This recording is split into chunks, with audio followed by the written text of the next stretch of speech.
A tall, handsome young man stood in front of the mirror in the bathroom. In life, he knew what he looked like, what kind of hair he had.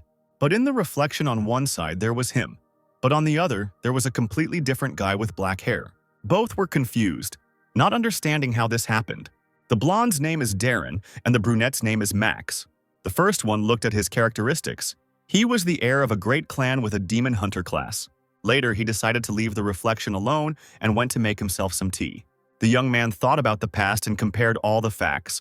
His inner self, Max, realized that he had become the character he had created 12 years ago in his second year of high school. He recalled drawing Darren and coming up with all sorts of characteristics for him as a child. He would be obsessed with the idea of creating another noble version of himself. Then the guy was under the influence of the 8th grade syndrome. He was too impressed by a game called History of the Continent of Arcana. One of the best virtual reality games about another world, it did not lose popularity until its closure, which made it a legendary game. But on the day of the closure, along with the news of the disappearance of the general director of the company, Cosmo, Arcana became a part of reality. Monsters began to appear from rifts all over the world, and the existence of humanity was under threat. But along with the monsters came people who were in sync with their characters. They were called players, and they could use skills to defeat monsters and save the world. There were times when Max wanted to become one of them, but even then he realized that even with the awakening of the Force, he would not be as popular. The price of one virtual reality machine is tens of millions of won. Even a month's rent would cost hundreds of thousands. His father's business failed, and he blamed himself for being a bad father and not being able to provide his son with even computer games. His sister tried to calm him down, but his mother said it was all her fault. Then the young man realized the cruelty of the world around him. He had no choice but to throw the lasso. If he knew that this would happen, he would never have quit. Having lost for less than a year, his characteristics and level were very low. He was finally able to awaken, but into a damn character that a crazy schoolboy made. The character's name was Darren, and the guy played it with all seriousness. The backstory is this. The young man was the heir to a great family, but all the relatives fell victim to the demon, so only he remained. Darren decided to become a demon hunter to get revenge. A very strange character whom Max seriously considered his second personality. It was funny in his second year of high school, but now it's an endless source of shame for him. On top of that, this hero speaks very strangely, like an aristocrat, which Max doesn't like at all. The guy was worried about his appearance and manner of speech, because of which he could not calmly appear in society and become its full-fledged member. He imagined his boss at work scolding him for his appearance. And knowing Darren's manners and character, he will not tolerate this and will definitely do something terrible. He couldn't go to work because he could be sued for indecent acts. Max's thoughts were transformed into Darren's words in a completely different way. He said that nobles do not bow their heads to everyone. Brunet was concerned about whether all players felt the same when synchronizing, although most said that the changes were minimal. He understood that if he couldn't go to work, he would have to become a player. But more than 10 years had passed, and he remembered almost nothing about Arcana. He decided to search for information first because he lacked even basic knowledge of the player. Rankers who close high-level rifts receive hundreds of millions, but this information is of little use because difficulty is directly related to risk. The main thing now is to figure out what the demon hunters usually do. But the site only had 2 pages and no useful news at all. Suddenly, the hero stumbles upon terrible news. It said that all the NPC demon hunters in Akshan City were killed. The only city and sacred land of the demon hunters was destroyed. Max realized that there was so little information not because they were doing nothing, but because the class had completely disappeared. Although no one chose them 10 years ago. Low characteristics, strange pumping, and disgusting skills. This class has a hard time leveling up by hunting monsters, so it had to be leveled up through quests. The only thing they were incomparably better at than other classes was fighting demons, but they only appeared in demon hunting quests. Most of them were just grinding. The role of the hunter was unclear. But being bankrupt and not being able to change jobs are 2 different things. Now there's no one to even teach skills, since everyone has been killed. However, one piece of news caught the guy's eye. It said that the update introduced demons that only hunters could best deal with. Now there are demons among the monsters. Player losses have increased greatly due to debuffs, possession, destruction of the mind, problems even for rankers with level 200. It turns out that demons appeared in reality, and since the hunters did not deal with them, this means that after the destruction of Akshan, the young man became the last demon hunter. He was wondering whether he should return after a 10-year hiatus. There is no guarantee that the demons he remembers will appear. A lot could have changed during this time. If even high-level players can't handle it, then Max even more so. Little Max reminded that the great Darren does not run away from pathetic demons. No temptations and trials will touch his great pride. Darren knew that these were useless thoughts and there was no reason to worry. Meanwhile, the news was reporting on the dire consequences of the demon update. The blonde said out loud that he would personally send each of them to hell. Several years have passed since the Great Cataclysm. Many things were lost, but people were able to get back on their feet. The streets were lively again, and everyone had adapted to the new world, however. There is always darkness next to the light. The negative emotions of people who have gathered together again have become excellent food for demons. One ordinary day, a young man named Greg, the leader of the group, was standing on the street, waiting for the last member along with the others. Just a few moments later, Darren joined them. The friendly leader introduced the new team member to everyone and greeted the cold blonde himself. The young man, whose attention had been drawn to the rift, now understood how the players saw him. Normal people cannot interact with the rift in any way. Darren was level 55, which was perfectly within the recommended 35 to 40 for completing the game. When he searched for information, he learned that the average level of rift attackers was 200, so it would take a lot of work to reach such heights. Luckily, not everyone awakens as a high-level player, so he was able to find a suitable group. The participants appeared before him: the quiet brunette, Bob, the cute sorceress, Catherine, and the melee attacker, Kevin. The group leader announced that after 5 minutes of a little preparation they would enter, because judging by the destruction, the other group was already inside. The destruction rate was 19.8%. When it reaches 100%, monsters break through the rift into the real world, and players can freely enter and protect them. Only they can stop this time bomb. Max wanted to say something encouraging, but Darren said that with him, the guys don't have to worry about anything and was cruelly ignored. The participants chatted about the battle and paid no attention to him. Meanwhile, the players entered the Knoll's underground storage facility, a food warehouse. Catherine was surprised that there weren't any monsters around, but Greg reassured her that another group had passed through before them, so they just needed to take a slightly different route. Darren sensed that something was wrong, so he walked behind. The Knolls appearing unexpectedly and ordered to prepare for battle. The blonde analyzed a very common combination of group members and realized that the tank, Bob, does not protect the group, but attracts even more monsters. The attacking tank had to go completely into defense, and the mage deals the main damage. Being useless, the player decided to check the inventory, which did not contain any good weapons, so it was better for him not to get involved in the fight. However, suddenly an enemy arrow flew from the side towards Darren. It turned out that there was an ambush behind the pillars, which instantly attacked the team. An even more fierce battle began, and the group was barely able to cope. It was at this moment that Greg, the leader, decided to leave the fight and disappeared. Kevin, seeing this, became distracted by him and began to angrily shout at him to come back. Suddenly, the guy is attacked by a monster and the blade approaches his eye. But Darren shoots his bow in time, saving his comrade's life. Bob fought desperately with a bunch of creatures, but he was unable to stop them all.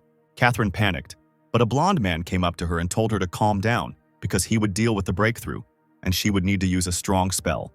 After some time, the girl was ready to attack and warned the team. Fiery arrows began to fly out and pierce everything in their path. This attack helped to defeat the enemies, and the guys began to slowly look around. Furious, Kevin ran up to the leader to take out all his anger on him because he abandoned them at a crucial moment. He began to insult him, saying that without his popular brother, he was worth nothing. Darren approached him to cool his fire. A terrifying grin appeared on the commander's face, and he began to laugh at the players. The blonde saw that there was a demon hiding behind Greg. Then he realized that he was possessed. Suddenly, Bob finds himself in a scary, dark space, and he sees his team being strangled by demonic shadows.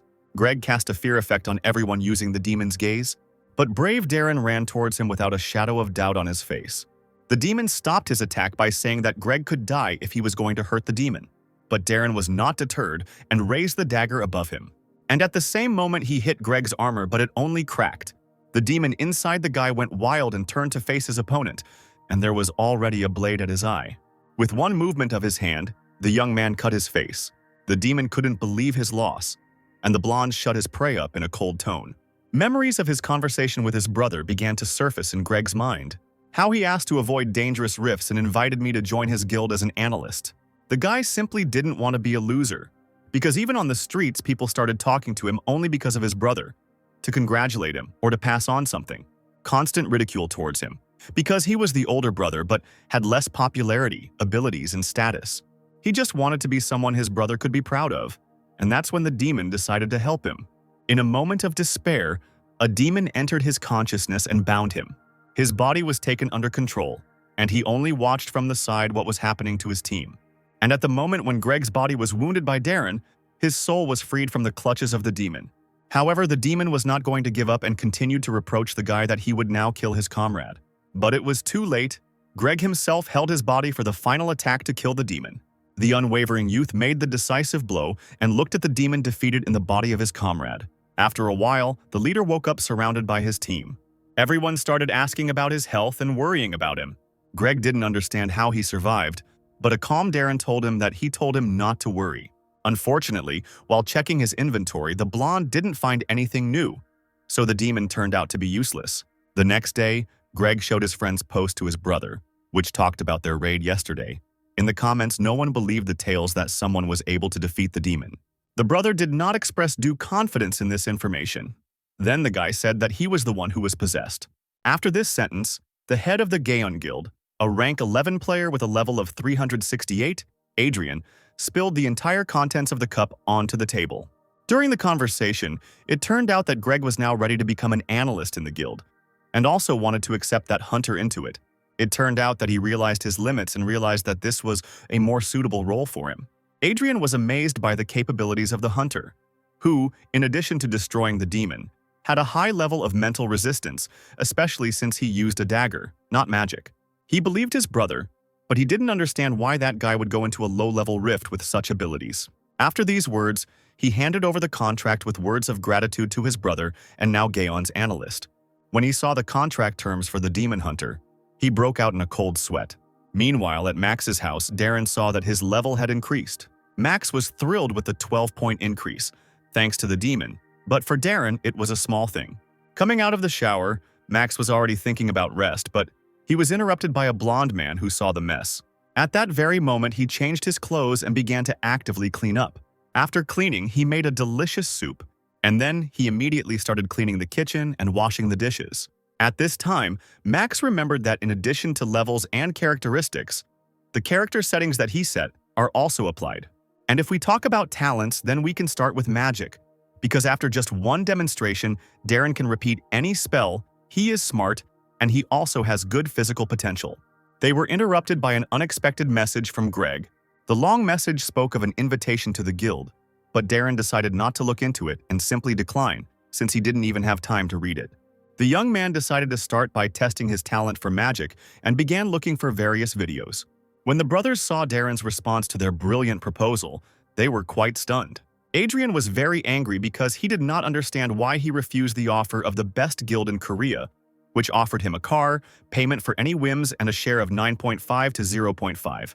Greg suggested that they might have been beaten to it by one of the foreign guilds, the best of which were gathered in Seoul. The head of the guild did not wait, and said that he himself would go looking for him to talk to him. Greg tried to describe what he looked like, but could only explain that Darren looked like a quirky aristocrat. Meanwhile, the blonde was actively studying magic and taking notes on the knowledge he gained.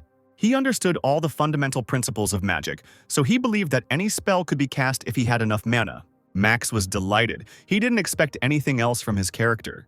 The test was completed. Now they could distribute the points. 2 points each for strength and dexterity, 7 for mana since it's too low. The brunette suddenly remembered the backstory of his character and decided to add 1 last point to his luck. It seems like he only raised his luck from 1 to 2, but in fact he doubled it. The next morning, a notification came about a class quest. After the appearance of Arcana in reality, quests began to appear very rarely, and the reason is that there are too many NPCs who can give them out. Even a regular quest is a great rarity, and here it is immediately a class quest, but a first-rank paladin has already received it. A class quest is given to only one person from the entire class. If you look at it sensibly, there is no chance that a class quest will be given to a player with level 67. But there are no demon hunters left except Darren. Akshan is the base of all demon hunters. It sounds cool, but in reality it can shock you with its appearance. Their quests are a repetition of useless work, and the living conditions and quests for players leave much to be desired. NPCs constantly yell at you, which complicates the situation. Demons penetrate the human mind, so training is needed to make it stronger. However, this is now in the past. First, Darren decided to see what the point of the quest was. At this time in the anti-building Arcana United, Korean subsidiary. To deal with the chaos and damage that resulted from the appearance of Arcana, in reality, an association of former developers of the game was formed. It reacts to every update that is reflected in the real world, collecting and analyzing information for players. Some of the workers at this company were discussing whether an update would be released this week. Suddenly, their boring conversation was interrupted by an unexpected update. The entire office was in an uproar. Someone wanted to quit in a panic. Everyone was told to immediately turn off their phones, otherwise journalists would start calling. Everyone was stunned by the new update. A new demon has emerged from a new rift, the fortress, the territory, and the outskirts of the Count's family's territory. And also new monsters above level 230. A bloody bandit, a soldier of Count Joshua, his knight, a servant, and others. And the most terrible thing is the new named monster Count Joshua, level 430. The staff was indignant because even the strongest player was at level 403. Reporters and journalists wrote messages in an endless stream. Colleagues thought that this was simply an impossible task, and that humanity was simply being asked to die. If the previous updates were still manageable, then this destroys the balance. Meanwhile, an exhausted Max suffered from the tireless Darren, who had completed almost all of the tasks of today's quest to strengthen the body. His whole body was shaking. The brunette did not understand how he could put so much strain on his body at once. The calm blonde was eating a sandwich, while in the corner, an exhausted Max was trying to bring himself back to life. But thanks to such efforts and Darren's pride, they were able to complete all the tasks. Now the blonde could sleep peacefully with peace of mind. The next day, he went to the sports ground again to complete assignments. The quest was repeated again, so Max had a hard time again. A whole week passed and the quests were repeated again and again. Thanks to their persistence and efforts, they completed their weekly goal and received a +2 to strength and a +2 to agility. Stat-boosting items are insanely expensive, and he got 4 points without even leveling up. If this is a repeating quest that will keep popping up, then the reward justifies these terrible conditions. Suddenly, Darren heard news about the Arcana update from a nearby radio. In the evening, he watched the news, which told about a new rift, Count family territory, as well as a new monster, Count Joshua. They said that he is a demon and a vampire. His level is 430, which is the highest level of a monster at the moment. Everywhere they talk only about this news, and most guilds express their reluctance to take part in the future raid. It is associated with huge risks. Demons are the hardest for players to deal with. No matter how strong you become, you will still have to deal with the negative effects that constantly appear during the fight. Already now, many say that you need to have at least a 10-fold level advantage to defeat a demon.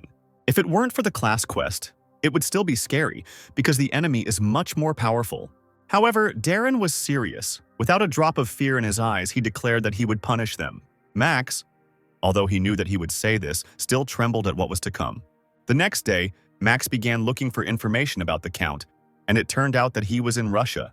He decided that first he would need to go to the Magic Tower, since it had a portal that could take him anywhere.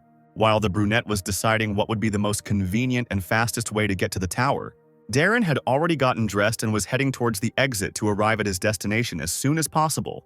He took bags of his favorite tea. He never went outside without them, and he set off, ignoring Max's request to take a down jacket, since it is very cold in Russia now. A large number of reporters and journalists had already gathered at the Magic Tower. Everyone was running around in confusion, waiting for the famous guild Gaon.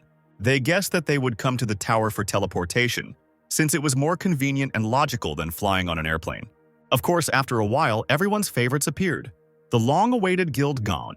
The guild was immediately swarmed by reporters and bombarded with questions. Adrian decided to answer the most important question honestly, saying that he did not know how to defeat Count Joshua. He stunned the journalist with his answer and continued by saying that they came here before their competitors in order to get ahead of them, and that they were not going to share information. Suddenly, members of the Shining Guild appear on the square, and all the reporters are already running towards them. All the big guilds rushed to Korea because of the Magic Tower. The brothers decided to ignore the Vitriolic Guild and began to support each other. Adrian asked about Max, but due to the update, Greg hadn't had time to contact him again yet. Meanwhile, Darren was riding the bus to the tower. This time he was watching a video about fire magic, already the 100th one. It was now clear to him that magic was activated in 3 stages: exploring the mana, interfering with it, and manifesting it. As soon as the bus driver saw that the guy was doing magic, he immediately asked him to stop, because it was dangerous. The young man didn't think it would work, but he still stopped the flames. After that, Darren wanted to check what magical skills had been added, but they did not appear. After some time, he reached the right place. The main hall of the magic tower was amazing and very crowded. The young man approached one of the portals and felt a strange feeling, as if he could understand portal magic. It even seemed to him that it was simpler than the fire magic he uses. Suddenly, some big guy from Gaon passes by and accidentally pushes the guy into the portal. The big blockhead was confused and Adrian started yelling at him. The enraged head of Gaon wanted to fire him, but Greg noticed that the young man who was pushed looked like Max. A few minutes later, Greg began the briefing, showing a diagram of a rift in Russia where the outer circle, the outskirts of the Count's family's territory, has hundreds of different entrances. The inner circle is the territory of the Count's family of about 30, and the central one is the fortress of the Count's family, the abode of the Count. Based on the analysis of current and past faults, if a breakthrough occurs, the Count's fortress will most likely appear in the real world. At the same time, in Russia, many reporters, streamers, and players had already gathered near the rift. Darren's portal was moved to one of the streamers. The young man began to be indignant that he was the first to find the rift, but the blonde didn't care, and in his style asked the guy to calm down. He approached the rift of the Count family territory outskirts, which had a destruction rate of 9.7% and a suitable level for passing 240 to 270. In the rift, the red-haired girl, the head of the Berserker Guild, was already actively fighting with her opponents. Her comrades, who were an order of magnitude lower in level, could barely keep up with her. Her name is Lara, her level is 348, and she is in the top 100 players. Just at this time, Darren entered the outskirts of the territory. Poor Max was shivering from the cold, but the blonde didn't care. He was already ready to fight. A moment later, a pack of level 230 blood wolves began to approach him. Although he was only level 67, he was confident of his victory, so he took out his blade to attack. And in another place, another guild, desperately fighting the monsters, assessed the situation. Lara still couldn't calm down and furiously finished off her opponents. Her team, already accustomed to the leader's disposition, calmly watched the performance. Red noticed that these wolves did not feel fear in battle, and perhaps did not even know about it. Gathering together, the team heard someone's frightened howl nearby. The leader quickly rushed towards the sound, and the others hurried after her. When Darren aimed his bow, he felt mana in the arrowhead. Although the arrow is not the best, he tried to explore the mana, interfere with it, and manifest it, thanks to which it already flew all in fire. Lara, who had just arrived, was amazed by what she saw. The blonde sat calmly surrounded by corpses and fire and drank tea. The team also didn't understand what this magical skill was and what was happening. They decided that since he was acting so strangely, he was most likely a civilian who had simply gotten lost. However, he did not react to the guild leader's appeal to him, which offended the girl. Suddenly, Lara's comrades called out to her, warning her of danger. It turned out that they were being attacked again by zombie-like enemies. The players immediately realized that there were too many monsters and they couldn't handle them. This did not stop the frisky girl, and she rushed towards the creatures fully armed. Unfortunately, enemies also appeared at the top, but this time with bows and arrows. The confused guild didn't know what to do, being surrounded by so many enemies. Turning around, Lara saw that the blonde man with a cup of tea was still there and had no intention of leaving, and an endless number of arrows were already flying at them. Darren was busy with his own affairs, studying magic. This time he practiced with the thermos, as always going through 3 stages with mana. However, this time he had a special idea for the manifestation of mana. He thought about what would happen if the spell wasn't a skill and transformed the glass.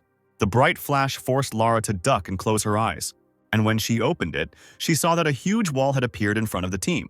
A pleased Darren was finally able to use real magic. Everyone was amazed by such abilities, but no one understood who Darren was. However, a moment later, everyone felt the impending massacre. On the other hand, a horde of undead was already rushing towards them. The newly minted magician had to put aside his tea and take up the bow. One of the fighters was wounded, and his comrade was looking for a healer. An enemy was chasing him, and he knew he couldn't dodge. But in an instant, an arrow pierced the monster and saved the player. Darren had no plans to stop. He set the fire again and launched the fire arrow. Lara was at a loss, because in front of her was a character who possessed magic, and also had a bow, and looked like an alchemist. After some time, all the enemies were successfully defeated. The chief was informed that there was no one else in the area, but the girl's thoughts were occupied with something else. She looked at Darren, who walked into the rift alone in a light suit, and ignored her questions. The girl was so absorbed in looking that she didn't notice how he was looking back at her. Quickly turning away, she pretended as if nothing had happened. The blonde approached her anyway and sternly said that there was no extra tea for her. On the other side of the fault, a correspondent from Arcana was broadcasting live. He told the audience that this fault, one of 3, is called the outskirts of the territories. There are hundreds of such rifts, and until they are all cleared, players will not pass the next level. There are many guilds currently engaged in the cleanup, but which one will be the first? The guild that clears the rift faster than the others will definitely gain worldwide fame. One of the assistants came into the director's tent, offering him some warming coffee. The assistant said that all guilds are about halfway through, but the shining ones are doing the fastest. The director said that in that case they should prepare near their fault to take an interview. Suddenly, an assistant rushed past the presenters, as he and the director noticed something on the cameras. The director ordered the entire film crew to run after his assistant, as one of the faults had been cleared. When the young man ran to the place, he was surprised. After all, the first were the Berserk Guild, which no one expected. In the bushes, the assistant saw a Korean in a suit, which confused him because the guild was European. Finally, the entire film crew came running to capture the first guild. The assistant decided to try to interview an unusual Korean man standing near the fault. However, Darren was not in the mood for such a conversation and asked the young man to step aside. And other reporters have already pounced on Berserk with questions. But the chief was furious, since it was that blonde guy who cleared the rift. When she was told that the young man had already left, this lady began to get even more furious, because she wanted to give the interview to him. Because being the first to clean up is a great honor. Suddenly, a second rift nearby lit up blue, and the Gaon Guild emerged from there. All the journalists immediately switched to the second in line and bombarded them with questions. Lara couldn't help but say something that no one expected to hear. Everyone immediately turned around and was very surprised by this. After the cleanup, the Gaon Guild was resting in their camp. The news reported Lara's words where she said that Gaon is not the only strong guild in Korea. Adrian and Greg themselves couldn't believe what she said about them. Greg suggested that Berserk might have met someone strong from Korea who helped them cope faster. Adrian was incredibly angry because he didn't understand who could help them so much. Meanwhile, Darren was taking a hot, relaxing shower. Max was delighted because recently he almost died from the cold. After a shower and such a hard day, Max wanted to lie down and rest, but Darren had other plans.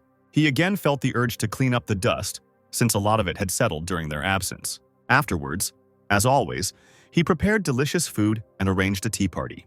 At this time, Max decided to check the inventory replenishment, but did not find anything interesting. Although the level is now 86, the increase is small for such a difficult task. Demon Hunters are a class with benefits that don't involve skills, especially since Darren can now control magic, which takes less mana than skills. But Darren understood that he was still weak. He could not accept that if someone underestimated him, then he would prove the opposite. If he is overestimated, he becomes better and makes the overestimate a reality. The blonde decided for himself that he could not rely on magic alone, and he needed combat skills. He took Lara as an example, whom he followed during the fight because her movements attracted attention. So he set a goal to do a lot of exercises for the quest at night. He quickly finished his chores and washed the dishes. Instead of sleeping, he went for a run with the radio in his headphones. Suddenly, urgent news was announced about the clearing of 95% of the outskirts of the Count's family's territories. Although the next one should open after this, according to information, it has already reached 60% destruction. At this rate, it could be broken through soon. The Gaon Guild was also in front of the TV screen when the news was announced. The time for clearing has decreased, most likely due to the presence of strong monsters there. And in the camp Arcana today, there was chaos. No one understood the reason for such a rapid increase in the monster's strength. Everyone was confused because many lives depended on this rift. Darren looked at his phone to find out more about the news, but it also said one thing. This had never happened before, so he understood why they were so confused. Vampires are creatures that share power through blood. The Count divided the power between the monsters, and after their death it began to return to him. He began to pour the returned power into the monsters of the Count's family territory. So they became stronger, and the progress of destruction accelerated. In that case, if a raid begins on the Count's territory, there is a chance that the rift will collapse immediately. Darren did not like the Count's behavior, so he intended to kill him, since he had tarnished the honor of the nobles. Even though Max supported him, the poor guy still really wanted to sleep. But it was already late, because the blonde was heading somewhere again. Meanwhile, before the break of the Count's family territories, a young guy started his stream. He said that the degree of destruction of the rift was already 70%, and there were less than 5 hours left until the breakthrough, but many guilds had already gathered here. He went on to say that, unlike the outskirts, where there were more than 200 faults, there were only 30 in the area, and since there are fewer of them, several guilds will claim one rift, but experience and items are distributed depending on the contribution of each. His very interesting stream was interrupted by Greg, who happened to pass behind him, which caught his attention. Greg met with his guild and shared that they still couldn't avoid competition in any case. While the streamer hid nearby, Adrian discussed with his brother which guilds had already united for battle. Suddenly, the sounds of the guild approaching interrupted their conversation. It was the 4th-rank guild, Inazuma, led by Leo. There was an immediate sense of unease between Adrian and Leo. They started making jokes and teasing each other. Journalists immediately rushed in, having learned that 2 of the strongest but warring guilds would be heading into this rift. Greg was bombarded with shouts about the difference in ratings, that their guild was lower. But the brothers were determined. Since they had arrived first, it was not time to leave. At this time, the news was already flying about 2 long warring guilds entering the same rift. The northern rifts were left behind in 1st and 2nd place, Shining and United Skies. In the southern rift, Berserker, Second Son, and Boheme are observed. At present, the level of destruction has reached 80%, which causes fear among people all over the world. Darren, in turn, was already drinking tea on the territory of the Count's family. In the last rift, he already realized that he could be left without mana, and this is dangerous, so he is looking for an opportunity to use it more effectively. Magic based on alchemist skills allows objects to be given any shape. He used stones from which he made a cup and a table. But the more parts, the more mana is consumed. At this time, the Count's level 300 soldiers were already heading towards him. This time, he decided to use a new technique with less mana consumption, which returns to the original state and thus defeated the enemies. And somewhere in the depths of the Count's territories, the Gown desperately defeated all opponents. But Adrian was confused by the small number of enemies. After a while, a girl came running to him with news. It turned out that she had followed Inazuma, and they were in the same situation. Suddenly, Leo and his team approached the guild, saying that it was very peaceful here. Both heads grappled again, ready to destroy each other on the spot. They were interrupted by Greg, who asked over the earpiece about the group's location. When the head said that the place looked like a square, his earpiece started to burst with screams for the guild to leave there immediately. And it was not in vain, because a moment later, knights of level 350 arrived. Adrian immediately assumed a fighting stance and ordered everyone to prepare for battle. Leo turned to him, telling him to cover his back, even though neither of them liked it. But they had to do it. After a while, it became clear that the enemies were everywhere. They were surrounded. Just when everyone thought the situation was hopeless, a blue magical flame appeared. The magical power instantly swept away all high-level enemies. Both guilds did not expect such an outcome of events, and were in a stupor from what happened. A huge wall appeared in front of them, and Darren came up from behind. Meanwhile, the cute streamer, who had gone to the toilet, rejoined the broadcast of the ruins. Only 12 people watched it, but he was determined. Suddenly, he saw a bright flash behind him and ran towards the light. But the heroes stood in horror all this time, because the entire field was covered in stone pillars. Leo had more and more questions about this guy's origins. He didn't understand what guild he belonged to. But his thoughts were dispelled by the enemies who broke through the stone pillars. Adrian was filled with a desire to destroy the cavalry, especially since their movements were now difficult. He began to smash the knights with his strong and precise blows, but the Inazuma guild didn't lag behind, grinding everyone into dust. The streamer arrived in the midst of the battle and was, to put it mildly, shocked. His stream was gaining momentum. Everyone wanted to know who this mysterious, all-powerful man was. Darren continued his epic attacks with magic, dealing with the entire cavalry single-handedly, after which he took the silver dagger, but its durability was too low. So he decided to try to interact with the dagger's mana to change its form and then restore it to its original state. When he turned the stone into a cup, the cup would gain a durability value, and when he restored it to its original state, it would return to its stone form with no durability value. And if restoration means complete restoration to its original form, then a lot of possibilities open up. And after he tried this technique on the last enemy kill and the durability remained the same, he realized that it works great. Adrian ordered to collect the found things and praised everyone for the work done. Now Adrian was serious and really wanted to get Max into his guild, especially since Leo had also seen him in action and could intercept him for himself. Suddenly, a streamer runs up to the blonde, disturbing his tea drinking. But Max was not the only one interested in him, so all the participants in the battle immediately ran up to him with questions. Adrian also approached him to shake his hand and talk, but the young man coldly asked him to get out of his way. The next day, all the news feeds were filled with photos of Darren, the young man who refused to answer questions. Now the Shining Guild has already studied information about him. The head of this guild, Luis, the second in the player rankings, was very interested in the new character. However, his comrades, neither Meg nor Duke, knew anything about the player. The girl said that the boss doesn't have to worry about this guy because Luis can easily get him for himself. Duke was a little upset that the news was currently all about this guy, not the fact that they were the first to clear the area. After this conversation, the guys left the leader alone and went about their business. Suddenly, a young sorceress approached him, who was also interested in the news. It was Jessica, fourth in the ranking with a level of 397. She found the magic the blonde man used in battle interesting. At the same time, the Berserk Guild was also watching the news. The easily excitable Lara began to hit her comrades, saying that she had said that the guy was unusual. The girl was clearly very worried about this meeting. Leo, the head of the Inazuma Guild, wasted no time and was already calling with orders to recruit that guy to his side. The broadcast of Arcana Today began, which reported on the successful cleansing of the Count's family's territories. In the territory, the guilds Siani and Union clashed in the fight for the first cleanup, but Siani won without major losses. At the moment, only the Rift Count's family fortress remains. The destruction progress is currently 72%, and players from all over the world are preparing to enter it in anticipation of an increase in numbers. Given how high the stakes are, tensions are at an all-time high in the players' temporary camps. If the rift breaks in the current situation, when Russia is practically doomed, one can only wish good luck to the players. Darren and Max have been watching the news since early morning, and at some point they started broadcasting about an unknown guy, without a single magical item, who was very strong. In fact, Darren couldn't wear them because he simply didn't have them. The news continued to praise the young hero, who was excellent at selecting attacks for his opponent and knew his weaknesses.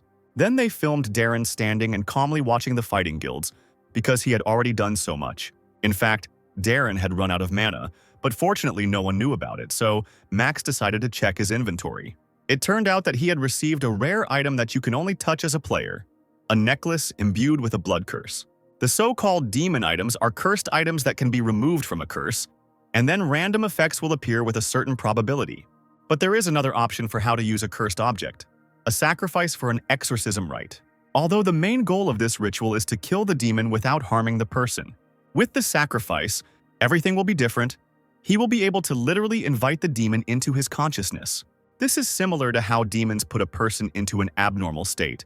There is a risk of becoming possessed if spiritual powers are low. But if he manages to fight in his inner world, then he will have advantages. In the midst of active reasoning, Greg suddenly called. Max immediately thought that it was because Darren ignored the head of Gaon on the air. So he decided to write to him politely asking him not to blame him. Greg received a message with the single word, problematic, which again caused misunderstanding among the brothers. The analyst began to reassure that the rift had not yet been cleared, and Adrian said he just wanted to apologize for being rude and offer better terms. The brothers only now saw how the blonde was trembling. It seemed to them that he was holding back a lot. Suddenly, everything around the boys started shaking. The rift in the Count's family fortress suddenly broke through at 80% resolution progress for an unknown reason. Russian authorities recommend that all non-players evacuate immediately. The death toll has exceeded 200. Adrian and Greg immediately went outside and saw something terrible. Before them appeared the enormous fortress of Count Joshua. Darren immediately arrived at the scene. Everyone started talking about the blonde guy they saw on the news, and the determined Darren calmly walked straight into the fortress all alone. He approached the statue, which seemed to him extremely disgusting, and began to criticize the fortress. The young man compared it to his huge mansion, realizing that this lousy vampire wasn't even worthy of his own.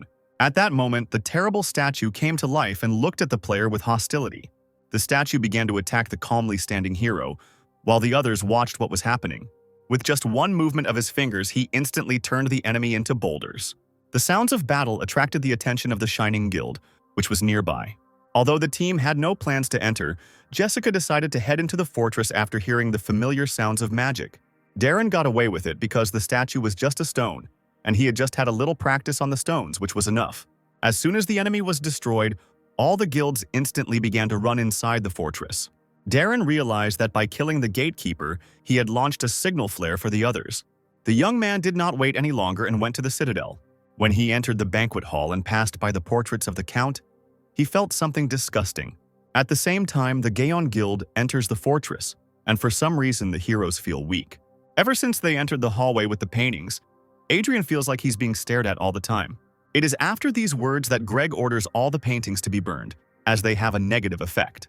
Greg wondered why most of the players who entered first retreated.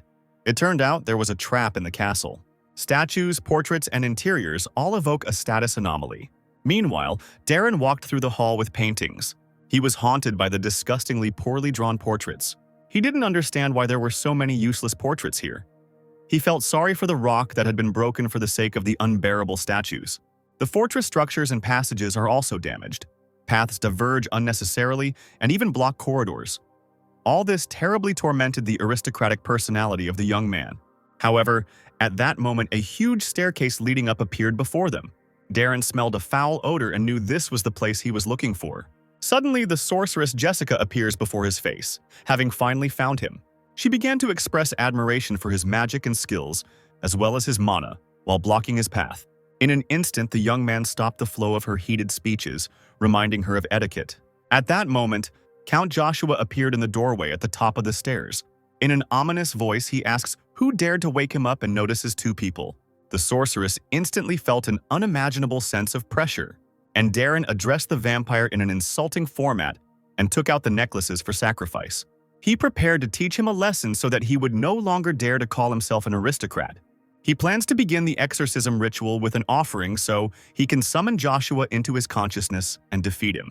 The count is level 430, so there is a high probability that he will become possessed. The vampire majestically said that the young man would not succeed. The demon began to take back the power he had shared with his followers. The difference between them is already more than 300.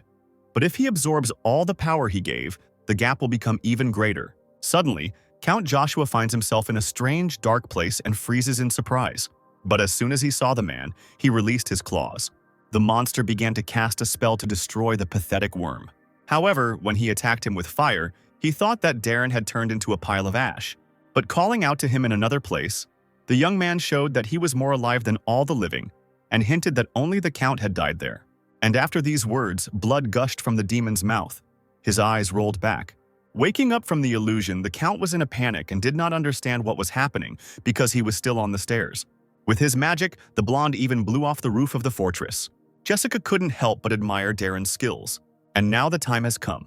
And the guy used his skill of exorcism right. The demon received an invitation to the demon hunter ritual. He has no chance of shaking Darren's mind. The count, in the process, screams, looking into space, attacks where there is no one, or tries to run away in horror. Through the ritual, the hunter instilled fear similar to that which demons instill in people. Jessica was amazed by the young man's technique, and in the meantime they went up to the vampire to finish the ritual. It turned out that the count had suffered no damage at all. He was only overcome with horror. The blonde turned to the magician and commanded her to kill the demon, which surprised the girl. Of course, he wanted to finish him off himself, but because his level was too low, it was impossible. But he didn't tell her this, but only coldly ordered her to finish him off. The girl quickly cast a spell, and a magical beam fell from the sky onto Joshua. Max was amazed by such strong magic, and Darren expressed slight surprise. As a result, their enemy turned into a handful of ashes. No matter how weakened he was, only a top player could kill a level 430 count with one blow. The young lady decided to taste her enemy, which greatly embarrassed the neat aristocrat. Without wasting any time, the guy wanted to see the changes in the tasks. However, his reading was interrupted by a crowd of guilds who were heading towards them with questions. When asked who killed the count, the players only looked at each other. Suddenly, the girl says that she will try her best to learn etiquette and introduces herself to the hunter. He sees that in front of him is a proud man who swears that he will change. So in response, he says that his name is Maxim. The next day, in one apartment, the mother was cooking food, and her daughter was watching the news. However, something caught her childish gaze, and she rushed to her mother to share it. When they stood together in front of the TV, They saw that the news was talking about the already famous hero Max, who was the brother of this girl's mother. Meanwhile, the blonde man, as usual, was thoroughly cleaning the apartment. His routine was interrupted by numerous calls from his sisters. Max had 3 older sisters with whom he was very close since childhood. More precisely, they were humiliating each other, and one could say they were humiliating him. After ignoring the calls, the sisters decided to come to the young man's home and were already knocking and breaking down the door. When the brother opened the door, what stood before him was the youngest, Jody, the middle one, Judy, and the eldest, Gina, and in her arms was her little daughter Izzy. Dressed in a suit, with blonde hair and perfect manners, he met the sisters and invited them into the apartment. The girls, slightly shocked by Max's new look, were speechless. At home. At this time, Greg was lying on the sofa, exhausted by the news, listening again and again about the new hero with amazing abilities. Caring Adrian brought cocoa for his brother to at least somehow support him. The guy was worried that with such fame, Max might not agree to join their guild. The brother reminded them that they had an advantage, his phone number, and they could call him with an official request for a gift of the trophies that they received thanks to Max. And to make sure he pays attention to them, the head is ready to go for broke and give away all the trophies. At this time, Izzy performed some kind of art on Darren's head. A kind older sister, Gina was touched by her brother's new hair color. Middle sister Judy couldn't stop laughing because the blonde now looked like Idol.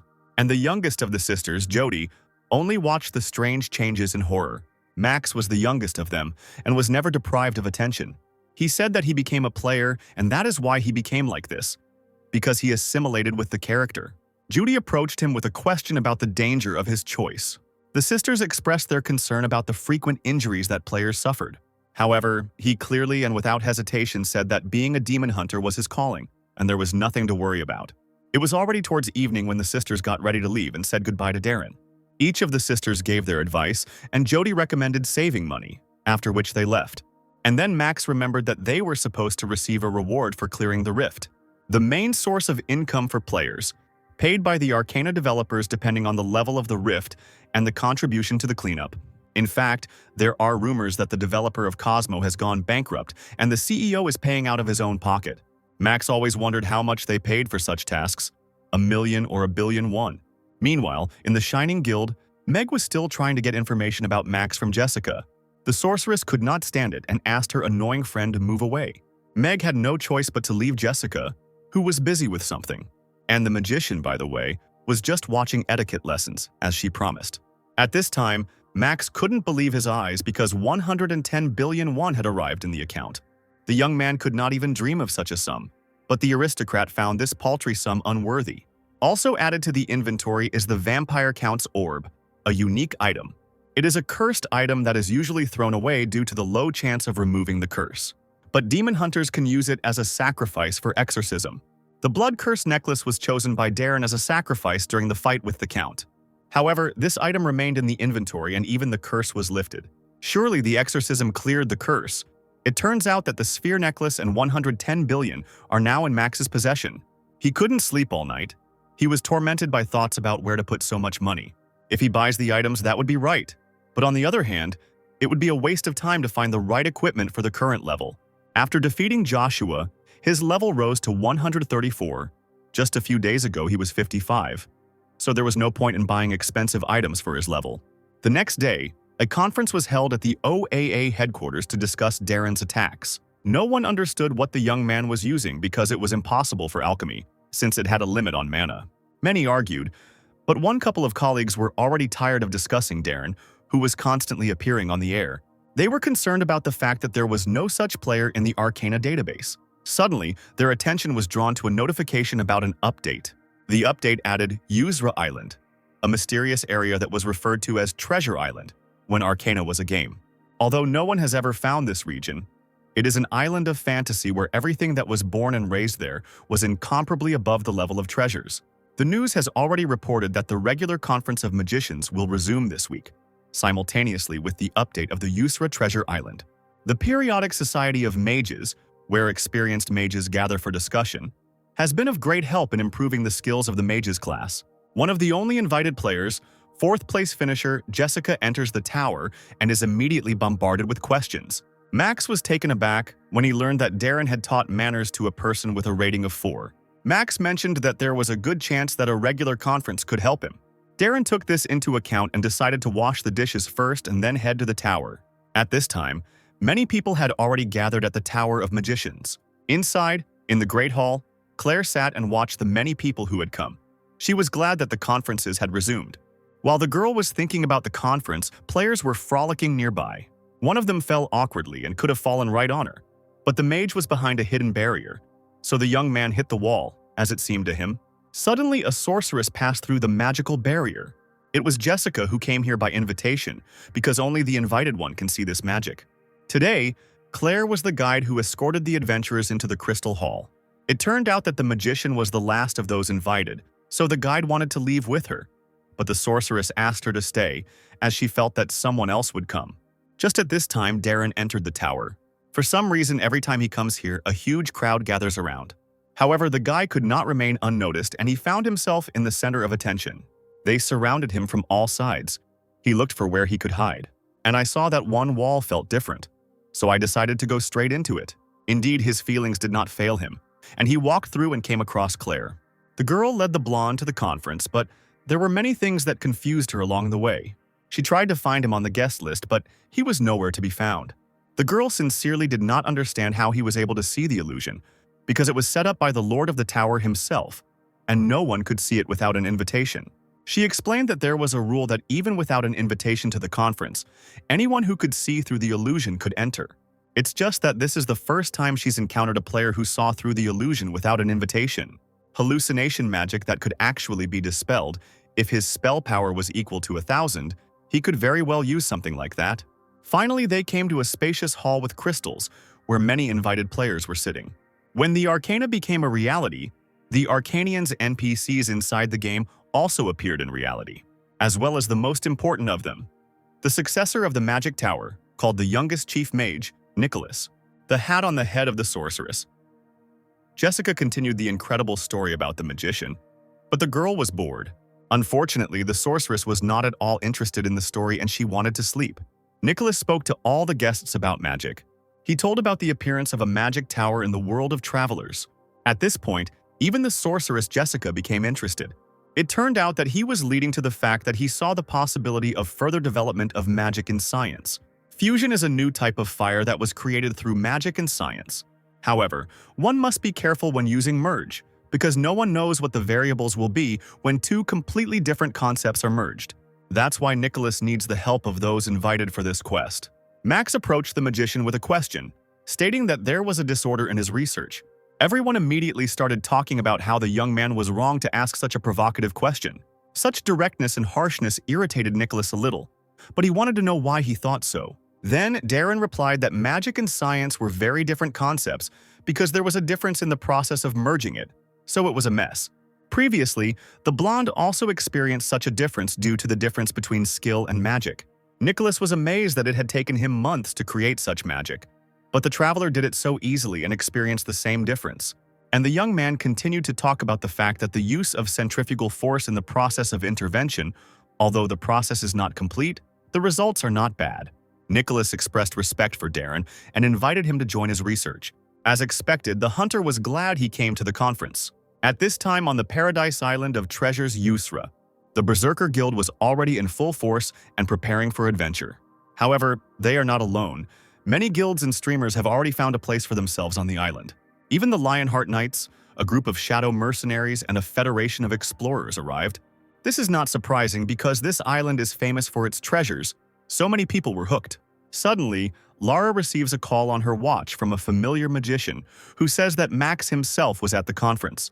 He also said that the chief magician was in disarray and proved it, which earned his respect and he gave him a quest. Meanwhile, Darren studied the writings in the hotel room with Nicholas. The chief magician directly said that he would get any items for his research that Maxime would need. With these words, he untied the young man's hands and he began to write down many expensive items he needed. After some time, on the very top floor, the five-star magicians called Nicholas to them. One of them began to talk about how he had learned that he had offered to conduct a joint research with one of the travelers. He was reminded that the magic tower does not interfere in the affairs of travelers. The chief magician broke the rules of the tower. In his defense, Nicholas said that Max definitely understood the concept of magic, and it seemed like he had also overcome the magic gap. The 5-star mage continued that mages judge themselves and take responsibility for themselves, so Nicholas should be held accountable for his decision. After this conversation, he was ordered to leave the room. Leaving them, he lamented that old idiots were obsessed only with their ideals and closed their eyes to reality. His train of thought was interrupted by Claire, who was just heading to Max to hand over the requested items. Nicholas asked to give him these items right away, since he was planning to visit Max anyway.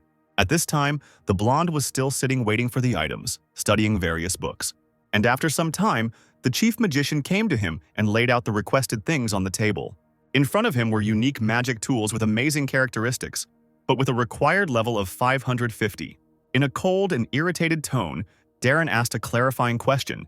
Did all these items really fit under his level 134? Nicholas understood him and offered him an item related to the regeneration of magical powers. It was a 6-star brooch, one of 6 that would restore 10% of the expended magic power. Nicholas was impressed by the young man's knowledge of magical objects and thanked him again for his cooperation. Max was confused by the size of this object. He could not believe that it was so magnificent. Suddenly, the magician stated that at the moment they could not conduct the research, as there was a disorder in it. The quest has been changed to waiting for contact with Nicholas.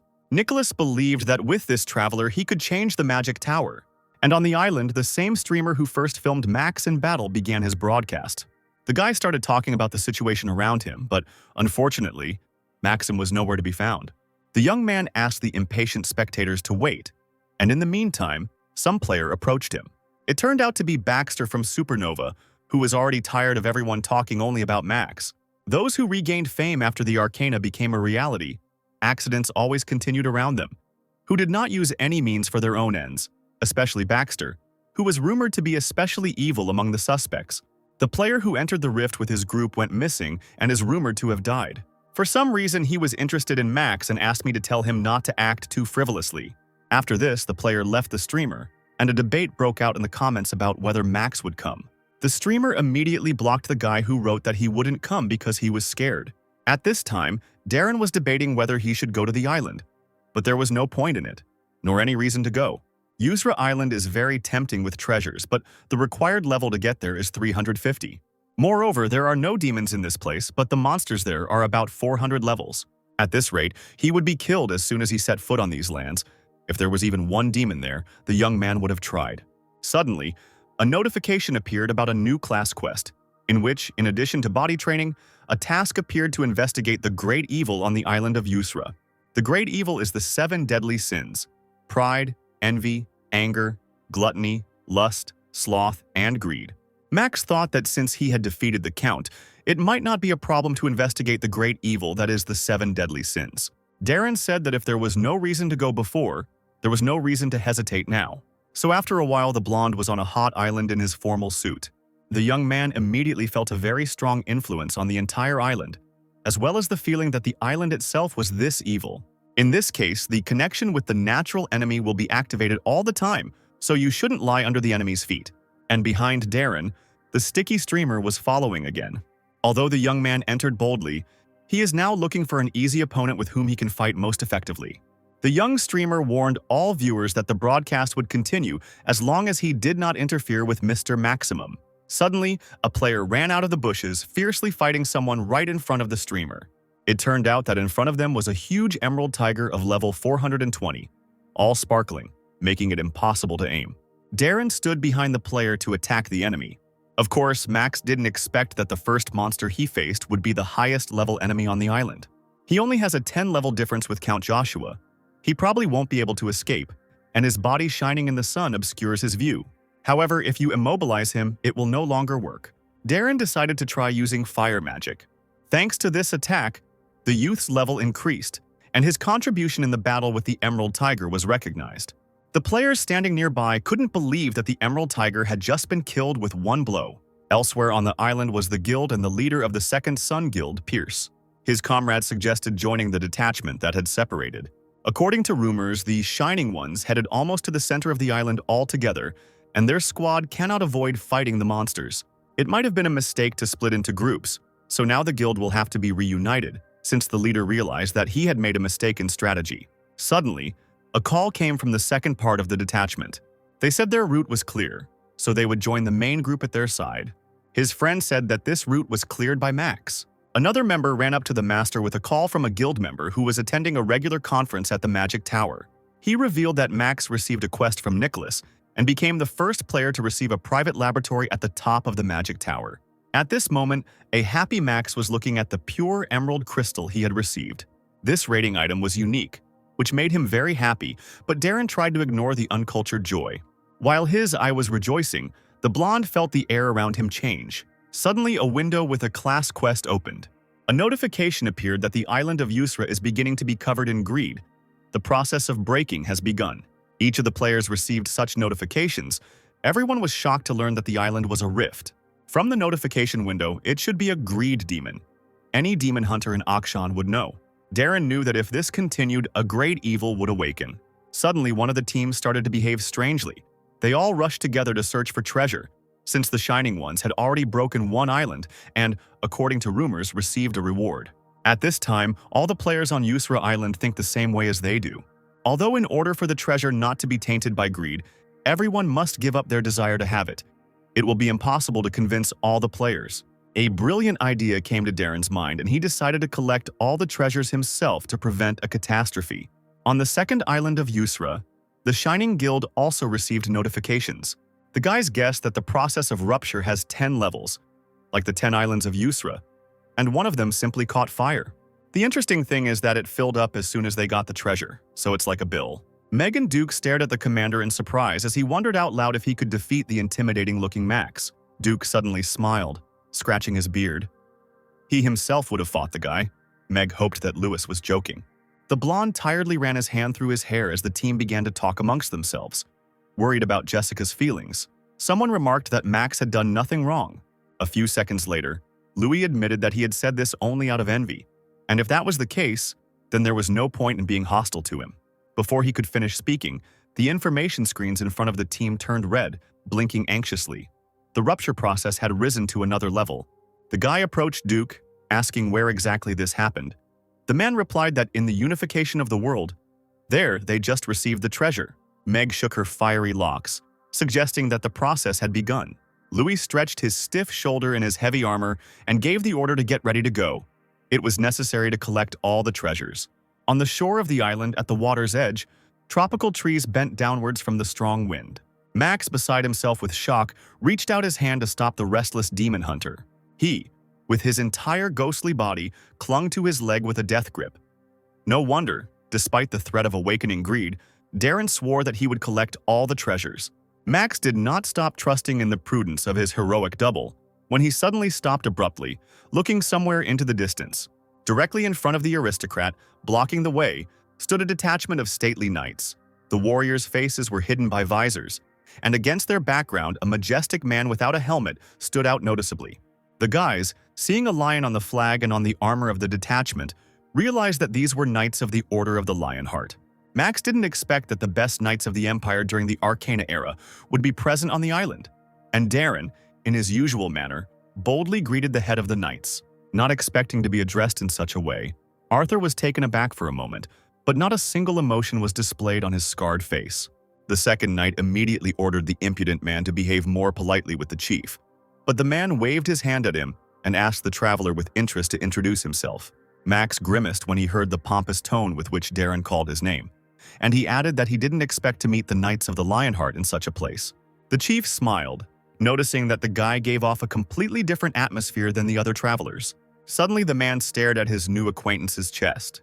His attention was drawn to the same legendary triangular brooch that restores 10% of expended magical power. It seemed incredible that such a young player would have it, but before Arthur could say anything, something incredibly bright was approaching from the sky right behind the young man. The next minute, the object exploded, landing on the ground next to Darren, who barely managed to jump to the side. Those present coughed from the dust and smoke rising from the ground. Lancelot asked Arthur if he was okay. Still covering his mouth with his hand, the younger knight couldn't believe his eyes as he looked at the scene that opened up before him. Previously, the warriors assumed that a meteorite had fallen on the island, but now a huge creature towered over them like a mountain, and fiery flashes fell from the sky incessantly. The giant turtle, one of the owners of the island with a golden tusk and a rather high level of 450, was destined to become a headache for the players in the near future. The head of the detachment, without wasting time, immediately gave the order for everyone to prepare for battle. As it turns out, the monster has the ability to shoot meteorites when its eyes light up with a bright golden light with green flashes. When the knights were told to take their places, the turtle bent low and rushed to run at the uninvited guests, hissing loudly, sticking out its long tongue. Due to the size of the monster, its cry created a small hurricane that knocked down even knights in their heavy armor. Meteorites fell from the sky incessantly. They prevented anyone from seeing anything, and the warriors complained that it was impossible to approach the master. Arthur looked back at the cry of the young knight from his squad and was horrified. He called Lancelot's name with all his might, over whom hung a huge shadow from the slowly descending paw of the turtle. The man quickly rushed to the aid of his comrade in arms, ordering him to dodge. In a moment, the turtle's paw landed on the ground like a huge weight. The incredible force of the blow sent several knights from the squad flying to the side. Arthur's heart skipped a beat, but suddenly he saw something truly incredible. Darren used his mana with one hand to force the monster to raise its limb, creating a wall of solid rock between it and the humans. The knights watched him in a daze, talking among themselves. No one could understand how this traveler was fighting the owner of the island with his bare hands. The leader, without taking his eyes off the wall, lifted Lancelot, who was lying flat, and Darren sharply said that there was no time for negotiations. As if to confirm his words, there was a loud sound of breaking stone. The wall created from Darren's mana crumbled under the onslaught of the giant turtle. The commander gave the order for the knights to form a defensive line, and Max, in the shadow of the aristocrat, was losing his last bits of energy. Only thanks to the brooch was he still able to stand on his feet. Wiping the beads of sweat from his face, the boy thought gloomily that he needed to gather more energy in order to fight the Lionheart knights later. Suddenly he heard Arthur's voice calling out to his game double, the traveler with the magic brooch. Darren also turned around when the man asked to accept sincere gratitude for helping the knights.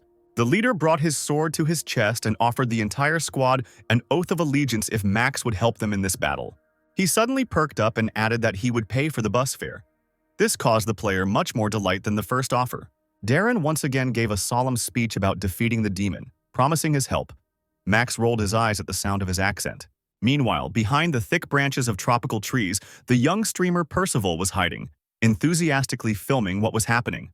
The screen showed a close-up of the courageous, battle-hardened face of the Lionheart leader for many viewers. The streamer switched the front camera again, commenting with admiration on the oath he heard on his heart for an unknown player. Viewers in the comments asked the young man to come closer, but he refused because of the danger coming from the owner of the island. Having made sure that the knights would receive help in the person of the traveler, their leader loudly called out to his warriors. He ordered an attack in the name of honor on the huge monster that stood right in front of them with its mouth open. Skirting the calmly standing Darren, the knights helped each other on the go, telling each other that the turtle's weak points were the head and crown, and that the owner of the island needed to be hit on the legs. Lancelot, running past, cast a puzzled glance at the frozen guy. A burning irritation overcame the warrior. Yes, the player saved them from the monster's attack, but the commander swore an oath to him on his heart. And this is a reliable oath that is taken to the Emperor himself. Lancelot's green eyes glared at Darren with disdain. It seemed that the oath was an empty phrase for him. The aristocrat seemed unconcerned by anything around him. He continued to stand silently, his arms folded across his chest. At that moment, the turtle's eyes were constantly shining green, calling new meteorites onto the crowd of knights. The fearless players, shouting oaths to the order, rushed at the monster with their swords. Max looked worriedly from behind Darren, who continued to wait for something. The longer they watched the battle, the more they understood. Unfortunately, this order had poor combat skills, and now they only irritated the owner of the island with awkward attacks on his lower limbs. Max rubbed the bridge of his nose tiredly. Lionheart is far from weak, but what they demonstrated was completely worthless. They are clearly used to fighting at close range, with reserve troops standing behind and waiting for their turn to attack. It will take them a long time to defeat the enemy. A sign with information appeared in front of Darren, glowing red. The island of Usra is beginning to be consumed by greed. Exactly half is left before complete destruction. Max was horrified by the dynamics of finding treasures.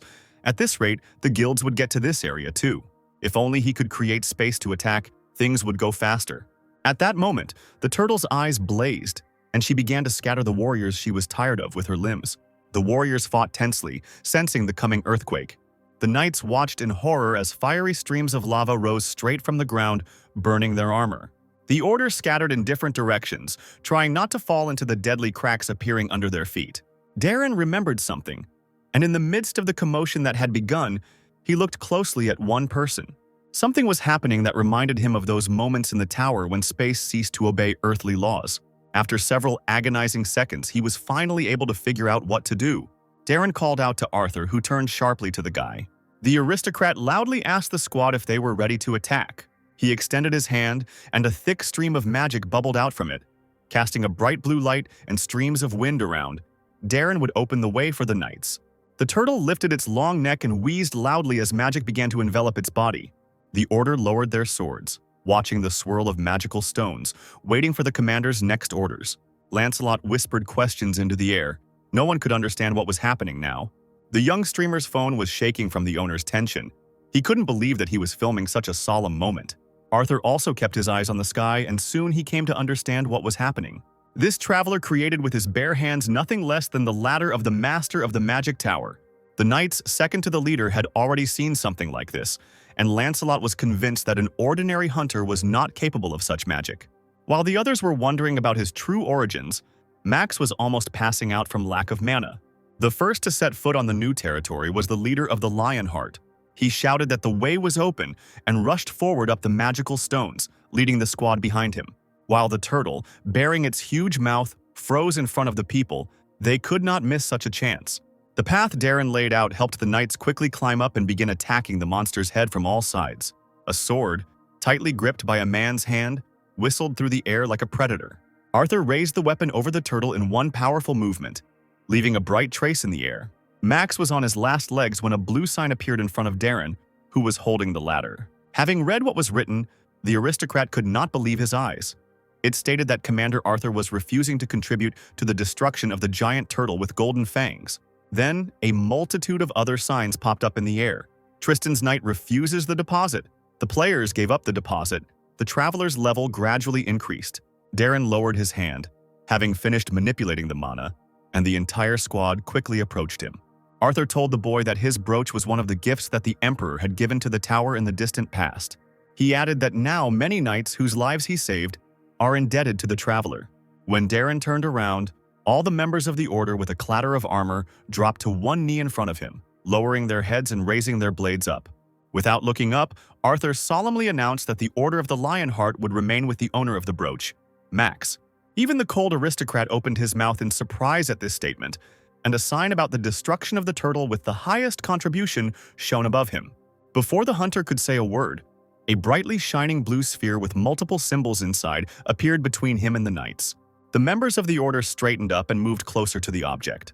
Max, peering over his double's shoulder, was delighted to learn what this sphere was: the island's treasure.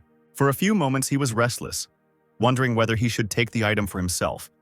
But then a great evil would awaken, and if another person did it, the evil would still awaken. A danger sign appeared to the right of the guy. The process of destruction of the island due to greed continued inexorably. Staring at her, Max called out to Darren, and only then noticed that he was already holding the sphere in his hand. Max's face contorted in shock. He literally began to tear his hair out, cursing the aristocrat with all his might, because he did not think at all about the consequences. The sphere's shell began to dissipate, and a gentle voice announced that for Darren, wealth was fleeting.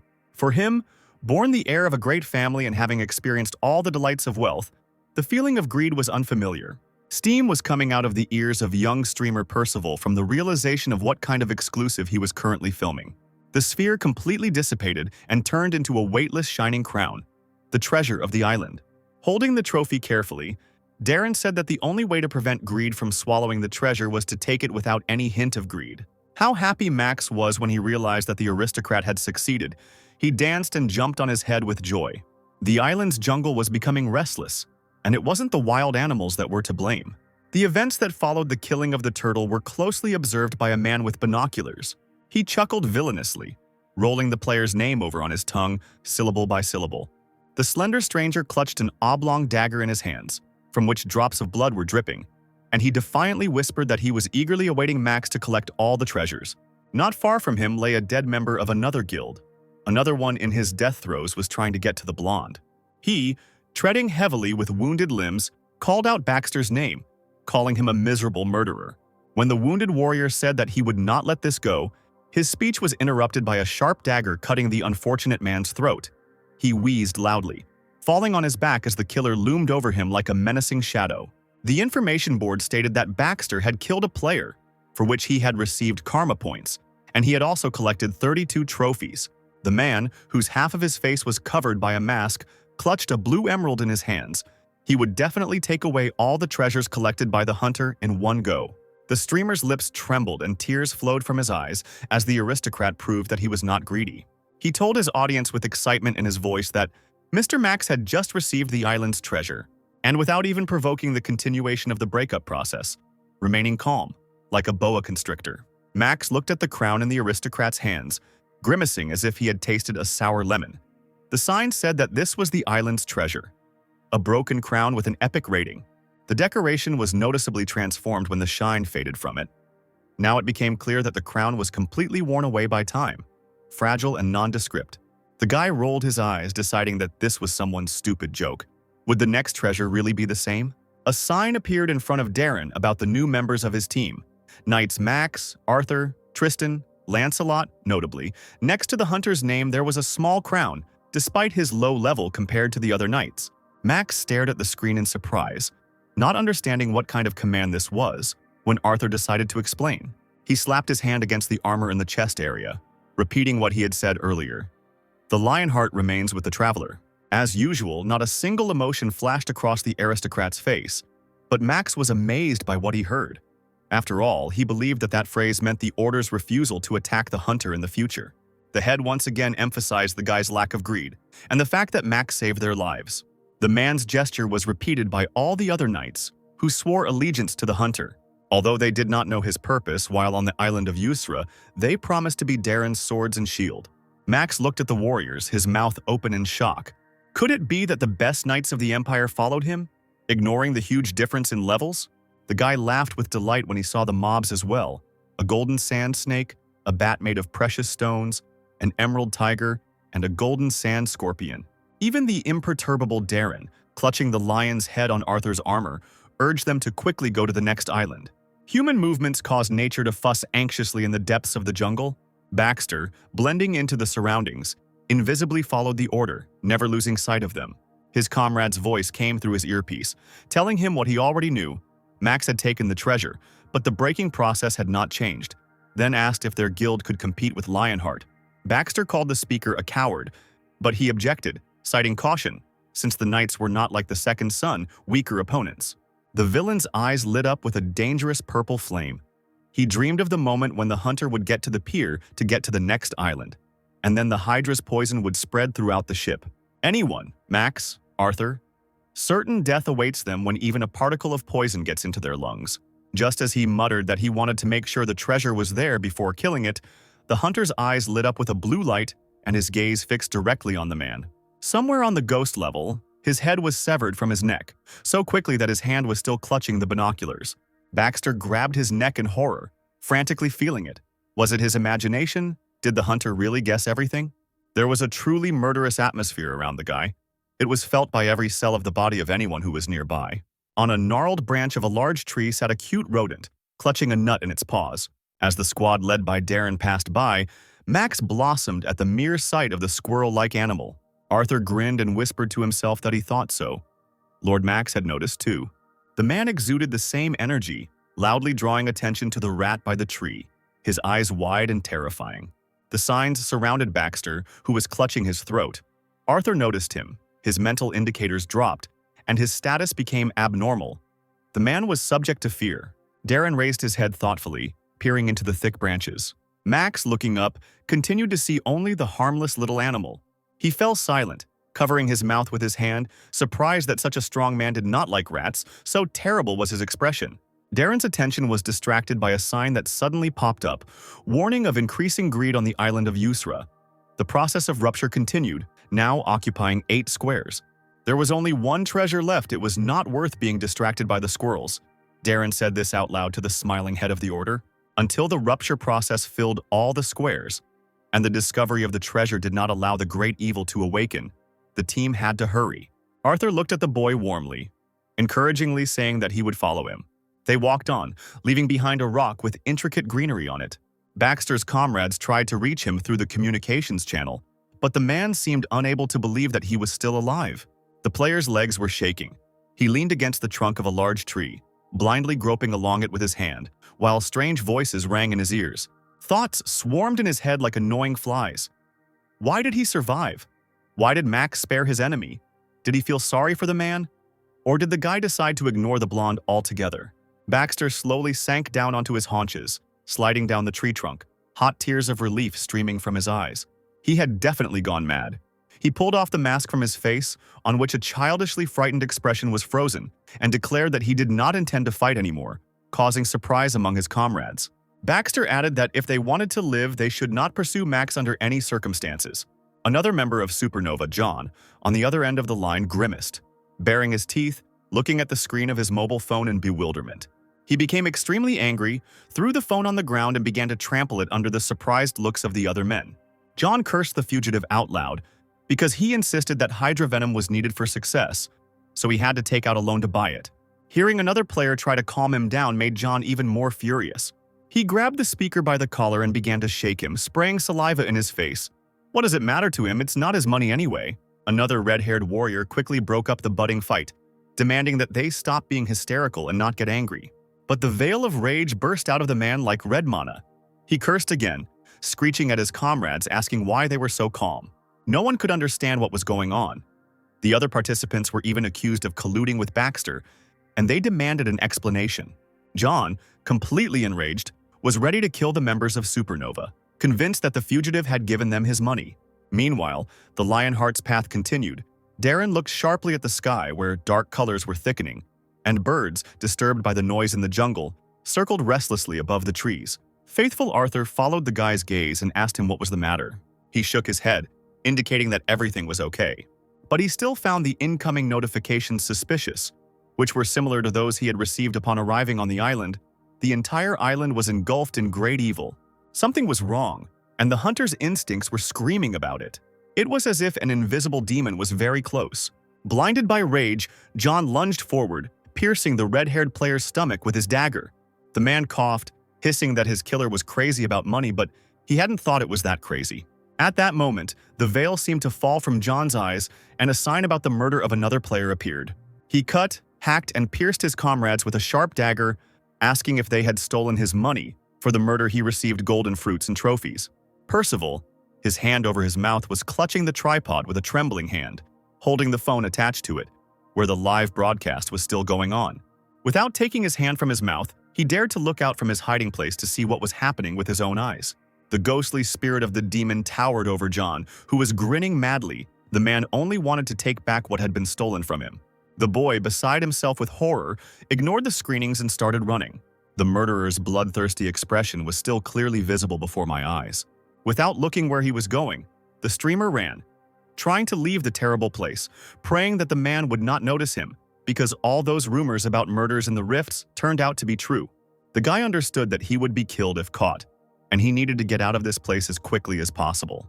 Unfortunately, the streamer's sneaker got caught on a branch, and he didn't even realize that he was about to end up face down on the hard ground. Suddenly, someone's strong hands grabbed him by the side, asking worriedly if the boy was okay. The pretty blonde man, with one deft movement, pulled the stranger to his feet, trying to find out what had happened. The streamer realized with relief that he had met the Explorers Federation, and his savior smiled and offered to sit down and rest. The boy, thinking that the killer would not be able to go against the entire federation of explorers, scratched the back of his head in confusion and thanked the player, hoping that he was now safe. A multitude of drones watching the game flew over the shore of the island, buzzing loudly. The operators, who were in their apartments, commented on what was happening. This is a view of the last island of Usra, the current broadcast of Arcana. The Usra Islands are divided into 10 islands, each with its own hidden treasure. There are many ways to get trophies, hunting monsters, masters of the island, solving puzzles, and much more. So, the Shining Guild has already received the island's treasure in a battle with a huge snake-like monster. The Explorers Federation was not far behind, also obtaining the treasure. The Guild and the Federation did so in different ways. One of the drones flew to the last island with treasure, where many players and guilds had already gathered. The Shining Guild arrived and had already killed 2 monsters. It was immediately obvious that they were the ones who had taken first place in the rankings. Meg even quietly remarked how greedy their master was. The pride of Korea, Gaon, received the treasure from the eastern island. Greg begged his battle brother over the radio not to overdo it, just to earn some points for the guild. Members of the Inazuma Guild appeared next to Gaon. Their leader Leo was dissatisfied, since the treasure from that island went to their rivals. The drone noticed the rival guild's berserkers and second son. Pierce muttered irritably that Lara, who was being held by her sister's hands, begging her to put the knife down, was still as restless as ever. The commentator enthusiastically maintained the audience's interest, urging them to stay with them. Just as he was wondering who had received the treasure of the last island, he suddenly fell silent in shock. The federations and guilds present remained silent, their mouths open in surprise. The Duke called out to the chief, waving his hand to the side, and he replied that he himself saw everything. In the silence, the loud tread of heavy armor could be heard. Proudly carrying a banner with the image of a lion, the heroes of today's stream slowly emerged from the jungle. Probably no one could have imagined that the last treasure would end up in the hands of the Order of the Lionheart, the most powerful knights of the Empire. Even the red-haired beast Lara fell silent, leaning forward. Pierce kept whispering that he didn't believe his eyes. While the voice from the drone was telling that Commander Arthur's level was around 600, Adrian even asked his brother if he was seeing things. Lara came to her senses and began shouting dirty curses at the winners. The commentator loudly introduced the one who headed the order. The guy looked around the crowd and straightened his tie. When he stopped, straightening up, all the knights of the temple stood in line behind him. The drone cameras focused on the guy. He was under the attention of all the players, but he looked determined, as if all the treasures of the world belonged to him. While Darren remained silent and frowned, Max's joy gradually died down under the gaze of others. He knew he would attract attention, and the commentators only made it worse by saying that Max didn't care about the big guild's opportunities. He was recognized by a player from Inazuma, from the time of the mission at the Count's estate. But Leo shushed the man, asking him not to create a conflict and to be careful. Meg, putting her hands behind her head, said that she would never fight Max in her life. She only had one life. Max clutched Darren's shoulders convulsively, begging him not to draw so much attention to himself. He began to look around, afraid that the others would notice something was wrong and would treat the guy like a fraud and even bury him alive. Suddenly, Arthur, who was standing nearby, came to life and loudly called out the name of the newly elected Sir. He turned around sharply, hearing the scream. Those present froze in horror when they saw the ground open up beneath their feet, from which liquid fire was bursting out. Lava sprayed deadly splashes onto unsuspecting members of guilds and federations. Everything happened so quickly that people, whose feet were being pulled out from under them, did not have time to escape and fell down, burning alive. Orders to turn on the fire resistance buff were heard from all sides, and the leader of the Lionheart himself was tensely peering into the distance. A monster burst out of the lava, a giant volcanic silky carp of level 420. The body parts of the island's owner consisted of magma, which hissed and transformed right on him. Lara was clutching the daggers in her hands when splashes of fire hit her legs. The girl cursed foully. The second son didn't know how to approach the carp, which was all lava. Pierce muttered in confusion that they needed to first assess the situation. While the firefish splashed in the lava, the guilds, having found themselves on different sides of the island, called for reports of damage, for those without equipment to leave, and for close combat players to change their equipment for disposable weapons. Any attacks against the island's master were useless, as the lava wall blocked any weapons. Greg, watching his brother, worriedly asked him not to overdo it as Adrian persistently moved forward, covering himself with a wide dagger. Drones were actively flying around the perimeter, trying to avoid getting caught in the burning splashes. Everyone wanted to be the first to film the battlefield. An enthusiastic commentator on one of the drones could even clearly feel the heat from the video alone, as the river of lava prevented high-ranking players from getting close to the carp. Arthur frowned and asked Sir Max if everything would be okay, and he nodded. A deep shadow crossed the man's face, to his shame. Although he had promised the savior that he would become his sword, he could not now approach the enemy. The answer to his words was the aristocrat's mysterious smile. He replied firmly that Sir Arthur had nothing to worry about. Raising his palm and pointing it to the side, the hunter told his surprised partner that he had his own tricks. Louis heard this too, as soon as he noticed an unusual movement out of the corner of his eye. He couldn't believe that the guy just smiled in such a desperate situation. The head of the Shining, his eyes wide, watched Max tensely, waiting for his next move. The hunter approached the very edge of the cliff, and behind him, carefully, holding his sword in front of him, The knight stepped. Darren gathered mana around himself, shining with a soft blue color. He knew that the summoning of magic could be divided into 3 stages: summoning, intervention, and expression. At the last stage, red flashes intervened in the blue colors of mana. The carp, noticing its prey so close, pushed off with its fins, preparing to jump. The lava around the monster is not a skill but simply a part of nature. For it, the deadly liquid is natural water. The rest of the guilds froze, completely perplexed by the player's actions. Although Max was famous for his unusual skills, no one expected what happened next. For the hunter, the lava looked like a spreading rock. With one movement of his hand, he literally lifted the entire boiling mass into the air, dividing it into clots. Both the commentators and the gown analyst froze in shock in front of the computer screens. Louis let out a stupid laugh, staring in surprise at this strange guy. Darren waved his hand over the abyss, smiling as he admired the bright fiery clots. Max, the only one who was monitoring the mana level, begged him to quickly go after the carp and not play with the lava. The drones maneuvered among the clots of flying lava. It was a truly incredible sight. The carp lay on the bottom, flopping pitifully, as if it were just an ordinary fish that had been left without water. The head of the Lionheart order laughed triumphantly. Now the path to the owner of the island was paved. He, clutching the sword in his left hand, threw himself into the abyss, dreaming of making his contribution to this battle. Mesmerized by the spectacle, the leader of the Shining perked up when he saw movement to the side. He cursed, exasperated by the fact that he had been distracted for just a second, and immediately ordered his guild to load their weapons. Following the night, as if awakening from a dream, the remaining heads of the guilds rushed into battle, trying to be the first to deal with the monster. Greg, stunning Adrian, warned his brother that he had no chance of winning given the stakes of the confrontation with Arthur. All he needed was to get the first attack bonus. When the man thought that the owner of the island had fallen right into his hands, fate decreed otherwise. The carp suddenly perked up, pushed off the ground with its fins, and flew straight up into the sky. The players, having reached the bottom of the gorge, could only follow the monster with their eyes. As if in slow motion, a huge fiery carcass flew like a shadow over the heads of the troops. But the giant volcanic carp jumped up and landed back down, creating cracks in the rock. Rock chips rose high above the gorge, almost hitting a drone flying nearby. Lara, who had already fallen several times from the carp's jumps, swore loudly, not hiding her rage. The owner of the island, enraged by such an attitude towards himself, found himself on dry land and decided to fight back with just jumps, starting to do this even more actively, sweeping the guilds off their feet. Louis, who had been preparing to attack and had moved closer to the carp, slowed down. The fish was paralyzed, its entire scaly body covered with strange needles. The guy chuckled, clutching his sword tightly in his hands, and decided to get right up close to the monster. The carp's huge eye twitched, and huge spears of solidified magma protruded from the monster's body. Pierce, looking closely, reported that a change in properties was taking place. Together with Lara, they looked at Darren.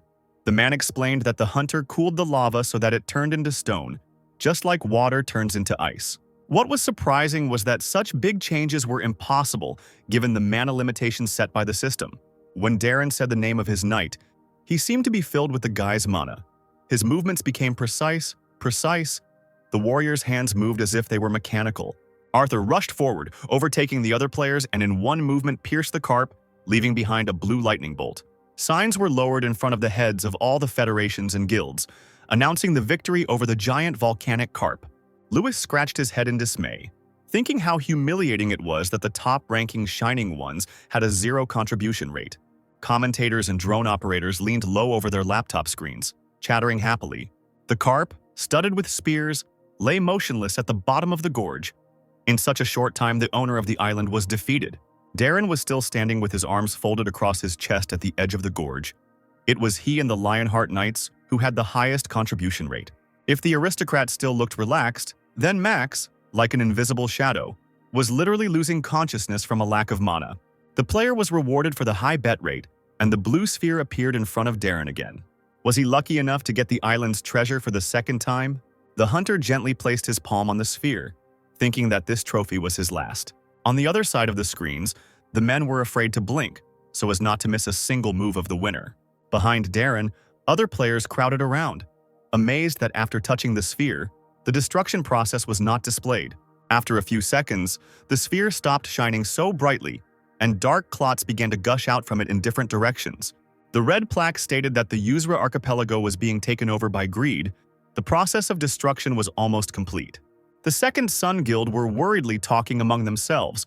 Pierce suggested that the events were developing too late, and the amount of treasures did not match. Max couldn't believe that Darren felt greed when he touched it.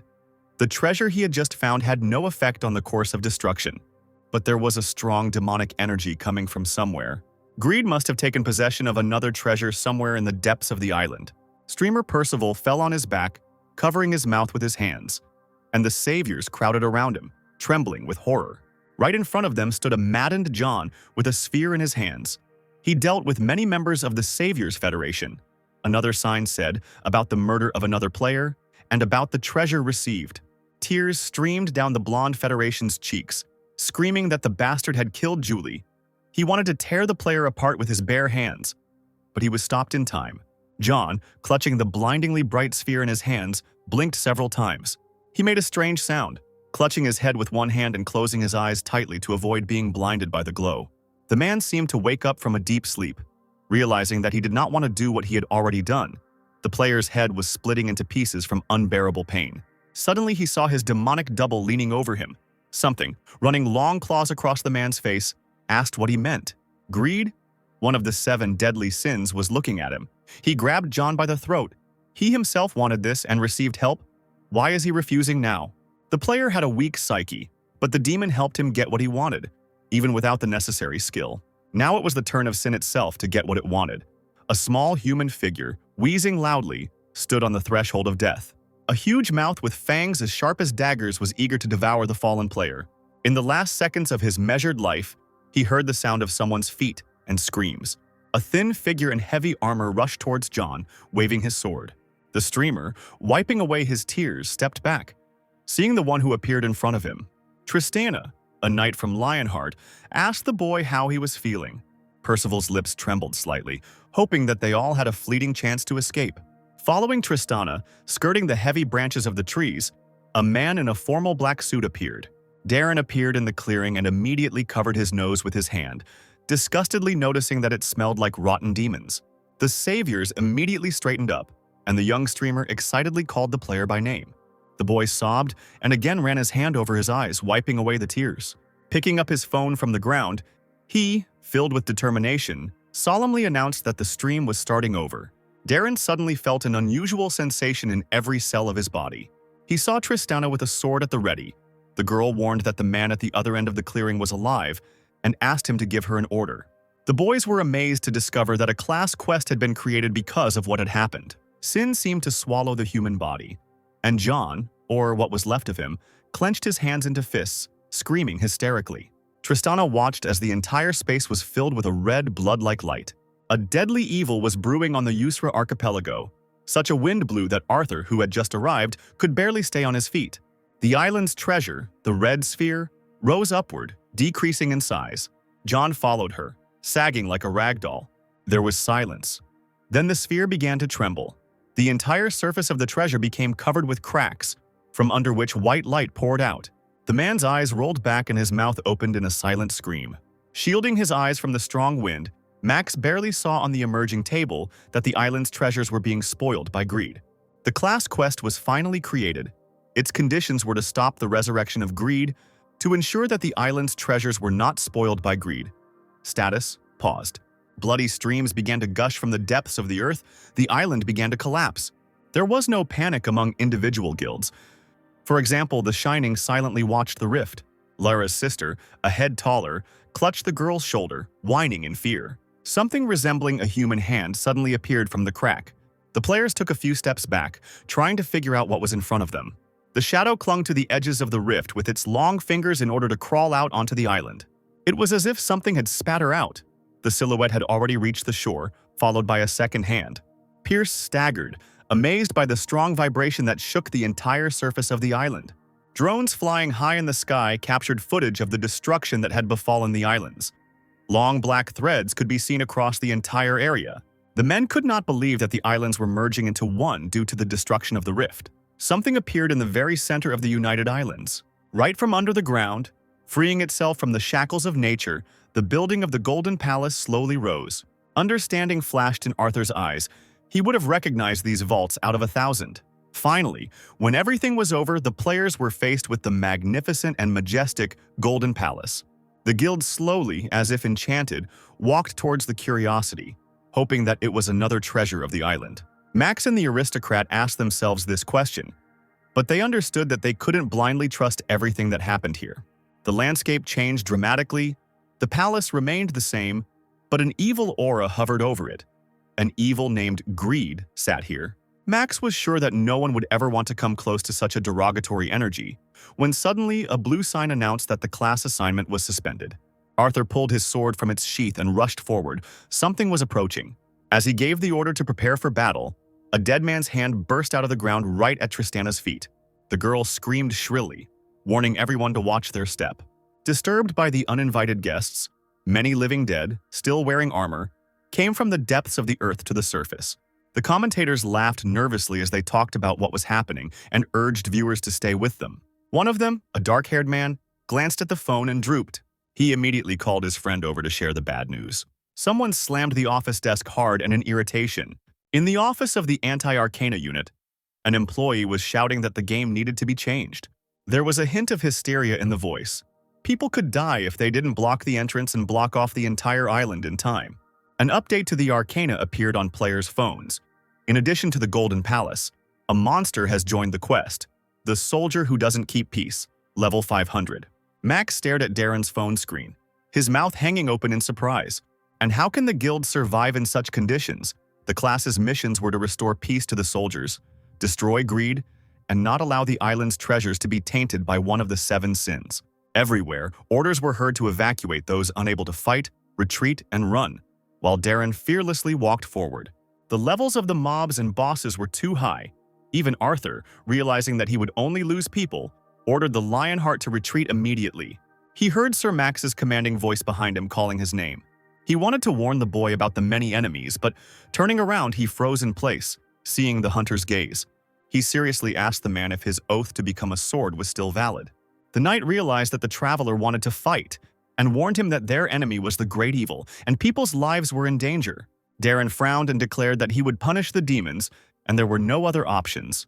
Hearing this, the leader of Lionheart looked at his comrade in shock. Then a smile blossomed on his face. The man did not feel any fear in the hunter's gaze. He regretted that the guy had not been with him in the glorious times, and Max trembled. After all, he had asked for help. Lancelot and Tristana stood back to back, fighting off the dead, when suddenly they heard the thunderous voice of the commander. He raised his sword up and encouraged the team by his example. The man wanted Lionheart to keep the oath of their hearts so that Sir Max could get to the great evil. The knights immediately lined up in neat rows, loudly chanting the name of their order. Percival, kneeling on one knee, filmed the proceedings and watched the players with admiration. The Golden Palace, shrouded in the energy of evil, shone somewhere in the distance. It still needed to be reached.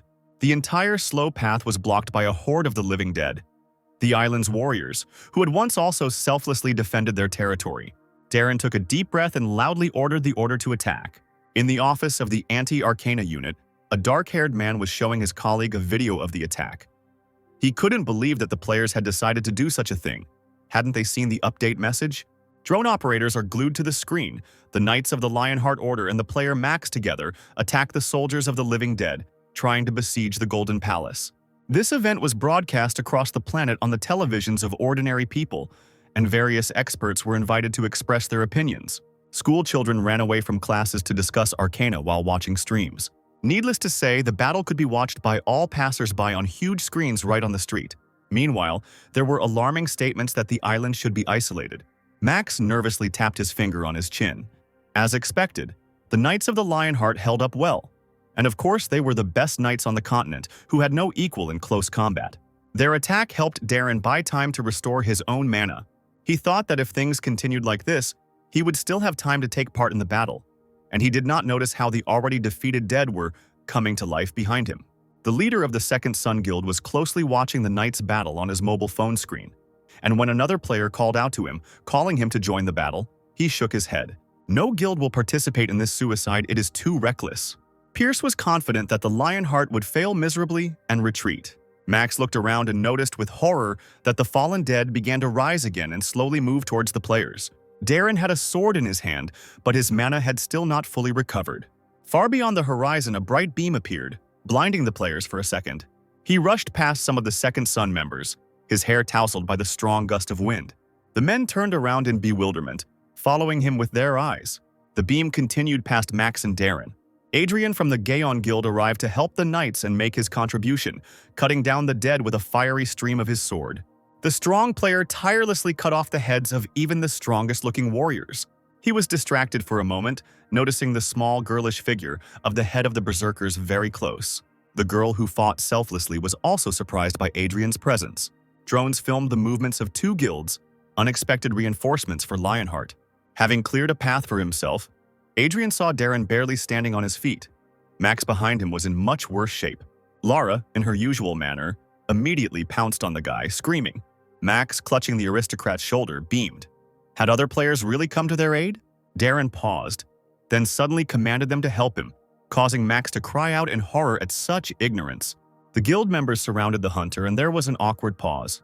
Lara, who had a debt from the previous rift, came to help, but upon hearing the order, she slowly began to seethe with anger. Greg coached his brother, pointing out that this was a great opportunity to prove himself to Darren once again. However, the guild leaders did not seem too enthusiastic about this appeal. While Darren lazily scratched his ear, Max almost cried. The players themselves offered to help, and the guys only made them angry. At this time, behind Darren and the knights, groaning and wheezing were heard. The dead warriors rose again. Lancelot was the first to notice this, warning everyone by grabbing his sword. The players began to fight back furiously. The dead took them by surprise, and orders were immediately given to the priests, who needed to be given the blessing of holiness and protection. Max trembled. He had no mana left for support. Darren touched Lara on the shoulder, saying that the Knights of the Lionheart also needed blessing and protection. He, adding that he didn't even have tea for someone like her, demanded buffs from the girl. Lancelot looked up and saw something that gave him strength. An angel of incredible beauty descended from the heavens, radiating divine light. Priests from the Gaon arrived to help the order for support. The defense increased. The combat ability against the undead increased sharply.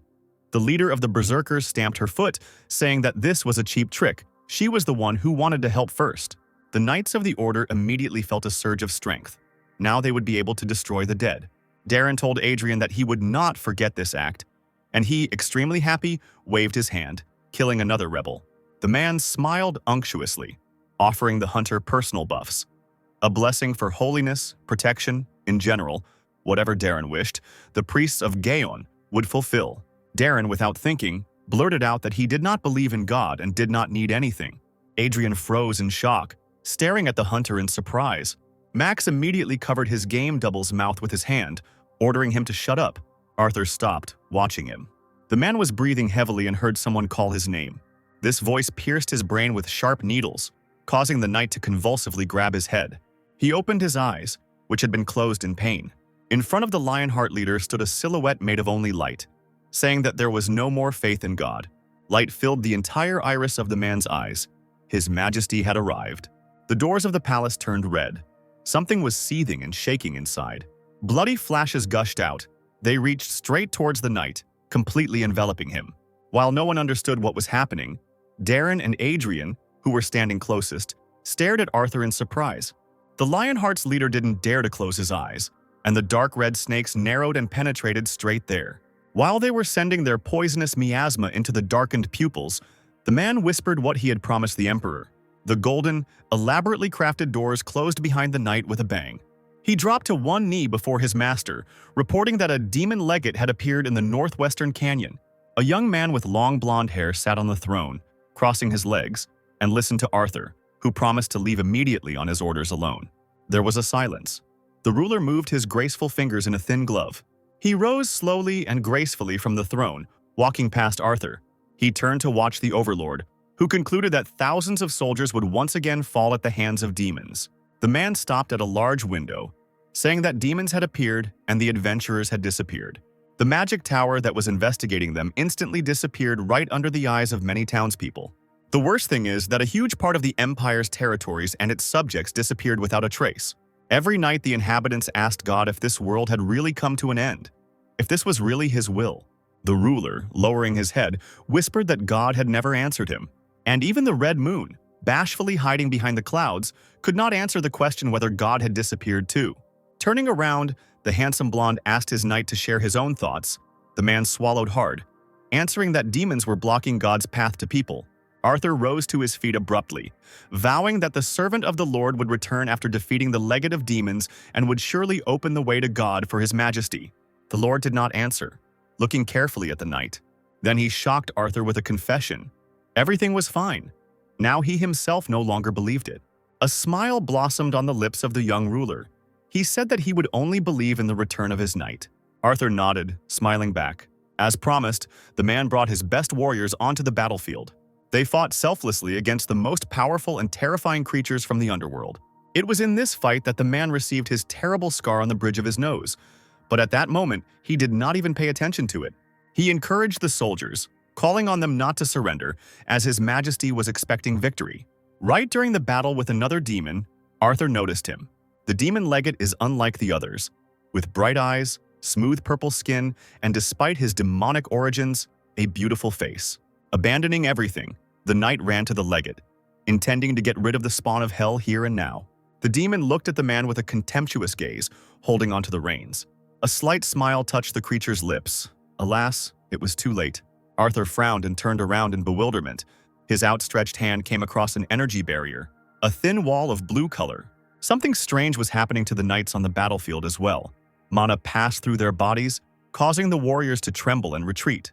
Arthur froze, unable to move. He couldn't believe what was happening. The legate rider turned into a dark silhouette, dissolving into the air before his outstretched palm.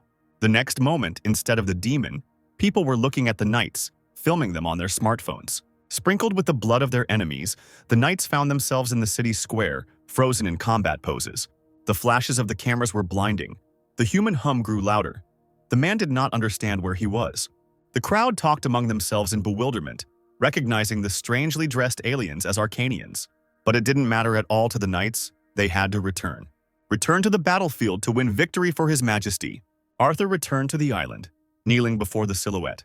His beautiful master, the features of a painfully familiar face, gradually appeared in the air. The man trembled. The corners of his lips turned down, and he raised his tightly gloved hand. The guilds and orders continued to watch, realizing that what was happening did not bode well. They were amazed to hear Arthur asking the Lord for forgiveness for his incompetence and for being late. A demonic silhouette appeared above the man. He straightened up and seemed to no longer have control of his own mind. The knight loudly announced that he would become his majesty's sword and destroy all enemies. Max leaned forward in shock, whispering the knight's name as demonic energy began to surround him as well. Arthur turned and walked slowly towards his former allies. It was them that the powers above ordered him to choose as his enemies. Having lost all humanity, the knight, led by a demon, prepared for a bloody battle. Lancelot and Tristana, afraid to approach the commander, cautiously asked if everything was okay with him. Surprised, Lara tried to be rude to the leader, but the knights stopped her in time. Max began to bite his nails from the tension. How unlucky they were that Arthur, of all of them, became possessed. It was probably some kind of debuff. Mind control can be more difficult than possession from time to time. The place in front of the palace gates where a man had stood a second ago suddenly became empty. A flash of bright red light flashed somewhere in the distance, and Arthur, his eyes shining with demonic force, raised his sword. Darren felt his energy right behind his back, and at first he stood there dumbfounded, not expecting something like this.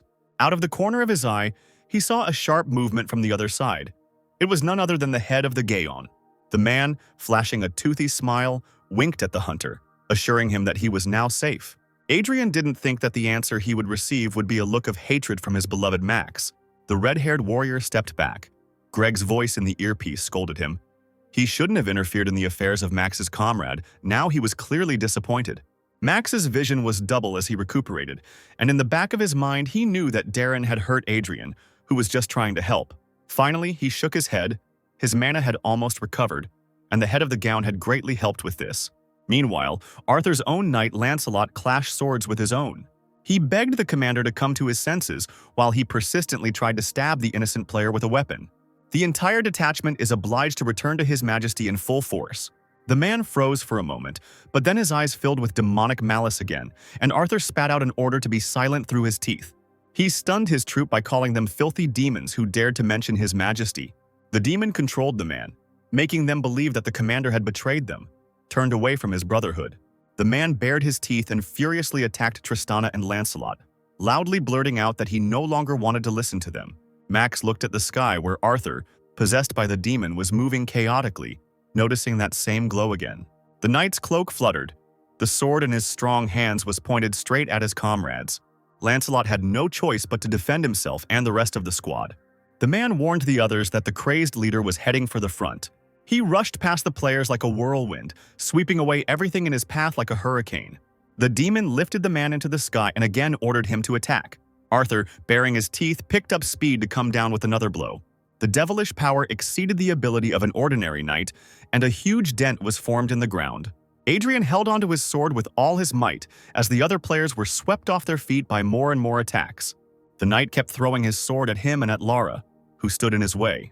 Although they tried to fight back, even when they gathered in a group, the guild leaders felt the superiority of the Lionheart leader. The man jumped back and raised his sword, burning with hellish flames above himself. Using this maneuver, he slammed his weapon into the ground with all his might. A fiery tornado swept from the very gates to the place where the players were, creating deep dents in the ground. There was an explosion. The battlefield was covered in smoke, and numerous drones were unable to film what was happening. Lara's sister ran up to her, coughing violently. The girl fell, but waved off help, saying that she had tripped. Someone's wheezing was heard. A player who was buried under stones asked for help. Tristana saw other knights running to her and asked them to help the wounded. A bloodied Adrian leaned tiredly on his sword, calling Arthur a disaster.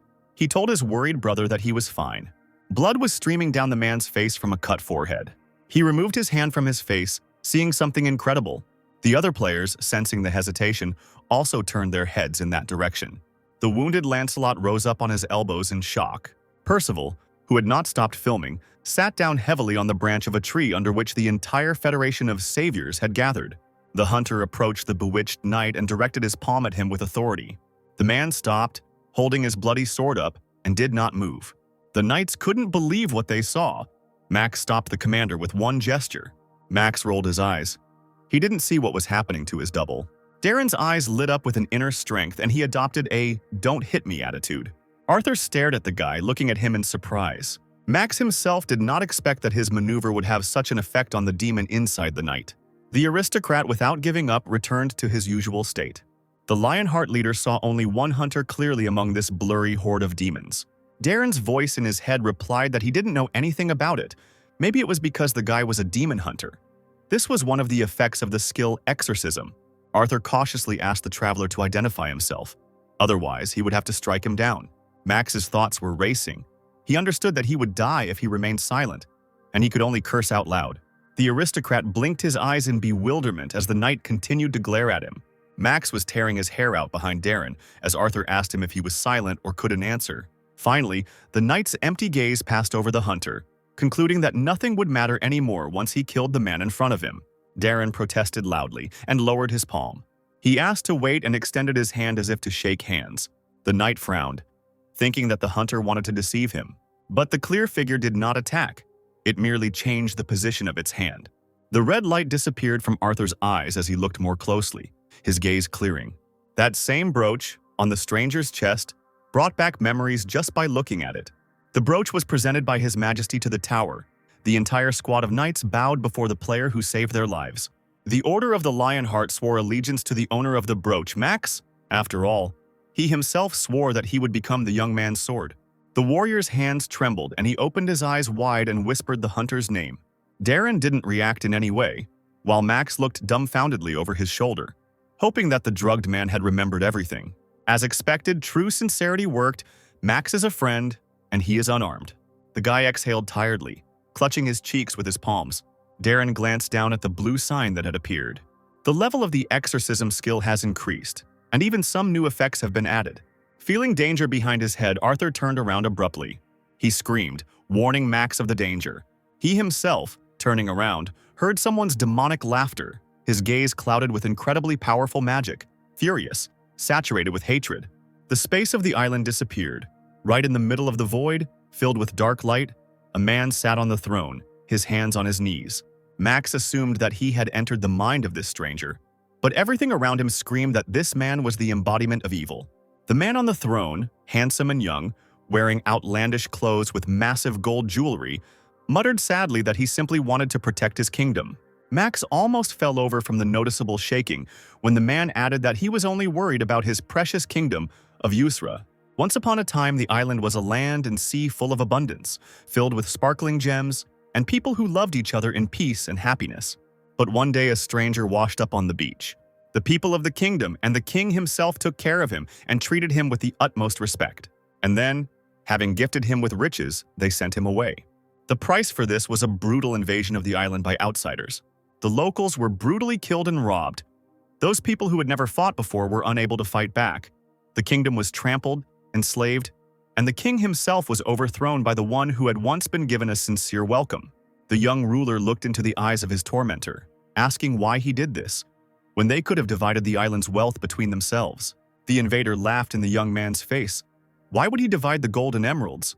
Kneeling in his hall like a foreign slave, the king did not know what to do if absolutely everything was taken from him. The crown that fell from his head rolled to the side. Grabbing his long hair, the ruler screamed shrilly. And now, having turned into a demon who wanted revenge more than anything in the world, he stretched out his clawed hands towards the stranger's neck. His eyes, drowned in rage, burned into someone else's insides. The man screamed that he would not give up to anyone what belonged to him. This island, this sea, this sky. The hunter remained silent, not taking his eyes off the maddened ruler. All these people who killed the owners of the islands to get the treasures, they all belonged to only one ruler. Suddenly, Darren shouted, ordering the man to be silent. He kept talking about some trifles. He no longer had the strength to listen to it. The king's face smoothed out. Even the demonic features half disappeared. He did not expect such a rebuff. Pressing his hand to his heart, Darren firmly replied that all wealth was fleeting, and he would teach a man to feel only pride in his heart as soon as he closed his eyes. The demon's eyes sparkled again. He bared his teeth, not understanding what this stranger wanted to convey to him. The player's eyes widened and his mind returned to the island. A worried Arthur immediately ran up to him, thinking that Max had been possessed by a demon. Without saying a single word, the boy extended his hand, intending to direct mana to the lock. He frowned and focused on his own magic, about to intervene, just a little. The stone, under the influence of mana, began to tremble slightly and its surface became covered with cracks. The huge columns that supported the high vaults gradually collapsed. The Savior Federation and Percival watched the destruction of the majestic palace with desperate cries. The same reaction was felt by those who followed the events using drones. Those present as one clutched their heads. The castle was collapsing before their eyes. Duke and Jessica, discussing their business, looked indifferently at Louis, who was surprised by the broadcast, and he admiringly called the hunter a monster. Within minutes, the Golden Palace was completely destroyed. Darren loudly called Greed to come out. Max behind him could barely stand on his feet. His mana was running out more and more with each passing second. The aristocrat shouted that wealth was worthless and that the soldiers who had sacrificed themselves for the defense now lay in ruins. And despite the fact that the ruler has now turned into a demon, he was once a true monarch. A huge devilish pillar with many eyes and an open mouth like a snake burst out of the rubble, cursing loudly. How dare the impudent man touch his wealth and even resist greed, one of the 7 deadly sins? The poor little man, Darren, stood with his arms folded across his chest and looked at the monster looming over him. Greed immobilized the heads of the federations, threatening to devour both the hunter and his troops. Lara was suffocating. She couldn't move, panicking and gasping for air. Hundreds of eyes of greed looked upon the players, vowing to turn them into undead creatures who would forever protect their treasures. Adrian, frozen motionless, trembled. Better death than such a fate. When it was announced that judgment was clouded by intolerable desires, Darren loudly commanded sin to know its limits. At that moment, the knights felt that they had regained the ability to move. Lancelot and Tristana lowered their heads in shock, slowly moving their frozen fingers in the air. The rest of the guild members looked at the hunter carefully, waiting to see what would happen next. The aristocrat looked at Greed just as fearlessly. A huge mouth with many teeth snapped, trying to reach the guy. The demon screamed that an ordinary person would not dare to control the mind of the great evil, the strongest sin. Darren countered. What stood before him was neither evil nor greed. The blue sign announced the activation of the exorcism ritual, and it became possible to invite the demon to take part in the ritual. A shining ball appeared in the hunter's hand. The guy screamed, calling on the last king of the Usra kingdom to come to his senses. The monster stared at the man in shock, his mouth wide open. Darren announced that it was time to correct his mistakes. The sphere in his hand broke into pieces, emitting a soft blue light. Greed laughed at first. He would simply dodge such a worthless attack. But the next moment, the huge eyes began to blur right into the air. The handsome face of the ruler of Yusra appeared in the hunter's mind. The man decided to stop because his castle had already fallen. The light from the sphere absorbed the demon, dissolving it within itself, drowning out its dying cries. The small human figure continued to stand bravely in the midst of events. Percival, holding his mobile phone tightly in his hand, almost fell off the branch from what he saw. The drone operators were going crazy with raging emotions as the events unfolded. The head of the second son also watched the broadcast with his mouth open. All that was left of the demon was smoke, which gradually swirled around the hunter. He did it. Max's amazing achievements are constantly updated. And only then did the audience notice an unfamiliar man appearing from under the remains of the great evil. In front of the hunter, kneeling on one knee, sat the barely alive king of Yusra. Eyes swollen from tears opened, the man stared at his hand, certain that he had died along with evil. He began to tearfully thank the hunter. But Darren didn't even hear the master. Signs about leveling up flashed before his eyes. The aristocrat stared in shock at the last one, which stated a hidden task. There were 9 seconds left to complete it. Hidden task, the king, who tried to kill the great evil together with the player, could no longer find the meaning of life. It was necessary to help him with this. To transfer the crown to the king of the kingdom of Yusra. Both boys stared at the sign that had appeared, which depicted something they were already familiar with. That same broken crown, the first treasure Darren received. The hunter slowly approached the shining sphere in front of which the Lionheart order had gathered. The drone commentator was enticing the audience, not knowing who appeared at the site of the great evil's fall, his body or a new evil. And now all the spectators watched tensely as the player Max took something out of his inventory. Darren handed the man on his knees what belonged to him. The crown slowly fell on the king's head, and he felt as if he had regained his body and soul. Max breathed a sigh of relief, remembering how he had mistaken the jewel for trash. Now the task was completed. An intricate golden plaque appeared in front of Darren in a haze of bright light. Exactly the same ones appeared before the players of each guild. Someone revealed the secret of the island of Yusra. The head of the Eastern Guild began to look around excitedly, trying to figure out who had cleared the rift. Louis let out a nervous laugh. He knew exactly who this someone was. Percival screamed like a girl, filming everything on camera, his viewers tearing up the comments section. It turned out that this notification had spread throughout the world. Every resident and every player around the world received it. The blue light was blinding. Max closed his eyes. Could it have been him who did this? The tablets solemnly stated that the new kingdom of Yusra was ready to come into being. From the depths of the green jungle, a bright blue light shot into the sky. Strong walls began to appear behind the players. Absorbing the trees, a new golden palace was erected in their place. Arthur and Lancelot looked at the unusual phenomenon in fascination, quietly talking to each other. A few minutes later, the entire ancient kingdom of Yusra stood on the island, and a golden tablet read, "A new region had been discovered." The game transported drone operators to the island, who looked around in amazement until one of them realized that he needed to quickly capture the stranger's face. The players stood in front of the palace gates with Darren at the head. Max and the aristocrat looked at the king of the island. It was radically transformed, returning to its former majestic appearance. The man dropped to one knee again and introduced himself, the last king of the kingdom of Yusra, Merlin. The game has awarded Max the honorary title of benefactor of the kingdom of Yusra. Relations and influence on the kingdom have reached their maximum, and the authority function in the kingdom has also been activated.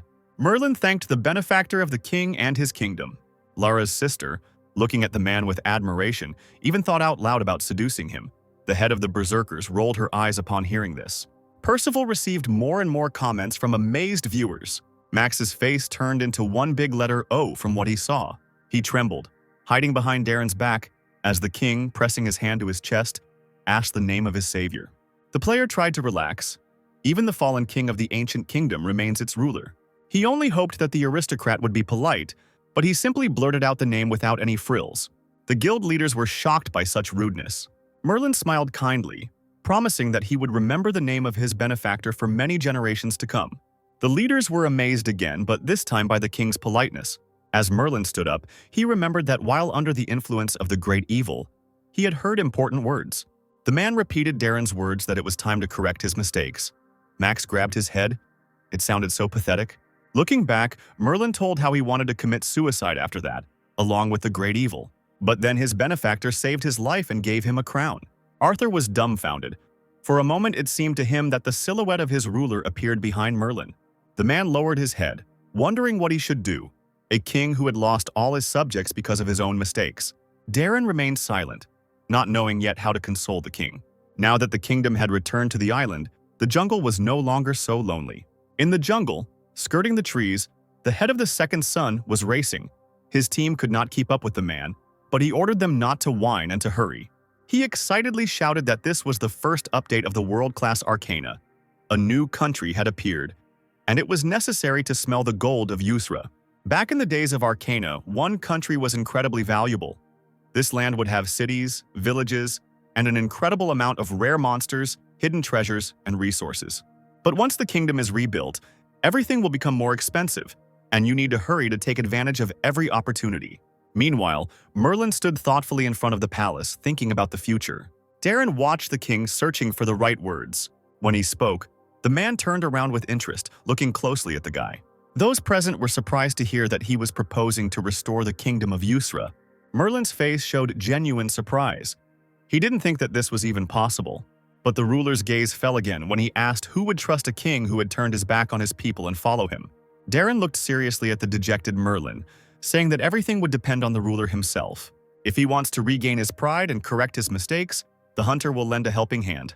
Hearing this, the man raised his eyebrows in surprise, staring at Max. Then, closing his eyes, smiled a little sadly. It felt like his benefactor was reading his thoughts. A blue sign about a hidden mission appeared nearby. Max glanced at it with shame, noticing that everything he had said was repeated there word for word. Bowing his head, Merlin wanted to confirm the previously voiced will of his benefactor regarding the kingdom of Yusra. But he was not allowed to finish speaking when the extremely loud head of the second son, Pierce, suddenly appeared in the clearing. He shouted that Yusra deserved a second wind, and his guild would provide active support. All the heads of the guilds present turned their faces away from the man in disgust, knowing that he had simply decided to profit from someone else's fame. Having failed to attract attention from Adrian and Lara, the adventurer's gaze fell on the one he had been looking for from the very beginning. He shouted the hunter's name loudly, thinking that he had probably already taken the initiative into his own hands. Now he just needed to make himself known. Running up to the guy, Pierce unceremoniously grabbed him by the hand, shouting a greeting in his ear and assuring him that second son were Max's fans. Without taking off his gloves, the adventurer began to shake the stranger's palm with both hands, shouting his name along the way. Adrian and Lara gasped. Arthur raised his eyebrows dismissively. The player's behavior was extremely inappropriate. A few seconds passed. Pierce stared at Max, blinking in surprise, waiting for a response. A bead of sweat trickled down his forehead as he realized that the atmosphere around him was not at all friendly, and that he was not being welcomed with open arms. The hunter didn't even turn his head, but the air around him thickened into ominous colors. There was an oppressive silence. Max silently stared at the man. It seemed as if one could hear the buzzing of insects flying past. Finally, Arthur could not stand such unceremoniousness and directly stated this to the uncomprehending Pierce. He decided that he had given the wrong hand and began to apologize profusely when he saw the shadow hanging over Max's face. In fact, the player was barely standing on his feet because of the work he had done, destroying the castle, pacifying the riot, performing the exorcism ritual. All of this took too much effort. At the moment when Pierce was talking about his 7th-ranked guild, Max was thinking only about a good night's sleep, and he turned away abruptly without saying a word to his interlocutor. He continued his conversation with Merlin, the king of Yusra, who had been waiting patiently all this time. Darren approached the lord with one tempting offer. Percival held a tripod with a mobile phone in his hands, with his mouth slightly open, and the comments in the chat were filled with delight. There was no hint of sympathy for the abandoned Pierce in Adrian and Lara's eyes. The men who were filming the events on drone cameras were glued to their monitors, munching popcorn enthusiastically as if they were watching a gripping movie. After some time, the players left Yusra, moving to the Berserkers' headquarters. The news feeds were filled with reports of the game's events. Berserkers and Gain claimed in interviews that they had not come to Max's aid for personal gain, even capturing the moment of Pierce's awkward attempt to introduce himself, calling him invisible. In the large office allocated to Max, the player received Jessica, who bowed deeply before him. Darren crossed his legs and propped his chin on his fist, scowling as he watched the girl. He himself had previously asked the magician to observe good manners, but now it played a cruel joke on him. Jessica took everything too literally. Darren invited his guest to sit down and explained that the rockets were not delivered to the magic tower. Jessica's green eyes sparkling as she asked silly questions like whether she could stop the missile, and a tired Darren asked her to get down to business. Having come to her senses, the magician continued the flow of questions, starting with the fact that she had watched many videos with Mr. Max. Darren, who had been exhausted before, closed his eyes. He was very tired. The girl's further monologue, who even called the hunter wiser than her hat teacher, was diluted with Darren's witty answers in his head. Thoughts about hunting, enemies, demons flickered in the boy's head like magic dust and gradually faded away. He fell asleep. Finally, Jessica asked if what Mr. Max was using was magic and looked playfully at the man opposite. The hat on her lap rolled its eyes and clicked. There was no answer. The girl, who had previously been too carried away by maintaining politeness and composing questions, looked more closely at the player. He, with his arms folded across his chest and his head slightly lowered, was dozing. From the outside, it might have seemed that the guy was concentrating on something and was about to open his mouth to answer. Darren had really worked hard. It was no wonder that the monotonous flow of someone else's speech had put him to sleep. Jessica opened her mouth slightly and widened her eyes, looking into the handsome male face opposite her. Strands of platinum hair fell over Darren's eyes, and he mumbled something irritably through his sleep. Unable to resist, the mage slowly extended her hand towards the guy, holding her breath from excitement. She became so bold that she climbed onto the table with her knees, but she did it very deftly and quietly. A girl's finger gently touched the soft hair, straightening an unruly strand. Darren's eyes snapped open and, as usually happens from REM sleep, he was startled for a second, not understanding what was happening. He sat up straight in his chair, remembering that he had just made an appointment with a mage from the Shining Guild. There was no one in front of him. The girl left. The hunter turned his gaze to the window. For a second, it seemed to him that he was in his own dream. Having finally woken up, he noticed a piece of paper on the table, on which they put a jar of ink for reliability.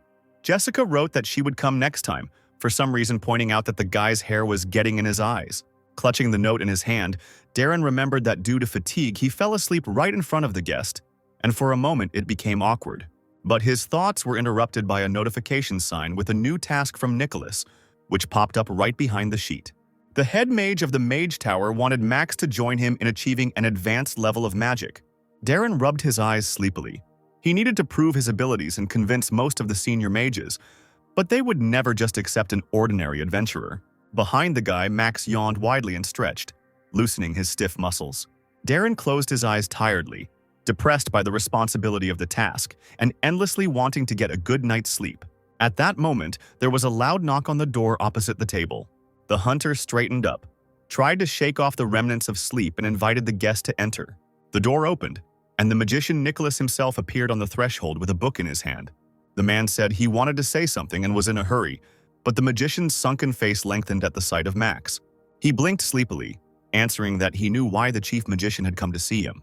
The player had already guessed that he needed to prove his own strength, and Nicholas thought distantly whether such a hairstyle was really in fashion now. He admitted out loud, guiltily, that his lack of qualifications had cast doubt on Mr. Max's skills. Darren stood up from the table and businesslike pulled on his jacket, throwing in that the problem was not in the magician's qualifications. To Nicholas's surprised look, he immediately asked to take him to the magicians right now. If they didn't believe, then the adventurer would force them. The sign was supplemented with new tasks. Convinced the majority of senior mages, the adventurer was called by a certain Anna. The senior mages wanted to greet their new colleague. The player received an invitation to a conference. Behind the stands in the main hall, the chief magician sat hunched over. On the very first bench, a stately woman sat with one leg frivolously crossed, thoughtfully rubbing her chin with a hand with brightly varnished nails. The lips of the senior mage of the School of Healers. Anna stretched into a sly smile as she shook her blonde hair. She decided that the adventurer Max, alas, would not even be able to try to confirm his qualifications. The culprit will be the triple sealing spell cast by the 3 senior mages. Darren was already standing in the corridor, looking for the right door, but the mage's goal was to prevent him from finding it. He stood in front of the entrance for a few seconds, but then turned abruptly in the other direction. He turned again and reached out for the door, the lack of sleep resulting in a burning irritation, blazing eyes, and an unwillingness to play other people's games. The magicians sitting in the hall shuddered. Anna opened her mouth in amazement, almost falling off the bench. Those present in the hall did not understand how an ordinary adventurer could easily destroy the triple magic seal. Even Nicholas, the founder of theoretical magic, could not do this. Darren looked at the thunder and lightning as he stood at the door, which he opened with just a wave of his hand. Anna raised her eyebrows, staring at the guy in amazement, and remained silent. He hissed with a murderous expression on his face that it looked like someone had decided to play a joke on the door. His strong and angry mana spread across the hall like thin, dark flowers, and everyone felt this frightening influence. The hunter walked slowly to the center of the room, announcing that everyone had gathered to greet him, placing special emphasis on the word greeting. But if the magicians wanted to waste his time on such jokes, they should be sure. Will they be able to answer for it? Darren rushed like a wolf straight towards Anna. While saying the last phrase, the guy leaned his hands on the bench where the senior mage of the School of Healers sat, hanging over the woman. Darren's eyes glowed blue. Anna, like a cornered animal, tried to move back, to hide from this gaze and strong energy. Darren stared at the frightened woman for a few seconds without blinking, but she couldn't even imagine that he had simply dozed off with his eyes open. Max bared his teeth. He had just fallen asleep standing there. It's impossible. He needs to finish here quickly and go to bed. Darren jumped aside just as abruptly as he had approached, and, straightening his tie, said that in the future he asked to refrain from such jokes, this time forgiving the magicians. Anna froze in the same position, staring with all her eyes at the players retreating back. Then she laughed nervously and loudly. The rest of the mages began to talk among themselves, stunned that Max had called the whole thing a joke. One of them, who couldn't even guarantee the removal of this sealing spell, suddenly remembered where he had seen the guy's platinum hair before. This must be the same adventurer, the uninvited conference participant that Xanthia spoke of. Then, while escorting him into the hall, the girl nervously leafed through the lists, but never found the player's name in them. Anna listened eagerly to the strangers' voices. The magicians said that they now understood why Nicholas had invited this man to participate in the study. It turned out that it was Max, the adventurer who saw through the illusion of the owner of the magic tower. At night, the tall tower was brightly illuminated by a magic crystal at its top, surrounded by symbols. As soon as the exhausted guys returned to their office and sat down at the table, a sign with information appeared in front of them again. As it turned out, the number of magicians who recognized the player increased after today's meeting. While Max yawned heartbreakingly, Darren courageously held back. It was a good start for someone who simply opened the door to the mages who ran their schools. There was no rush, because Max was a demon hunter, not a mage.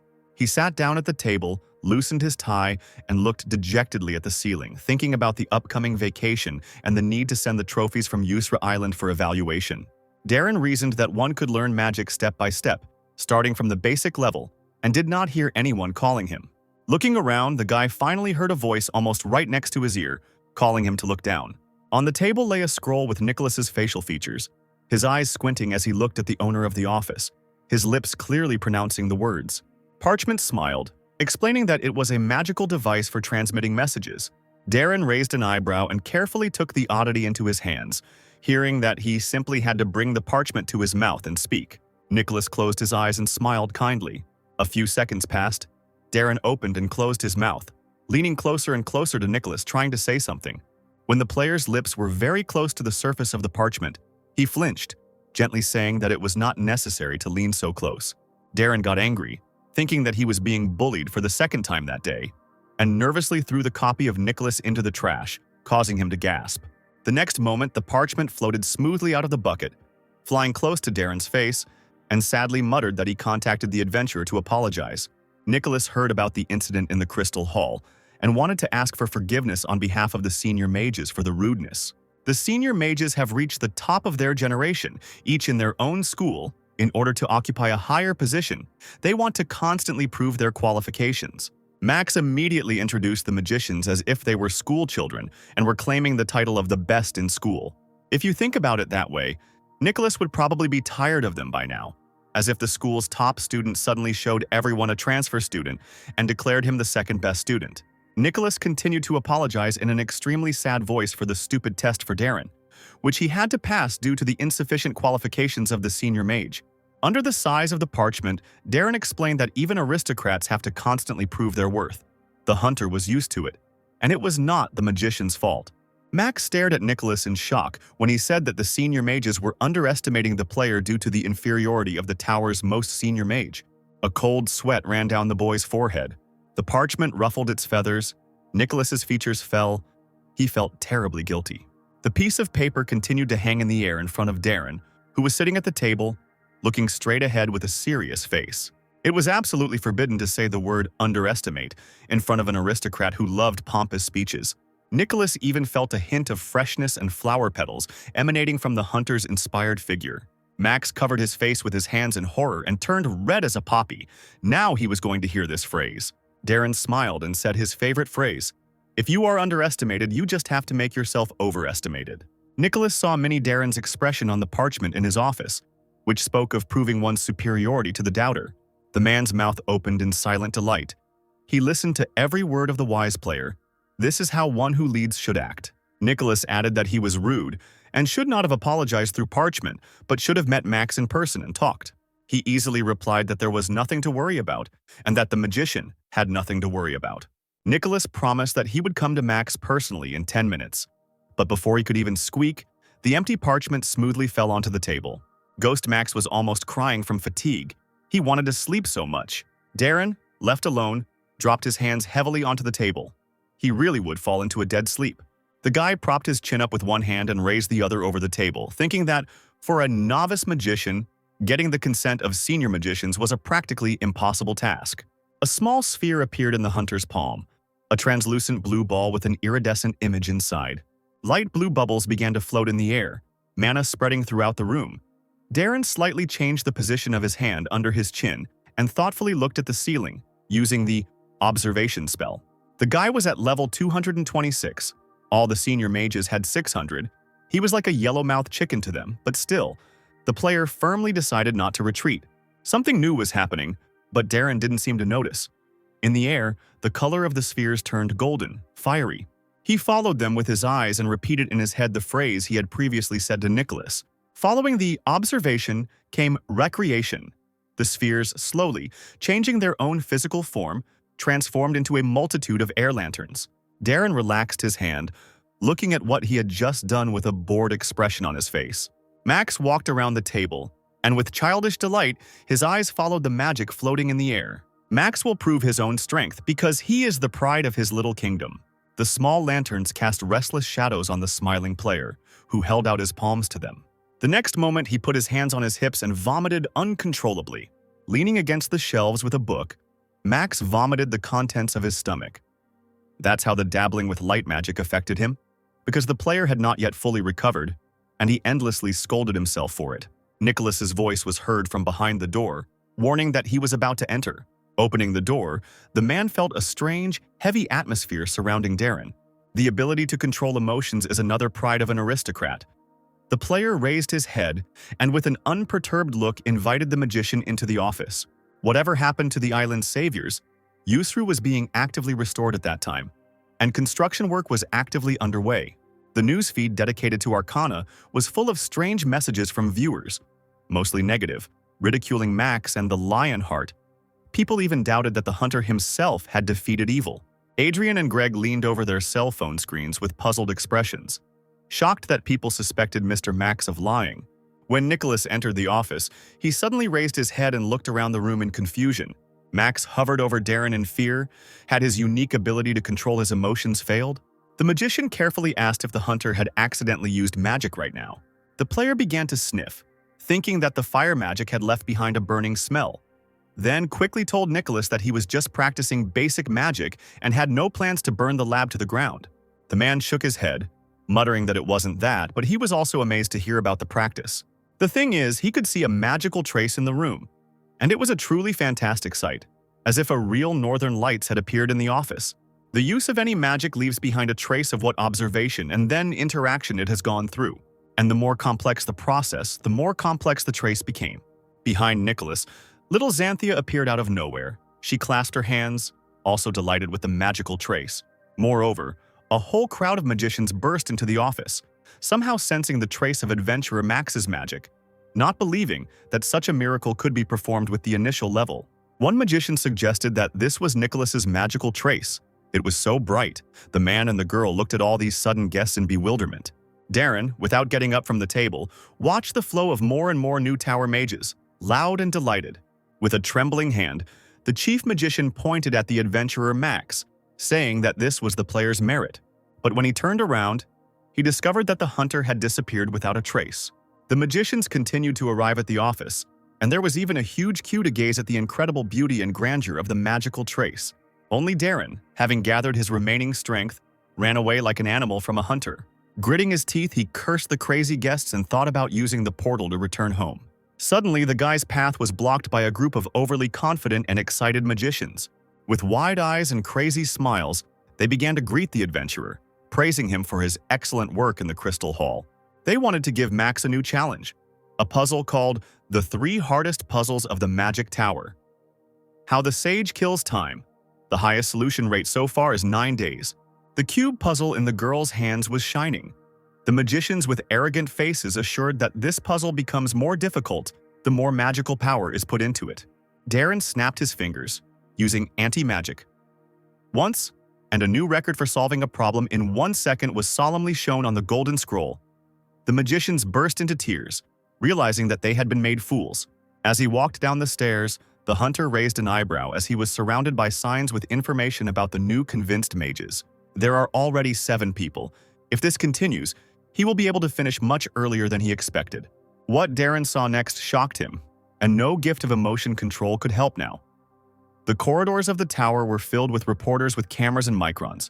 The flashes were blinding, and the buzz of questions about whether Max had defeated evil alone was a wall of noise in his ears.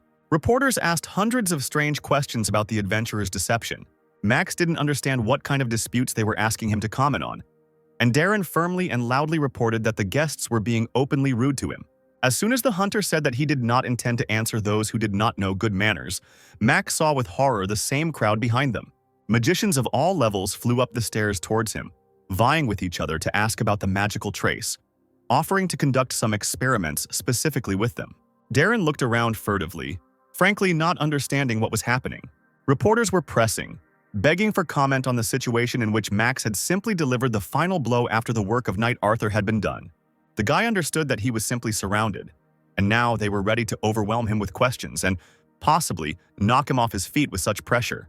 Max saw hundreds of hands right next to his face, shedding burning tears of horror, his own name sounding from everywhere. At some point, howling in despair, the hunter felt something to the side. Turning his head to the wall, Max saw a pink glow. The space on that side seemed to be distorted. The flow of mana changed. Perhaps this was his chance to escape. One particularly dexterous reporter, holding a tripod with a mobile phone in one hand, reached out to the hero of the news with the other, asking for a comment. Cursing, the hunter spat on everything and abruptly walked straight into the wall, or rather, into the flow of magic unknown to him. The reporter's hand caught empty air and he leaned back in shock. The rest of those present stared in surprise in the direction where the adventurer had just stood, humming in annoyance. Darren turned around and saw Anna sitting on the table with a book in her hands. She was as surprised by Max's sudden appearance as he was. The guy's figure was still enveloped in a trace of soft pink mana. The woman slammed the book shut, exclaiming that something amazing had happened. It turned out that it was she who opened the door. Max immediately saw her and entered, as expected from the one who had unraveled the magic of the illusions of the owner of the tower. Darren looked seriously at the senior mage. It was with her that he had communicated during the day in the Crystal Hall. Could it really be that she had helped the hunter now? Darren responded that he noticed someone interacting with the wall for a moment. The same thing happened with the illusion of the tower's master. You need to feel the interaction, observe this magic, and return it to its original state. A simple task. The shocked Anna covered her mouth with her hand and laughed nervously. Then the woman laughed loudly, making Max embarrassed. He thanked the magician. Why was she laughing? He closed his eyes tiredly but was stunned when he heard the next words. Anna wiped away the tears with her fingertip and repeated the phrase about how one must become overestimated if one is underestimated. The mage instantly became serious, addressing the hunter by name. Darren stood frozen where he came from, listening attentively to Anna. Placing her hand on her chest, she sincerely said that she was late in greeting the one who was the only one who thought the Tower Master's illusion magic was simple. Finally, the woman introduced herself to the player, stating her name and position in the tower. In accordance with Chief Mage Nicholas's decision, She recognizes Max's qualifications to conduct joint research. The number of magicians who needed to be convinced was rapidly increasing. After some time, Max finally managed to get home. It was necessary to find out where the whole army of reporters appeared in the tower. So the guy decided to start the investigation by reading the news on the internet. But when he was asked to comment on the controversy, the hunter was afraid that his personality would be discussed further. Most likely, Gain and Berserker, who participated in the battle, are also giving comments. So there is no need to think about this situation. Max slowly looked away from the phone screen and straight ahead. Upon returning home, Darren put on an apron and mask, deciding that the apartment was covered in a century-old layer of dust. Having cleaned up, he immediately decided to take out the huge bags of garbage that had appeared out of nowhere. And then he started training. Because the blue sign showed that the body was weakened, it was necessary to do 500 pull-ups. Max almost cried. He was left without sleep again. Was there really no balance between work and rest in Darren's concept of pride? But it paid off. As a result of repeating the class task, the endurance and agility received as a reward are 33 and 35. Now the player is about 10 to 20 points ahead among those like him. Max was pleased that the usual repeatable tasks gave good results and a large gap between players of the same level. A blush touched the boy's cheeks. He thought that the characteristics of endurance and agility were absolutely useless for a demon hunter. Lack of melee skills, combat skills, and much more are just some of the characteristics. His character needs magical power. Darren's talent allowed Max to learn magic that wasn't similar to the demon hunter class. It would be nice to show off some talent in close combat. For example, the art of the sword that the knight Arthur used. While Max was remembering what it looked like, Darren was methodically cutting carrots on a board with a large, sharp knife. The guy was thinking hard about the technique, not noticing that someone else's hand was chopping up the unfortunate vegetable a little too sharply. Darren closed his eyes, also lost in his memories, still handling the carrots, sparkling lightning rising from his hands in the air. Max slowly raised his head, felt an incredible sensation, and splashes of water on his neck. Now Darren woke up and widened his eyes, looking down. From there, magical power was beating in full swing. Pieces of vegetables flew apart as Darren raised his knife, and a large blue lightning bolt shot straight from the blade. The wall in the kitchen split in two, and a stream of mana and water gushed out into the street. A carrot circle fell on Max's head, and he swore quietly, but in shock. Darren, soaking wet, thought distantly that he was just chopping vegetables, and it turned out that they were currently practicing swordsmanship with a knife. Passers-by looked in bewilderment at the crack in the wall of an apartment building from which streams of water were gushing. Construction of the Berserkers' headquarters continued on Usra Island.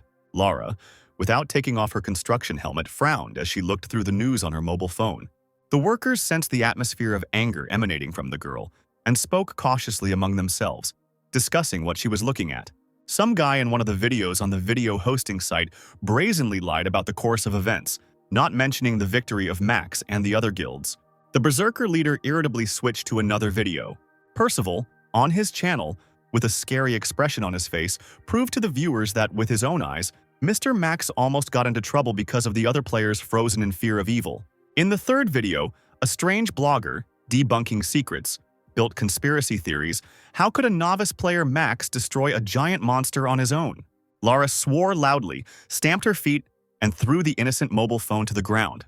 The builders commented on the girl's behavior with bewilderment, smiling condescendingly, and her always smiling sister was already running to her to calm the wild head.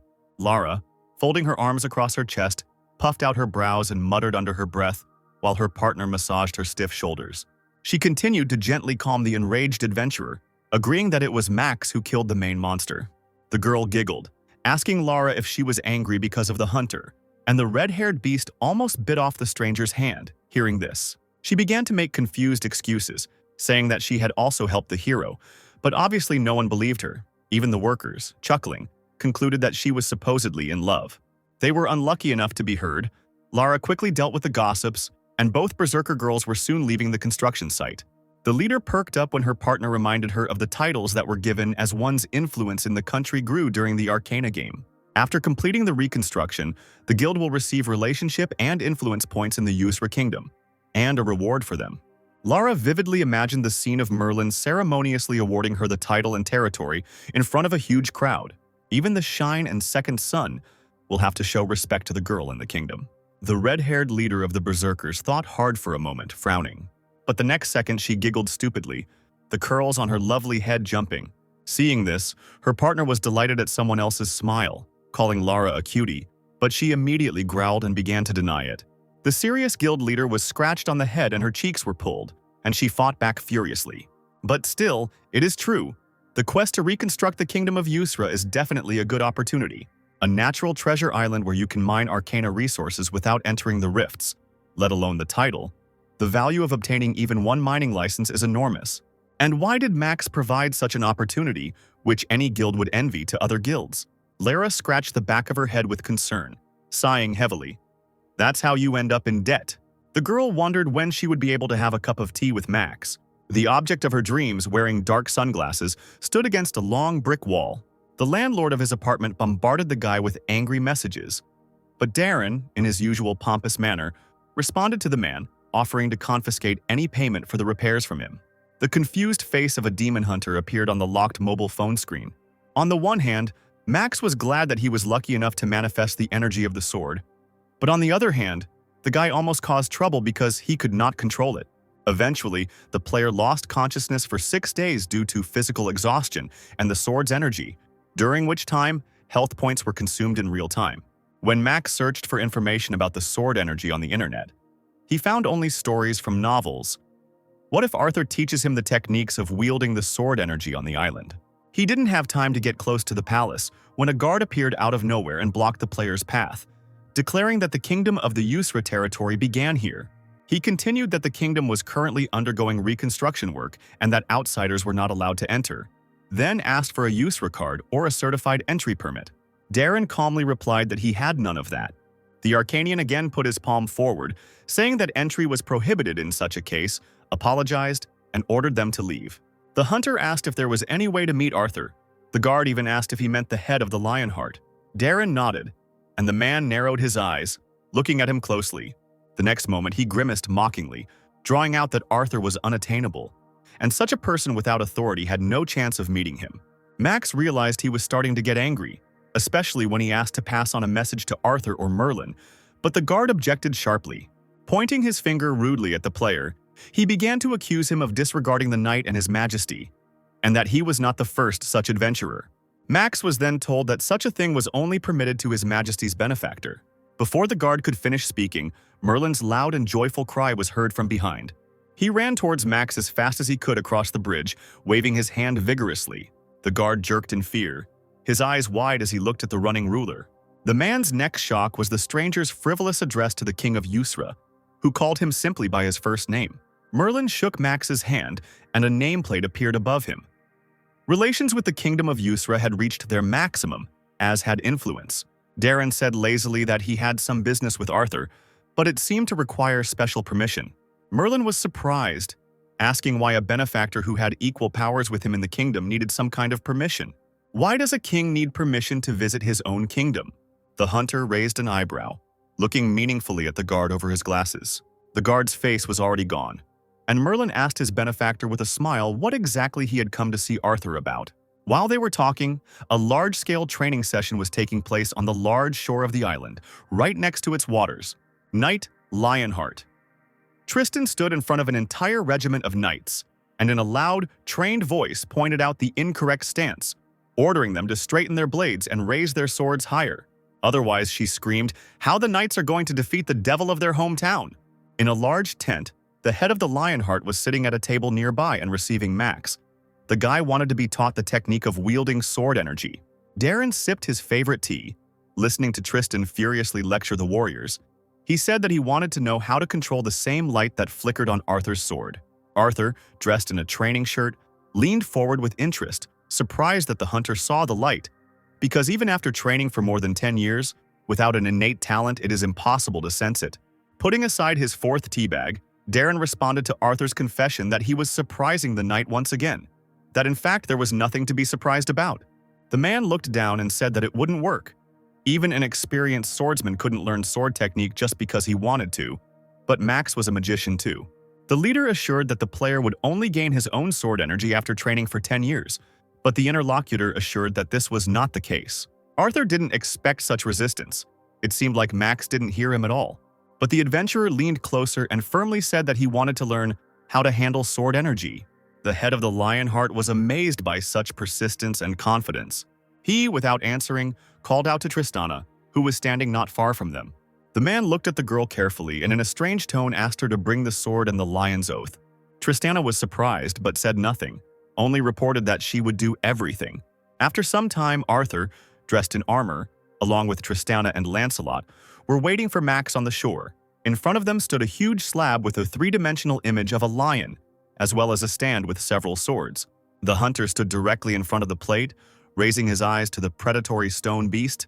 Lancelot quietly asked Tristana what the lion's oath was for, but she just shrugged. The oath of the lion is a relic passed down from generation to generation by the knights of the Lionheart, made of iron that does not exist in the world and has great strength, the same as the unbreakable oath.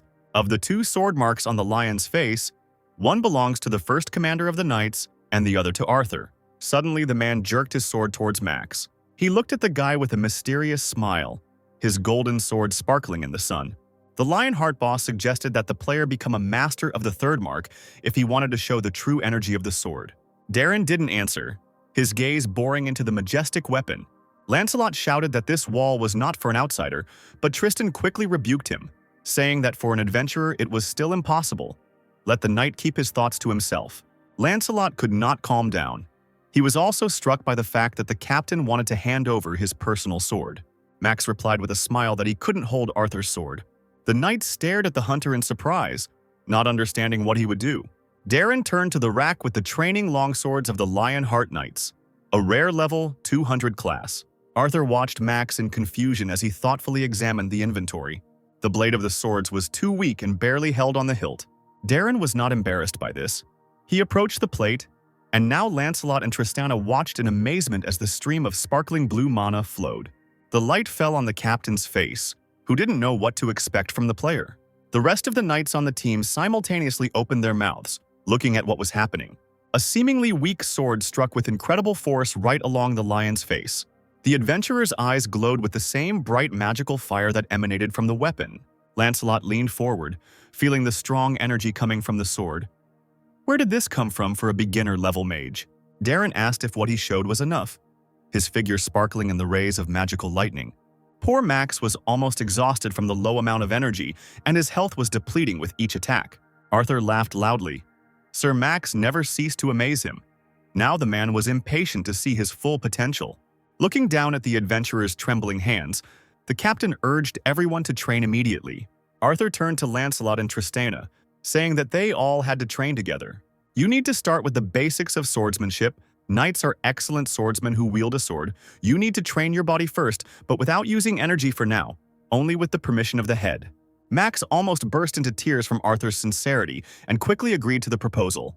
A little later, the hunter, along with some knights, lined up in front of Lancelot and Tristana. Lancelot looked at the adventurer carefully. The magician trying to use the sword had won the captain's favor, but his refusal of Arthur's sword meant deep respect. Even if that was the case, a man would not like it, and Lancelot should feel the same way. Tristana introduced herself to the warriors, currently in charge of their training, and asked them to take into account that training was always harsh, ordering them to change into their uniforms. She also thought about Max, that in a real fight without stamina, he would not be able to manifest the energy of the sword, so she decided, no matter what, to train him to death. Darren obeyed without question, immediately changing into a universal brown shirt, tightening the belt on his trousers even tighter. Tristana bit her lip under Lancelot's arrogant gaze.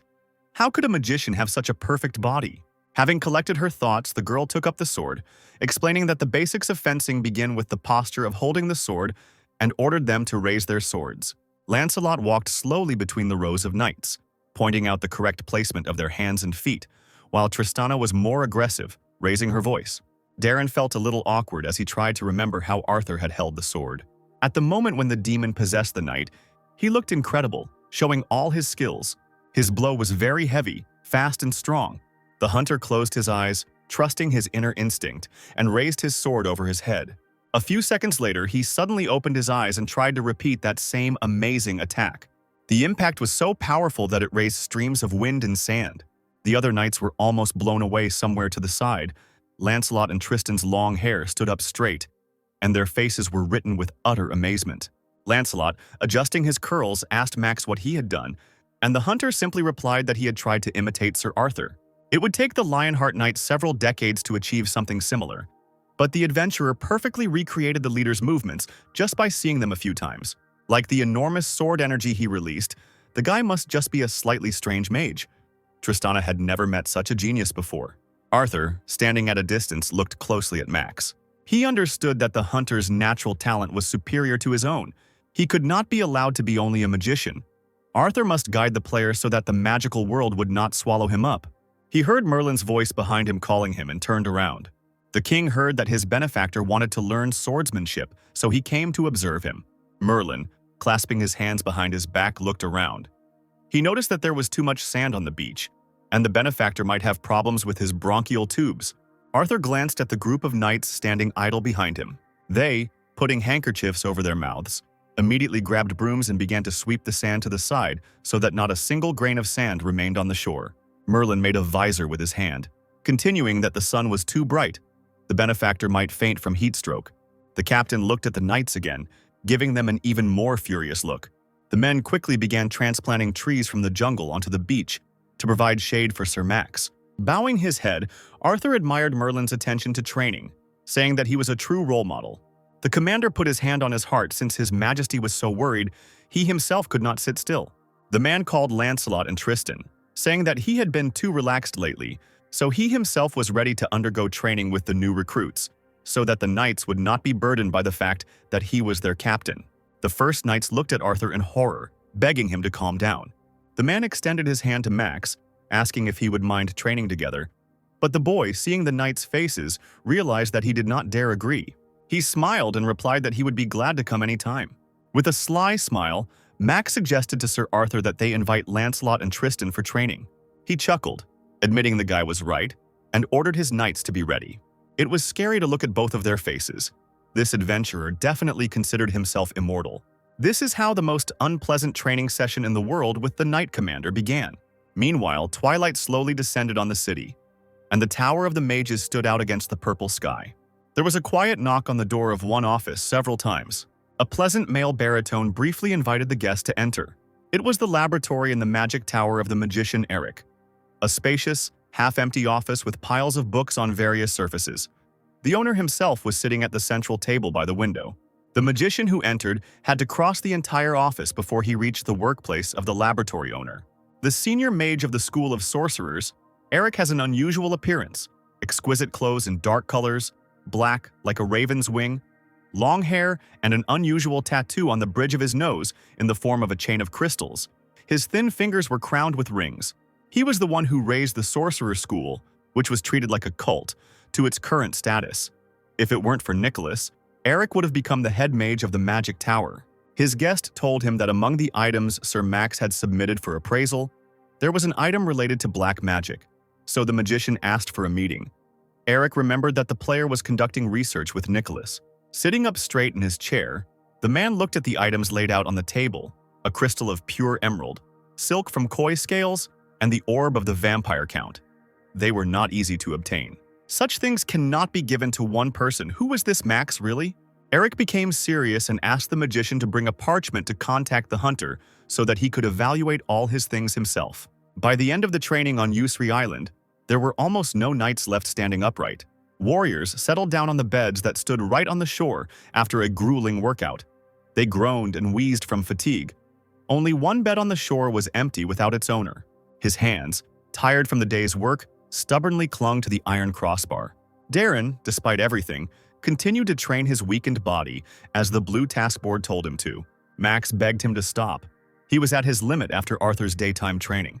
The commander, with a happy smile, shouted about how great it was to return to training after a long break and ordered them to continue running. Max cursed to himself. Jokes should have their limits. And yet he was the one who agreed with the commander the most. Darren looked at the stat window, where there was no longer any fatigue. He had fulfilled the conditions, having gone beyond his capabilities through training. At the moment when Max asked him to lie down and sleep, a large bird flew to the hunter, carrying a parchment in its claws. The bird flew away, the parchment unfurled, and Eric greeted the player, introducing himself. He said that he had contacted the hunter to report the results of the requested item appraisal. Max remembered that he had instructed the magic tower to evaluate some items. Darren authoritatively allowed the magician to speak. Vampire Count's Orb. Unique class. Level 400. Orb filled with vampire blood that bursts out and deals damage to the target. Parchment explained that it was a magical device used by a demon, very rare, and asked to borrow it from Max for research purposes. Max thought that the orb could be used later when he was asked to return the six-pointed star brooch and allowed him to take the item. Next, Eric talked about a crystal of pure emerald of a unique class, without a level. With its help when receiving damage, part of the health is restored. Island Treasure, Koi Silk, unique class without level limitation, increases fire attribute power. Evasion rate, adds aesthetics stat. Eric noticed that it could be used to make items and asked to borrow the silk as well. Darren replied that he couldn't do that. He was hoping that something could be created from him and the emerald crystal. The parchment rustled, answering that it understood, and warned that a significant amount of money would be taken from Max during production. While Max was planning how to negotiate diplomatically and very politely, Darren suddenly grabbed the parchment with both hands, softly addressing the stunned Eric by name. Smiling at the magician, the hunter solemnly asked him to achieve the best results regardless of the cost. Max grabbed his head. "This is the worst thing you can say in negotiations." The elder mage's wide-open eyes reflected the player's face, and he quietly repeated the last phrase. Thinking that Nicholas had made a good point of making Max a colleague, Eric smiled and agreed to the proposal. Health points reached critical maximum at this minute. Letting go of the parchment, Darren quickly lay down on the bed. Max was literally falling off his feet from fatigue, and the stunned Eric, who was left alone, gasped. Hearing the boy's measured breathing, the magician was surprised at how quickly the hunter fell asleep. Eric left a message. He will wait for Max in the floating garden and respectfully asked him to meet the magician. The next morning at dawn, while everyone was still asleep, the islands of Asura were drowning in silence. Under a large canopy, on army cots, the knights enjoyed the last hours of sleep before grueling training. But, as usual, one bed was empty, with a sheet of parchment thrown next to it. Against the backdrop of palm trees and green trees, a silhouette could be seen running stubbornly. Max was happy, he had slept well, and now the Run 20 Kilometers quest was completed very quickly. The hunter heard someone calling his name right in the sky and raised his head, noticing yesterday's bird. Eric's expressionless features monotonously conveyed that he had disturbed the guy because he had not received a response to yesterday's message, and also asked for forgiveness if the tone of the letter did not suit the player. The guy raised an eyebrow. He definitely didn't remember or see any message. It turns out that he was in such a hurry to get to training at night that he didn't notice the sheet of paper lying next to his bed. The magician, sitting in his laboratory, breathed a sigh of relief, saying that he wanted to ask with all due respect to meet Max tomorrow in the floating garden. Darren refused sharply, then the parchment rustled, suggesting another time. When he also refused this, Eric suggested it in the morning 2 days later, but the hunter shook his head. The man fell silent, deciding that this was a test. Max was the first to conduct research with the head of the magic tower. The senior mage must have politeness and formality. He didn't have time to finish his sentence, asking about the new date, when Darren abruptly cut him off, answering that it was difficult for him. He explained that he was currently busy training with the sword and could not make personal appointments. The face on the parchment distorted, saying in a strangled voice that he would be at the adventurer's disposal at any time convenient for him.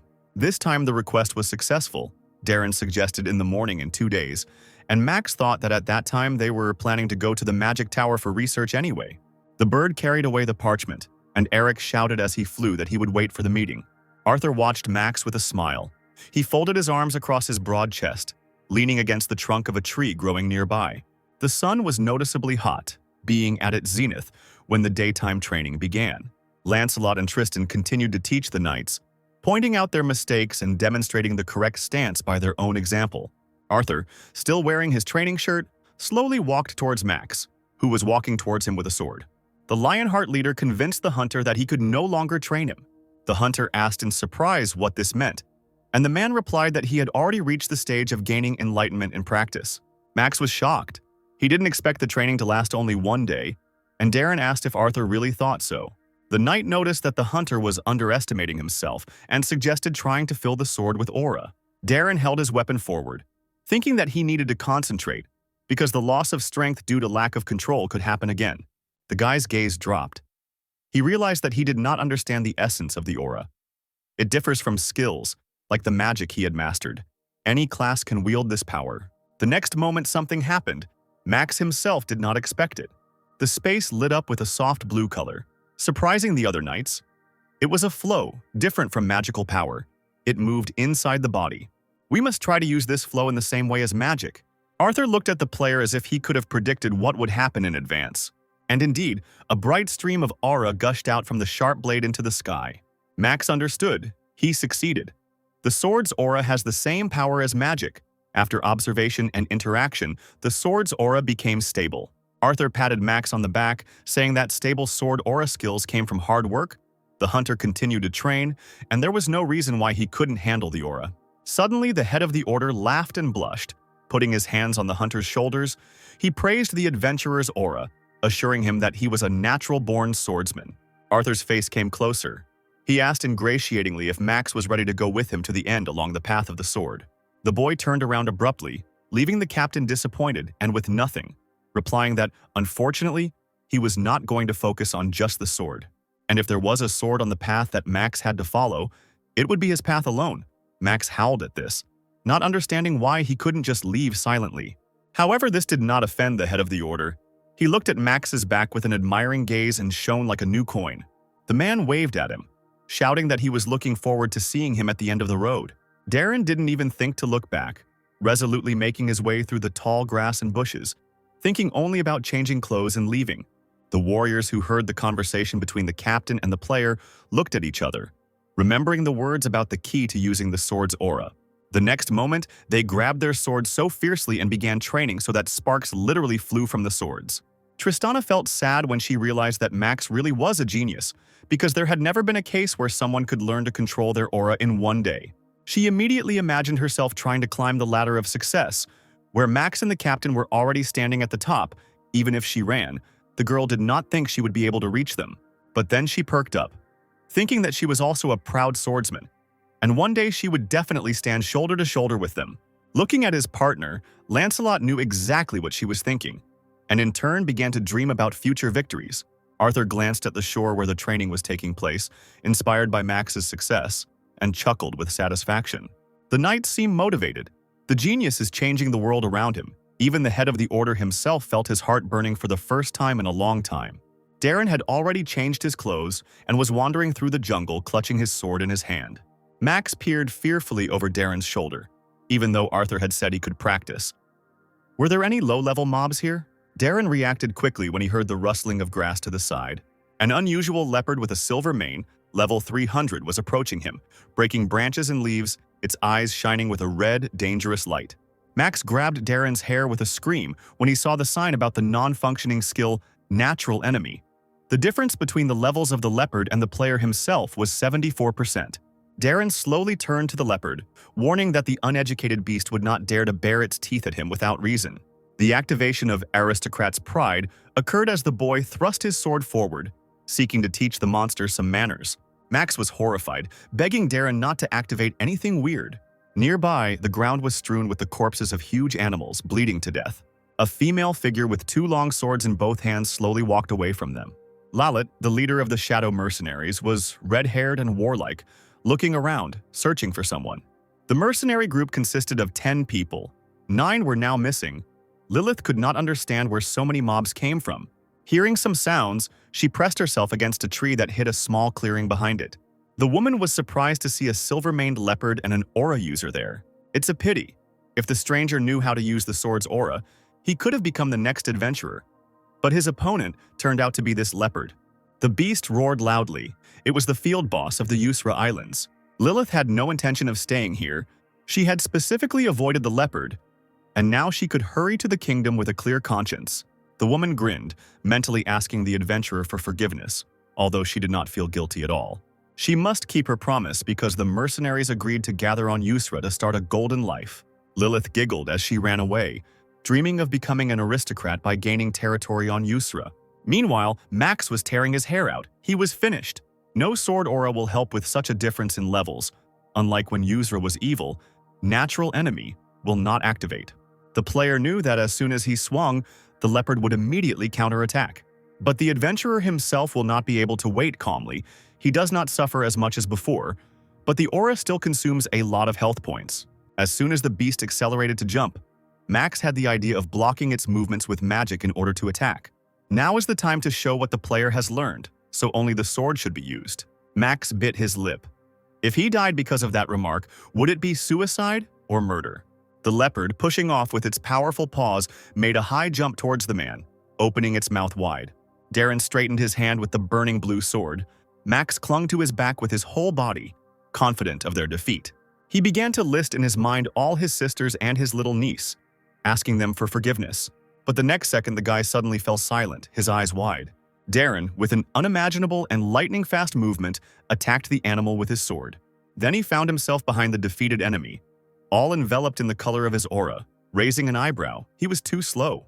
How come the natural enemy wasn't activated? The levels were 74 apart, and Darren was still standing there with a bloody sword unharmed. Max slowly approached the lifeless body of the leopard, killed with a single blow. The beast's bloody body lay sprawled in an awkward position on the ground. Max opened his mouth in surprise, realizing the full power of the sword's aura. Darren noted with a haughty smile that this wasn't even suitable for a warm-up. Max's sharply dropped health level and exhausted appearance indicated otherwise. The day came to meet Eric in the majestic floating garden. The man waited patiently for the adventurer, sitting in the depths of the garden not far from the fountain, around which picturesque flower beds were spread. Clasping his hands in front of him, the magician thought about Max, whom Nicholas himself recognized. He would like to know what kind of person he was. Eric perked up when he saw a figure in a dark suit in the distance. Darren walked confidently and quickly across the path, paved with exquisite tiles of unusual patterns. Stopping in front of the table where the magician was sitting, he simply and unceremoniously asked whether Eric was the man he was looking for. The senior mage of the School of Witchcraft stood up from the table, introducing himself to meet Max, thinking that even the guy's gait betrayed his unusualness. Darren nodded briefly and greeted Eric. Max gritted his teeth against the muscle pain that had been following him all day. He was too busy swinging his aura sword to check out the different techniques and how they worked on the beasts in the jungle. Darren's step, which Eric took for confident, was in fact such due to the player's attempt not to show the pain in his muscles. He immediately asked what business the magician had with him. The man waved his hand towards the table and chair, inviting the adventurer to sit down. Suddenly, the rings on Eric's hand turned black. Black and purple magic rose into the air, and the man's face became one of confusion. These rings measured sensitivity to black magic, and suddenly everything instantly went dark. Moreover, the man, stretching his arms out in front of him, saw such a deep black color for the first time. Eric's pupils dilated in anticipation of finding out what darkness lurked within this man. Darren, frowning, looked at the frozen magician with incomprehension. Max was shaking from fatigue. He hoped to sit down first, otherwise he could fall off his feet. Once upon a time, during his school years, Eric was often bullied by other students. As soon as he carried a lot of witchcraft tools in a box, the local bullies did not miss the opportunity to trip him up. The boys laughed and made fun of anyone who was interested in curses. It was considered a dirty occupation. Eric pored over textbooks and his own works, wanting to prove to those blockheads the true value of dark magic. He found himself standing at the podium in the main auditorium of the Academy of Magic in front of many respected magic teachers. He demonstrated in practice what would happen if you use the right magical power. Then you could move dead animals as if they were alive. Since the magic in this case is different from the existing one, some problems arise that cannot be solved with ordinary magic. The magicians sitting in the hall immediately booed him, shouting that this was terrible and impossible in a scientific society that believed in God. Obsessed with his idea, Eric, shrouded in a black-violet aura, loudly asked to take his time, to look at the essence, so that the unsolvable problem could be solved with the help of intervention in the worldview.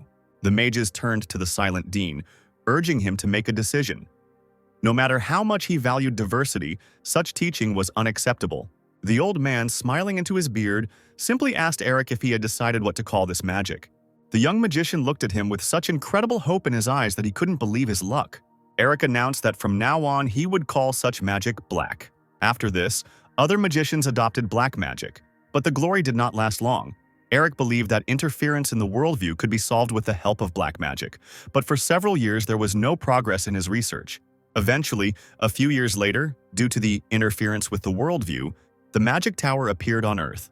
Eric thought it was possible to prevent this, but certainly not alone, and simply spent his days wallowing in self-destruction over his inability to do anything.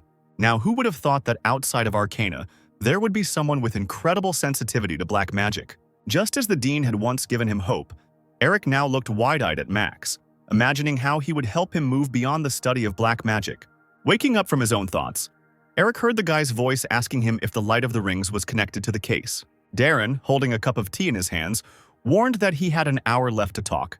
Eric apologized, explaining what was going on, his jewelry measured talent in black magic, but today was the first time the magician had seen such dark and deep colors. Darren looked questioningly at his interlocutor, who clarified that this type of magic uses magical powers different from the usual ones. A fiery bird in a bright golden color appeared on the graceful male palm. Eric said that magic is a power that is expressed in observing the magical power of the target and interfering with it. The next second, a menacing-looking spider was hanging from the thin fingers of the other hand. Black magic uses inner darkness as magical power, which is no different. Such magic is created under the influence of the mind that manifests it, especially the past. The deeper and darker the past of the one manifesting it, the more powerful black magic he possesses. While Darren calmly finished his tea, Eric theatrically covered his mouth with his hand and turned away. He noticed that Max had a high sensitivity to black magic. The guy must have had a difficult past. The demon hunter didn't answer, shaking his head. Max threw his head back, groaning silently. Was Eric really referring to his 8th grader syndrome? How awkward. But Darren, raising the cup to his lips, remained silent. Max suddenly stopped being hysterical and looked carefully at his double. Was the magician really talking about his artificially created past? Darren slammed the dishes down on the table, saying it was very unpleasant. The hunter crossed his legs and looked Eric up and down, asking if it was ethical to judge another person's past on a first meeting. Dropping his hand to his chest, the magician trembled, exclaiming that he had made a terrible mistake due to his carelessness, committing an unwise act towards Max. The man closed his eyes in self-flagellation, assuring that he would report this to his superiors and the Council of Elders to receive formal disciplinary action. Deciding that it would be an extra burden on his shoulders, Darren curtly replied that he would accept the apology, stunning Eric. And again the sun illuminated his figure, as the boy solemnly said that the spirit of searching is the virtue of a scientist. He does not hate someone who is faithful to his duty to research black magic. It seemed to Eric that the sunlight was coming not from the sky but straight from Max. Darren thought out loud, if black magic uses magic different from the existing one, is it possible to use black magic even when mana is depleted? Eric turned pale and clung to Darren, asking passionately if he was interested in black magic and if he could follow a man along its path. The situation seemed painfully familiar. Earlier, Arthur had asked the hunter to follow the path of the sword with the same expression on his face. Darren turned his gaze to the blue plate. The number of magicians who recognized him increased from 8 to 9. This was Eric's merit. It was time to leave. The guy without further ado headed down the path, telling the magician that time was up and he would contact him later. Eric sincerely thanked him. Max thought dejectedly that if he stayed here even a little longer, he would be captured and forced to be a graduate student in the Magic Tower. Returning to his laboratory in the Tower of Mages, Darren sat down at the table again, thoughtfully burying his face in a book. His attention was distracted by a scroll that appeared nearby, containing the accumulated messages. Nicholas congratulated the hunter on officially joining the Magic Tower, and Mages Max didn't even know introduce themselves to him and invited him to dinner. It turned out that all the senior magicians following Eric recognized him.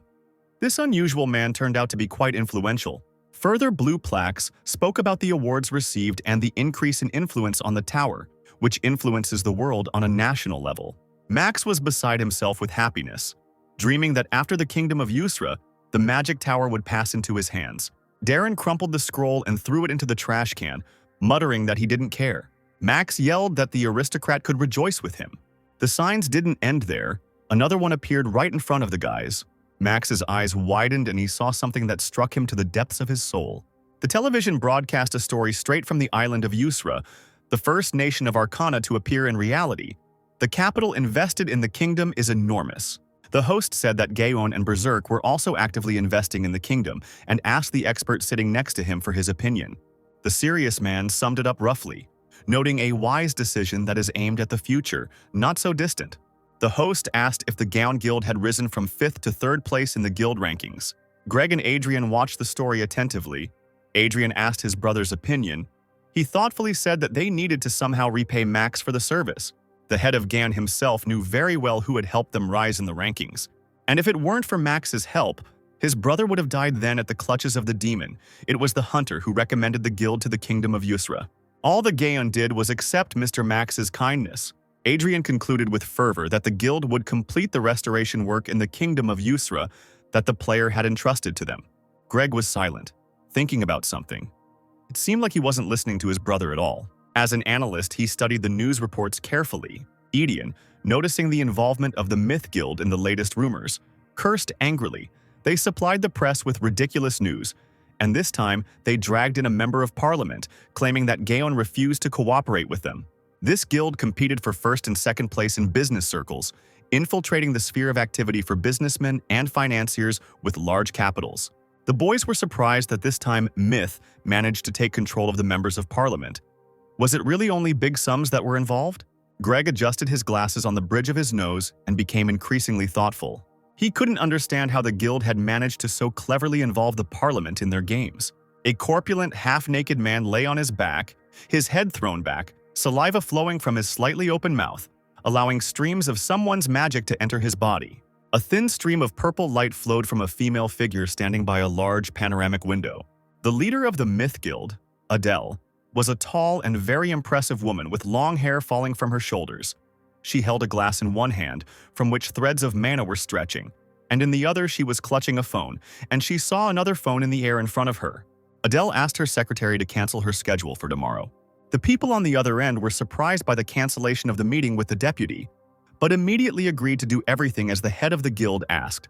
The woman playfully licked her bottom lip with the tip of her tongue, looking at Max, who was secretly photographed in the jungle. The next moment, Adele's appearance changed to demonic. She definitely looked like a succubus, telling the secretary that tomorrow she would go to the Yusra kingdom to meet a man. A new day has arrived, heralding troubles for the inhabitants of the Tower of Mages. Darren saw a sign that informed about the activation of a new function in the tower. The phone lying on the table came to life, causing Max to flinch. The hum was created by a stream of messages from beloved sisters, which did not bode well. Max, visibly nervous, looked at the screen of his mobile phone while the aristocrat drank tea. The next moment, the phone was obscured by a piece of parchment that appeared out of nowhere. Darren carefully took it in his hands, remembering that this was how the mages in the tower sent messages to each other. The parchment came to life and human features immediately appeared on it. The senior mage quickly rattled off an apology for his appearance. And since Max had now become the chief mage's co-researcher, this gave the boy a similar status. Without giving this piece of paper time to finish speaking, another one immediately pushed it aside.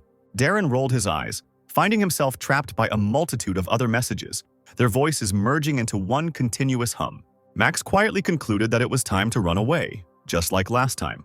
Not noticing the absence of the laboratory owner, the parchments continued to float in the air for some time, loudly talking to each other. The demon hunter was already leaving, without even trying to listen to the rest of the message. The royal castle on Yusra Island shone with golden vaults in the rays of the bright tropical sun. Merlin laughed carefreely, his handsome tanned face untouched by the years spent in the demon's confinement. Darren came to see him, told him about the persecution. The ruler concluded that his benefactor worked hard. The men sat at a small table in one of the open halls of the palace. Merlin noted that such was the status of co-researcher of the chief magician. Max should consider this gratitude of the senior magicians with kindness. Darren, exhaling heavily, said that he does not take bribes, especially anything that denigrates real gratitude, calling it a token of appreciation. Merlin threw back his head and laughed even harder than before, exclaiming that these words were worthy of his virtue. Even the great evil greed would bow before the hunter. He asked the guy if he had seen the new video on the video hosting site from the Gaon Guild, where Max defeats the great evil. Hearing this, Darren's eye twitched and his mobile phone rang.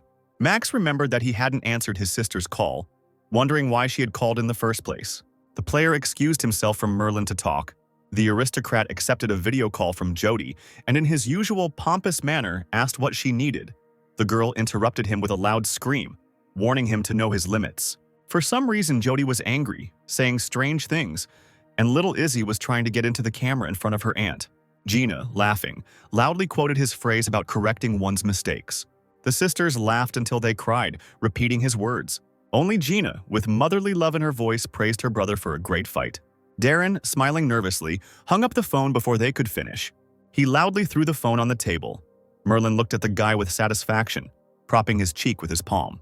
Max, putting his head in his hands, asked the king of the island for a place to stay so he could rest a little. Inspired, Merlin began to bombard his virtuous man with offers to appoint him as a duke so that he could govern the territories independently. But the hunter, barely finding the strength to squeeze out a small smile, replied that one room was enough for him. Not far from the palace there were small wooden houses standing on long, high beams. Max settled in one of these, dreaming of being left alone for at least a little while. Upon entering the house, the first thing he did was carefully hang his jacket on a hanger in the closet. The hunter still couldn't relax, and with a sharp movement he loosened the tight tie around his neck. Next, a multitude of bags of favorite tea flew onto the small table. The guy sat down on the couch and took out his phone to check how quickly his exploits were spreading. Having entered the video hosting site, he quickly typed his name into the search bar. The video was watched by 100 million people. The hunter was seriously going to deal with the Gaon Guild, who illegally published the recording. Suddenly, he felt something new intermingle with the usual smell in the house. Darren's eyes widened, trying to figure out what it was. Taking a deep breath, the boy finally realized what was bothering him. Pulling the mask over his mouth, the hunter opened the window. It was dust. Max scratched the back of his head. That was true, he didn't clean up when he came. On Asura Island, Gaon had its own reconstruction headquarters. At the entrance to the large tent stood several rather dangerous-looking bodyguards. Adrian raised his finger over the screen of his mobile phone, his face twisted. A real tragedy was taking place on the promotion information page. The head of the guild grabbed his head. The shares of Gain were inexorably falling.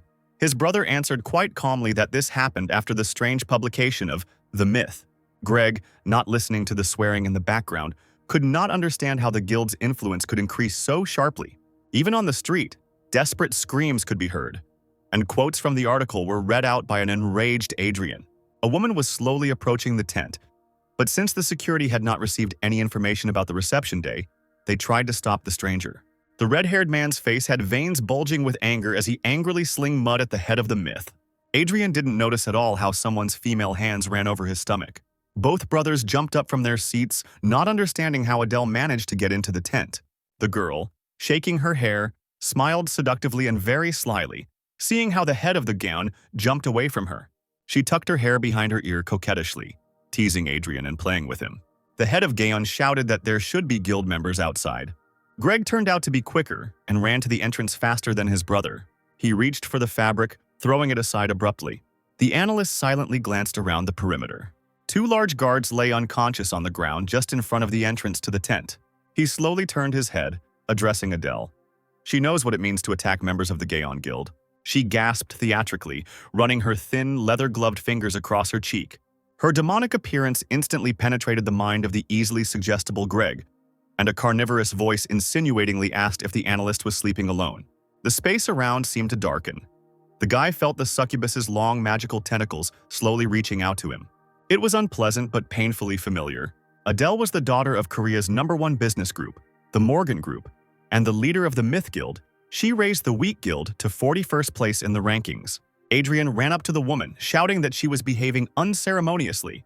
Greg, immobilized, was sweating from the strain, and he was curious about how the guild managed to bribe the parliament. Did Adele really have mind control magic? Normal players couldn't do this.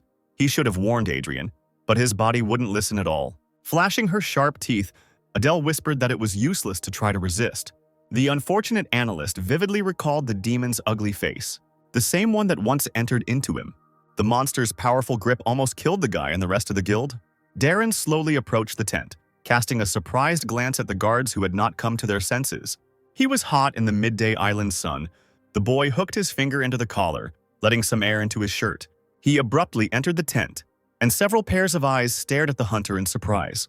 Darren slowly removed his mask, saying that he had just finished cleaning but couldn't stand the stale air. Adrian, as if waking from a dream, loudly exclaimed the guest's name. Adele perked up excitedly, her gaze glued to the now familiar face.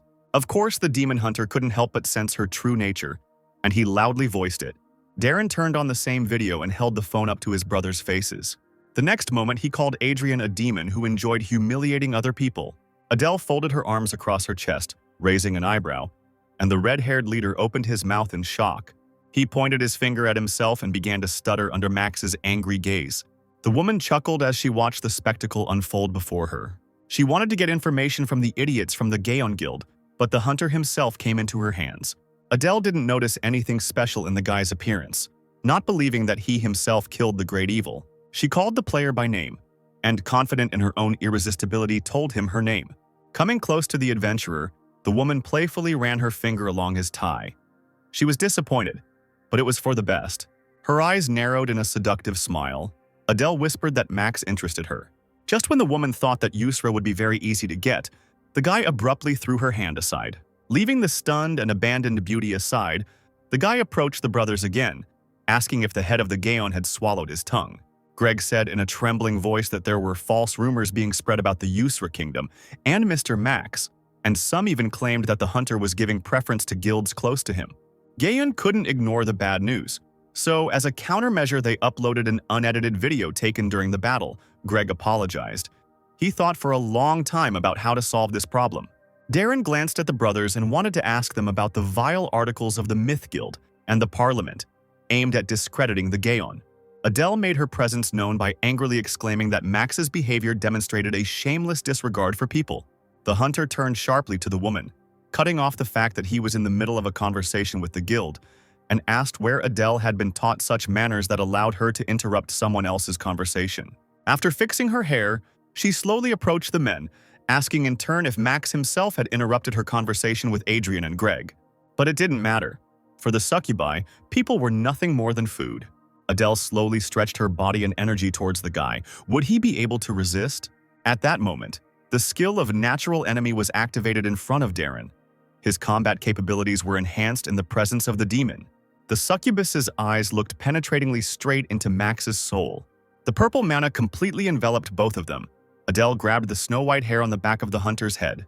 Suddenly, someone's loud cry was heard from outside the tent. There was the sound of many feet stamping, mobile phone cameras working, and shouts calling for more pictures to be taken. Some people, probably reporters and bloggers, and also random passers-by, unceremoniously burst into the tent, some of them chatting with subscribers on the go, showing them Gaon and Adele. The guy who had pushed his way through the crowd closest to Max saw him and screamed excitedly. His profile on the video hosting site turned out to be sponsored by a hunter right away.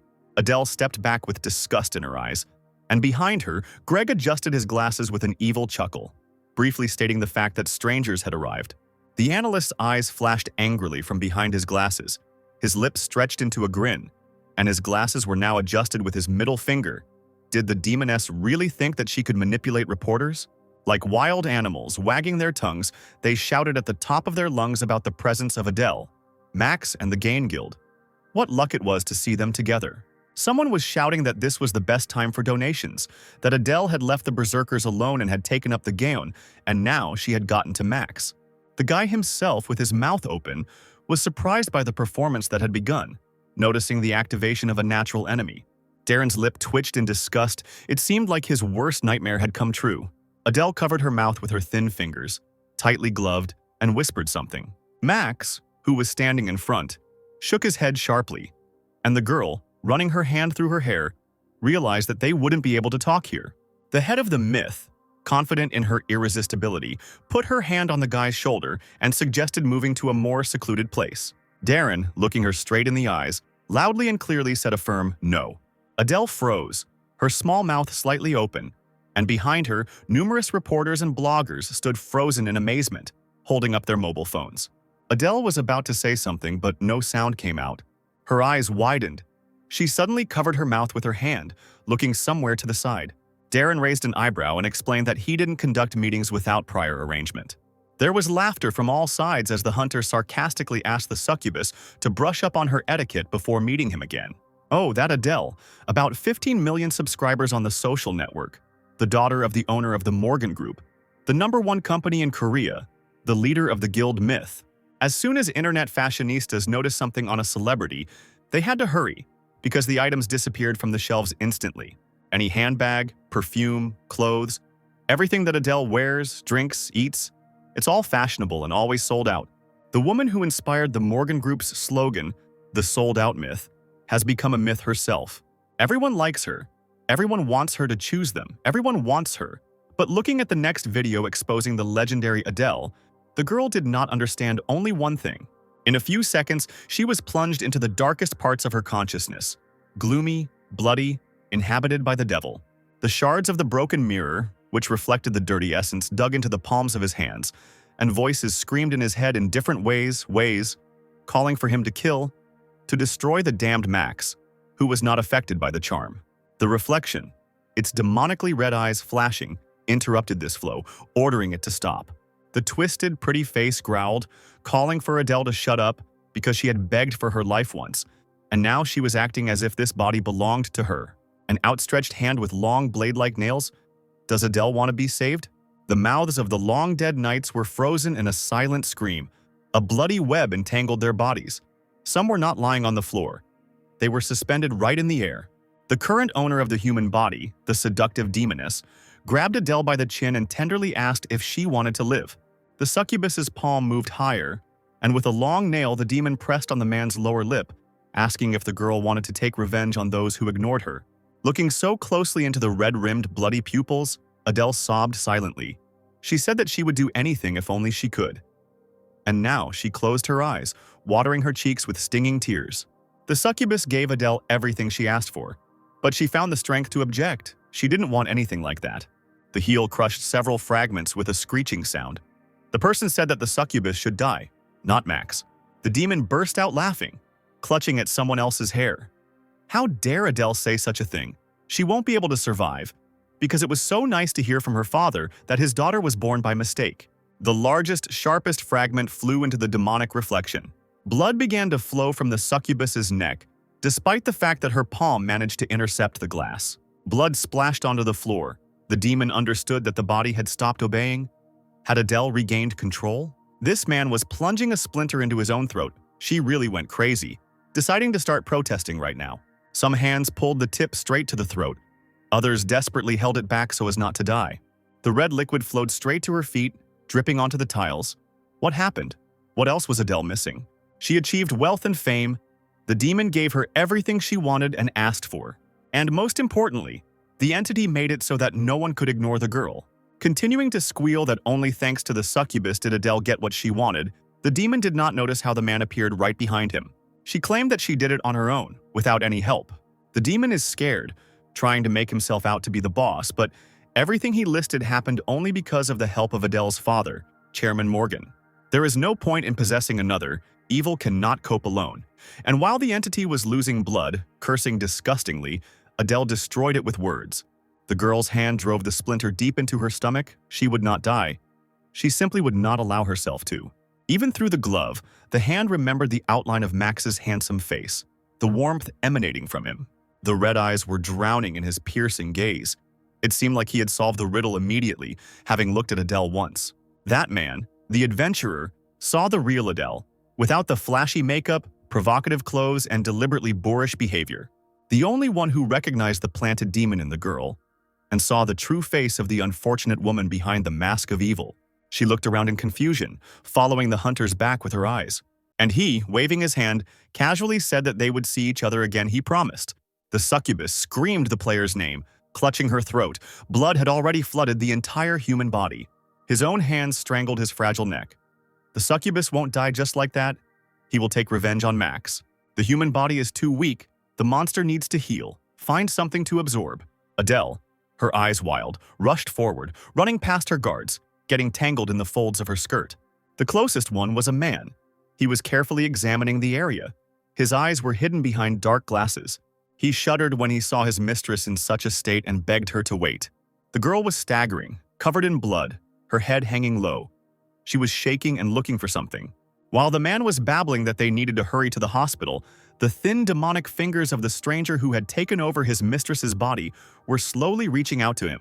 A strange hum filled the night silence that surrounded Darren's estate. The hunter felt this sensation on himself. His hand grabbed the cup of hot tea as if it were a life preserver. He tightened his grip, almost breaking the thin handle and the cup of hot tea. The red sign indicated that the dangerous enemy skill had been activated once again. The player exhaled with barely perceptible fatigue, but was powerless to change anything. He sat up straight and crossed his legs in his chair, then loudly scolded someone, who had never learned any manners, for sneaking into his house late at night and without permission.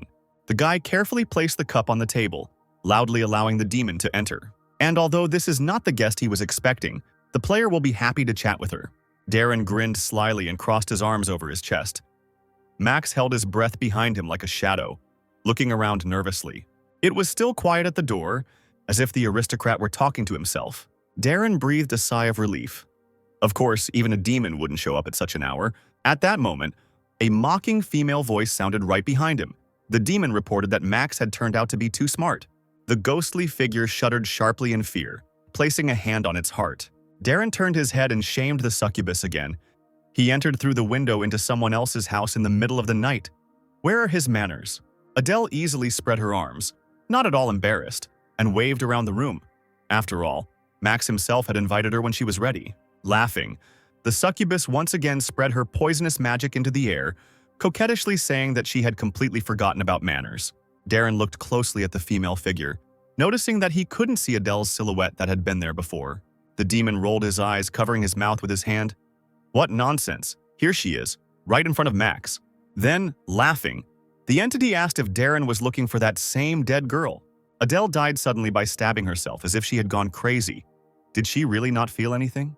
The demon chuckled again, saying that he couldn't help in any way. Max couldn't believe what he was hearing, that Adele was dead, and the demon continued to chatter, accusing the man of deliberate rebellion.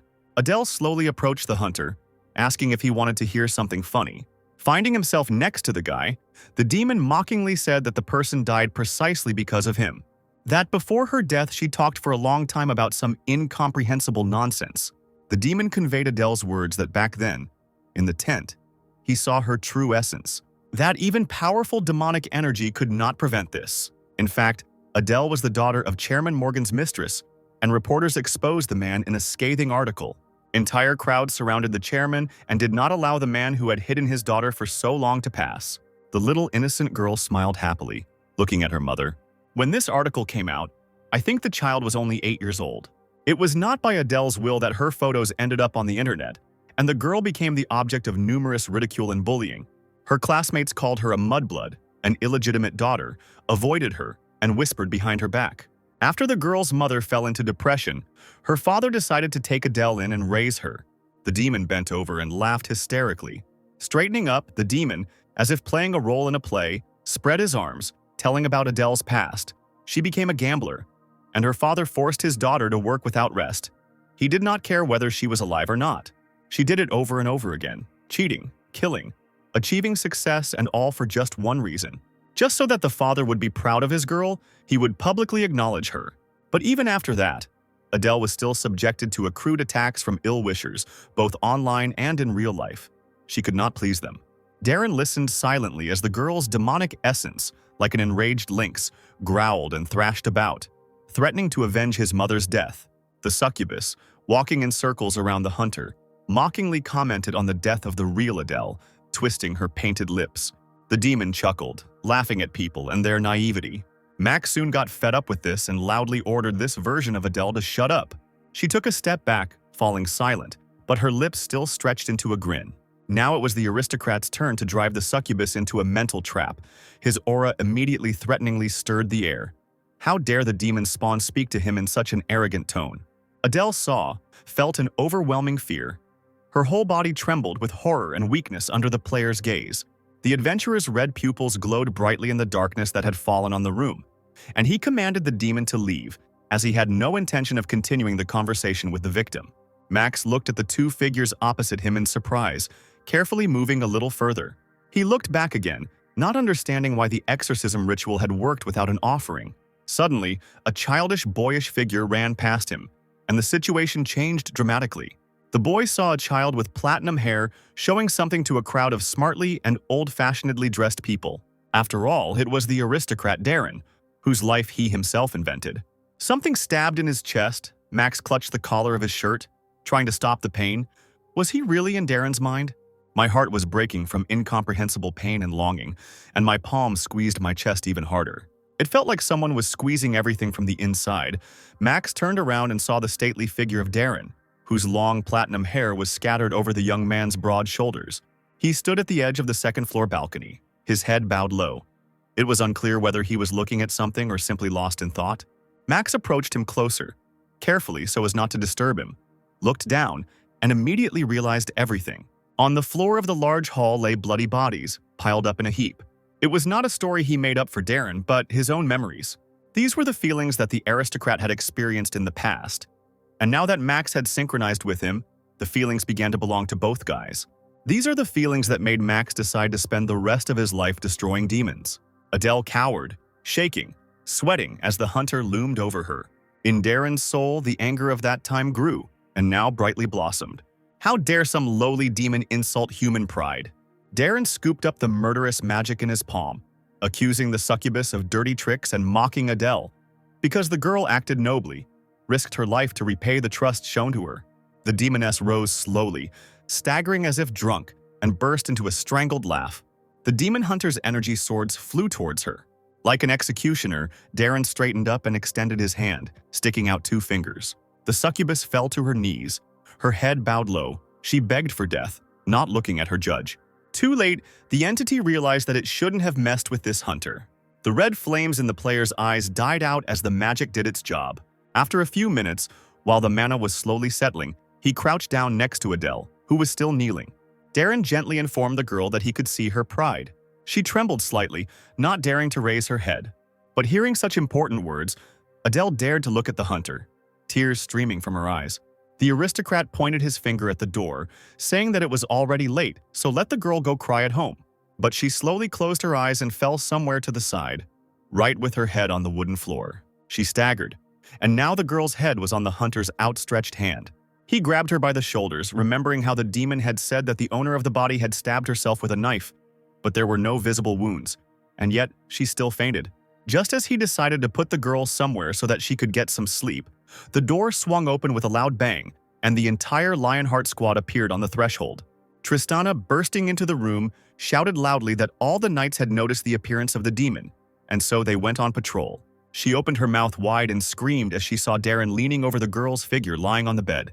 Tristana began to apologize for the intrusion, thinking that the hunter was spending time with the girl, but he replied that he was simply covering her up without removing the blanket. Things took an unexpected turn, considering that a man like Mr. Max never dates anyone. Tristana continued to apologize in a trembling voice. Lancelot covered his mouth with his hand. It seemed like tears were flowing from his eyes. He burst into tears, calling Max a fool, and flew out of the house like a bullet.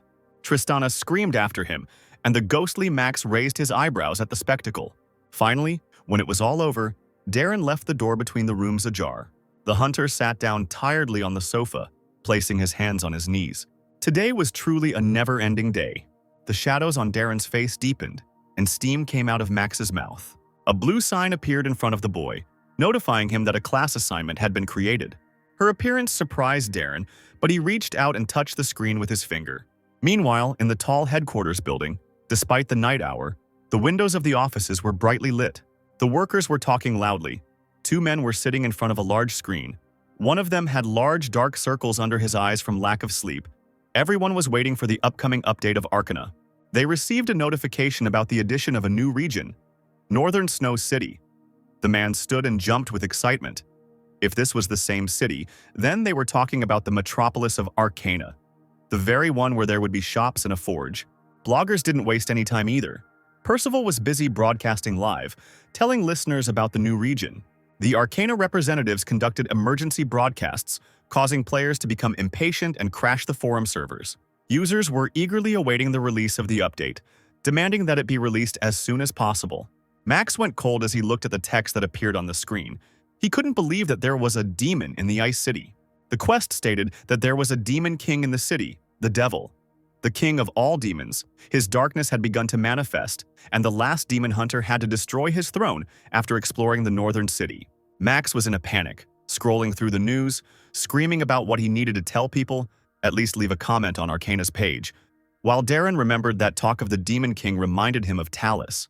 Back in the Arcana era, he trained as a demon hunter under a commander who always said that demon kings were very strong. He said that demons have incredible power and there are a lot of them.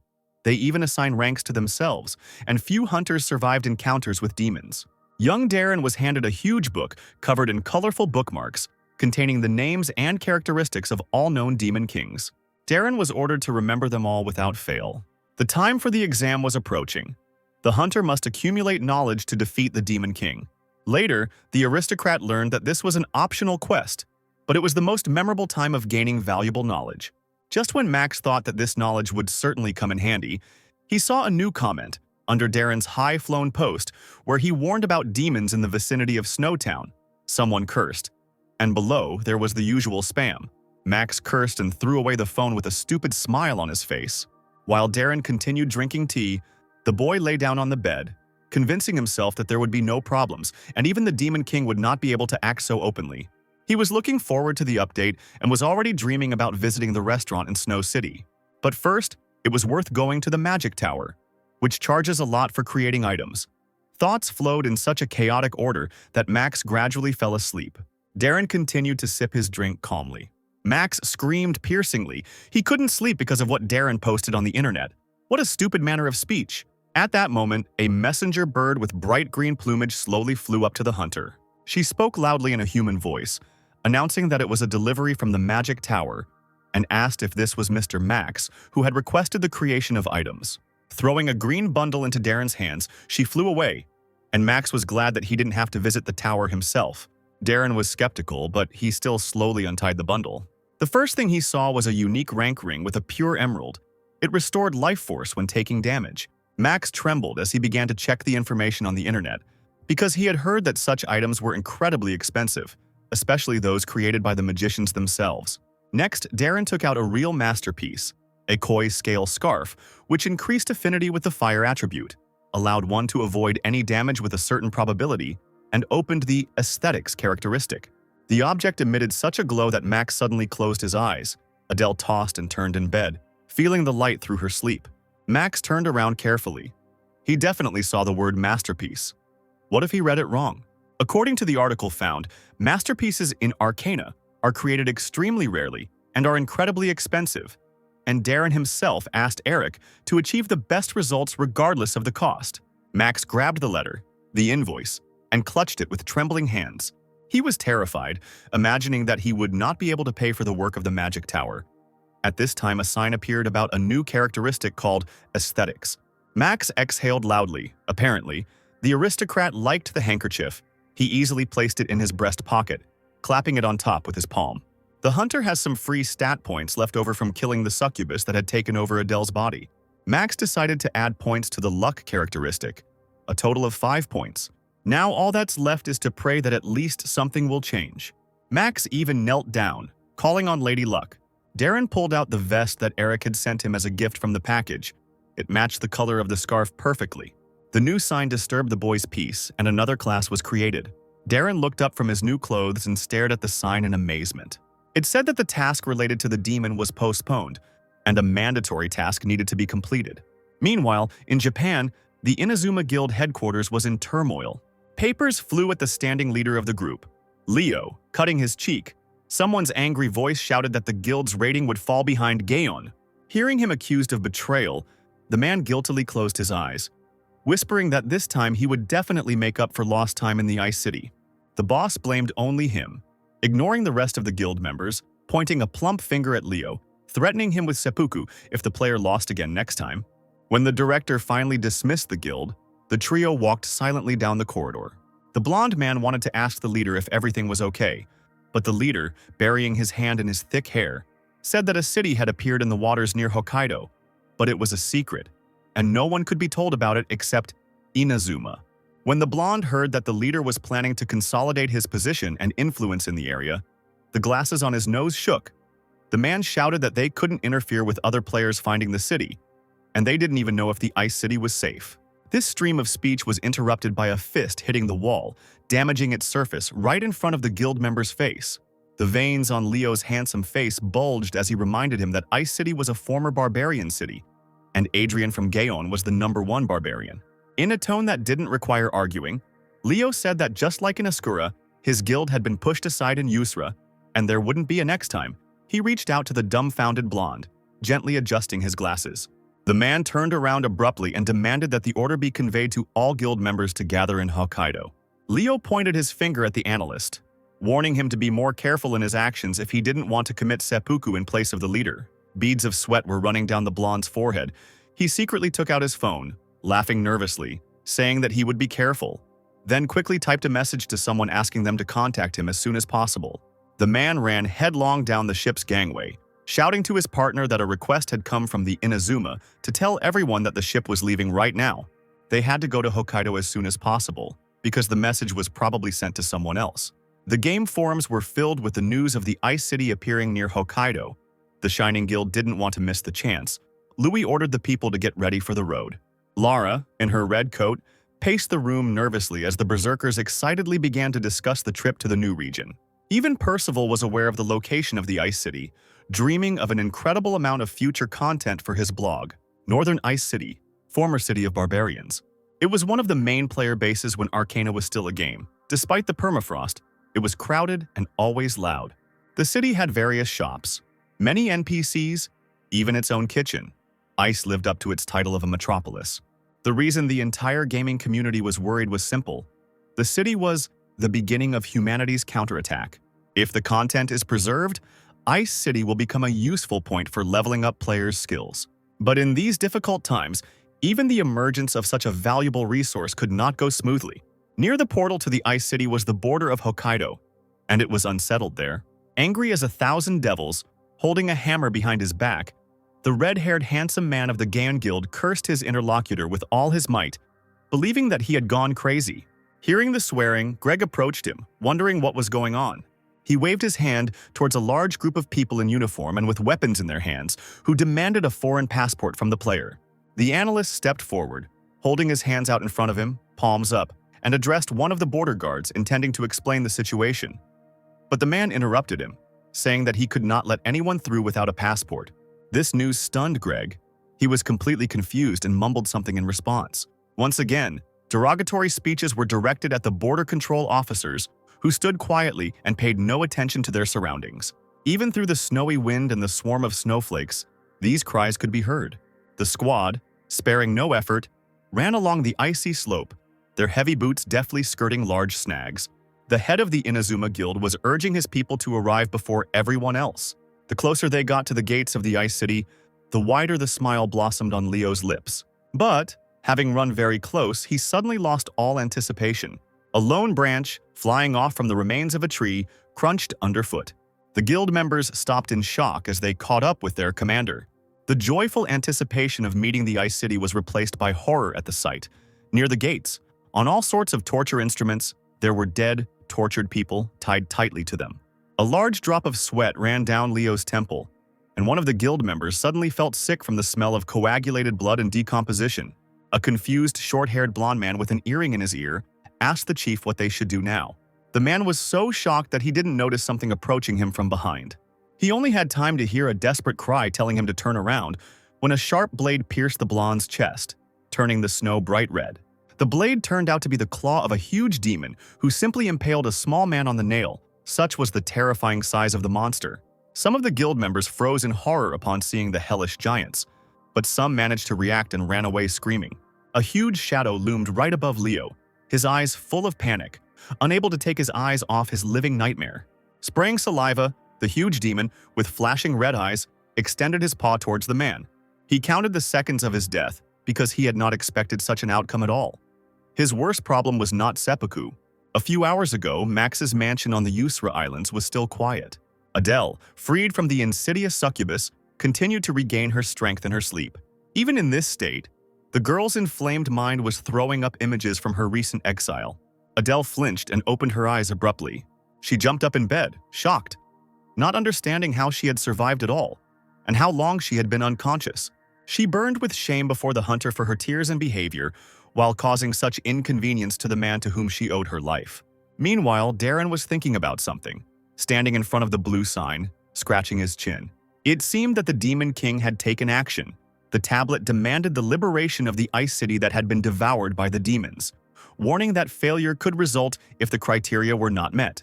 The guy realized that he needed to hit the road, but first he needed to wake up the girl on his bed. But when he turned around, she, redder than a tomato in the garden, was standing right in front of the owner of the house. Darren reacted calmly to her appearance, but Max clutched his heart behind his back, traumatized by the succubus. Adele, with her head down, asked the hunter for forgiveness. She felt sorry that he had to not only save her life, but also endure discomfort. Hiding her burning cheeks behind her palms, the girl muttered that she was ready to pay off this debt with anything, if necessary, with her body, her soul, even her own pride. Max didn't expect this from someone who had just recently behaved so disgustingly and shamefully. Darren pulled an envelope with a bill from the inside pocket of his jacket, interested in Adele's offer. Max remembered that he had relied on luck, and now it seemed that it had smiled on him. The girl could pay the sum for creating the artifacts. But what was his surprise when the guy saw that all the items were created for free? The Magic Tower did not charge fees from magicians whose powers exceeded those of senior magicians. The tower only asked to repay with high-quality research, reaching the essence of being. This happened thanks to the activation of that very function in the Tower of Mages. Max, looking at the letter, sincerely confessed his love to Eric. While wondering what to ask Adele for now, Darren heard a knock on the door and the voice of the Knight Arthur. The door opened. Behind the head of the order stood a blushing Tristana and a dejected Lancelot. Arthur cheerfully concluded that Max had a special guest. The man, lowering his voice to a whisper, playfully informed Max that the rumor that Lancelot was crying because Sir Max had broken his heart was true. Darren shook his head and asked why he had come, and then a new voice was heard. That of King Merlin of Usra, who had come to talk to his benefactor. Adele, who had been silent until then, approached the group, declaring that she was late in greeting them. Max was shocked by the change in her appearance. The girl, with a businesslike expression on her face, introduced herself to the ruler of Usra, Merlin, and Commander Arthur. Arthur answered her good-naturedly, saying that the name of the head of the myth was on everyone's lips, and she was indeed a real beauty. While tears were gathering on Lancelot's gloomy face, Merlin apologized to Max with a smile for the late visit. But it was necessary. Adele couldn't believe that the king of Usra personally came to consult with her savior. It turns out he was even more influential than the head of the myth thought. Merlin stated that an Arcanian had come to Usra who wanted to start everything over again, and the ruler wanted to entrust his benefactor to deal with him. The man was about to bring this person, and glancing at the dejected Adele, asked Darren to send away the guest who had illegally entered the kingdom. Only now did Darren realize that it was precisely because of Adele's infiltration into Usra that Merlin had come to him. He called Adele, who cleared her throat and answered, ashamed of her own frightened voice. Max ordered her to go home and document how much the myth were willing to endure for the sake of the Usra kingdom. The girl lowered her eyes and blushed. Stammering that she understood, she heard words that were important to her, promising her a subsequent meeting with the hunter. Adele raised her head timidly. She wanted to take one last look at the one who saved her life. But Darren felt an unusual vibration somewhere far away, realizing that there was no more time to delay. Adele wanted to apologize again, but Max was already apologizing to Merlin for leaving so quickly. He put on the vest, a gift from Eric, and explained to the puzzled ruler where he was going. Hearing the name of the final destination, Arthur asked in surprise what his knight needed there. Adjusting his koi-scale breastplate, Max replied briefly that that was where the Demon King had appeared. Meanwhile, the class's mission to liberate the Ice City began, and there were fewer and fewer survivors. In front of the entrance to the rift of the new area, a large number of players, border guards, and military equipment had gathered. Driven to the boiling point, Adrian threw lightning bolts, demanding to be let into the city. Now he no longer doubted that something had happened there. The man flinched back as Adrian's fist hit the table between them.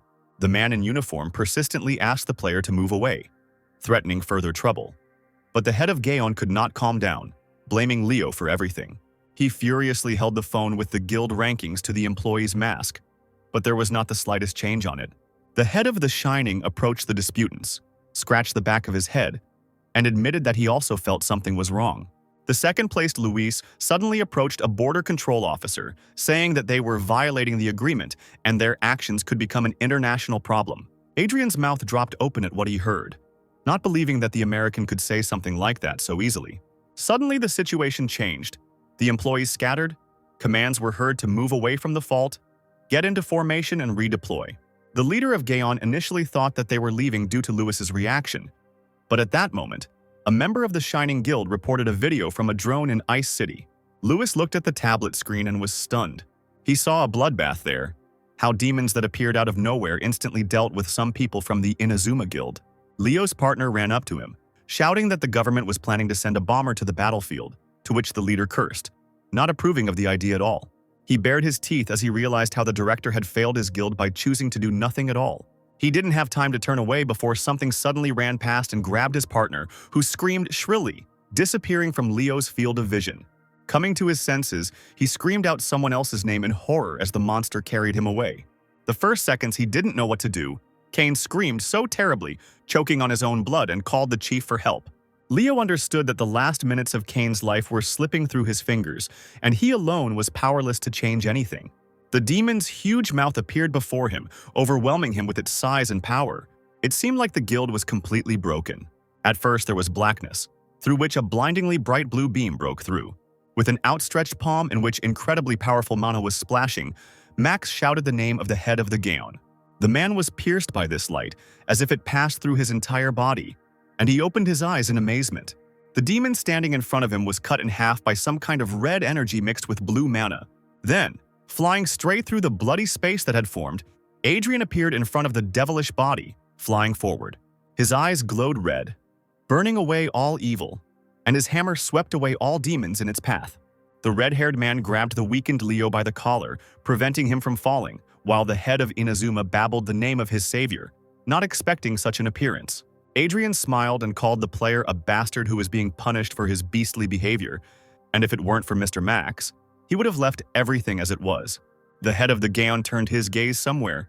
Darren really arrived on the battlefield. Leo, embarrassed, threw the stranger's hand away from himself and looked up at the high cliff. The wind fluttered the hem of the hunter's jacket, and behind him were his faithful companions, the Order of the Lionheart. The player narrowed his eyes and loudly ordered his assistants to go. Inazuma, standing below, immediately recognized the hero, staring at him with amazed looks. Arthur came closer to Max. The Order's flags fluttered proudly on both sides of the rock. Meanwhile, the entire regiment of knights fearlessly rushed down, loudly shouting the name of their order as they went. With their bloody swords raised before them, these warriors feared nothing. A variety of demons met an inglorious end, sharp weapons cutting their bodies left and right. Darren glanced at the place that the Inazuma Guild had seen from the very beginning. It was there, among the mountains of bodies and bloody footprints, that the prehistory of the Ice City began. How could these monsters dare to humiliate the residents? Was it really the Demon King himself who did this? Darren found the demon's arrogance ridiculous, and the hunter would make sure that he met an end befitting his actions. There were fewer and fewer survivors left. The wounded and bloodied members of the Inazuma Guild, shocked by Max's appearance, began to film him on their mobile phones. Then they noticed and heard the knights coming to their aid. A flame of hope was lit in the hearts of the people. Arthur watched the tragedy unfolding below with bated breath. Because when Sir Max spoke of the presence of the Demon King in the Ice City, the man believed it without question. But he could not imagine that the entire city would find itself in such a situation. The head of the guild turned his gaze to the back of Max's head. He knew about the current situation and wanted to save the city on his own. Darren gritted his teeth. The survival rate was dropping too quickly, and the hunter was in a hurry. But what he saw was completely different from what he expected. Max scratched his nose sadly. He would have definitely died if he had come alone. He did not understand the aristocrat's arrogance, thinking that he had not expressed sufficient gratitude to the order. He glanced sideways at Arthur, thanking the gods that he was with them now. But what happened just a few hours ago at Max's residence on the Usra Islands? Merlin frowned and held his palm out in a resounding no to his benefactor. He had no doubts about Max's skill, but he refused to let him go alone, asking for a little time to gather an army. Arthur tilted his head to his left shoulder, gently convincing Max that his life could be in danger. And His Majesty was right. The hunter shook his head. He had to punish the demon. Life could not be a reason to hesitate. The knight looked at the adventurer. Not long ago, he had indeed met the same determination. Earlier, Arthur heard from the guy's lips that he was ready to punish the demons.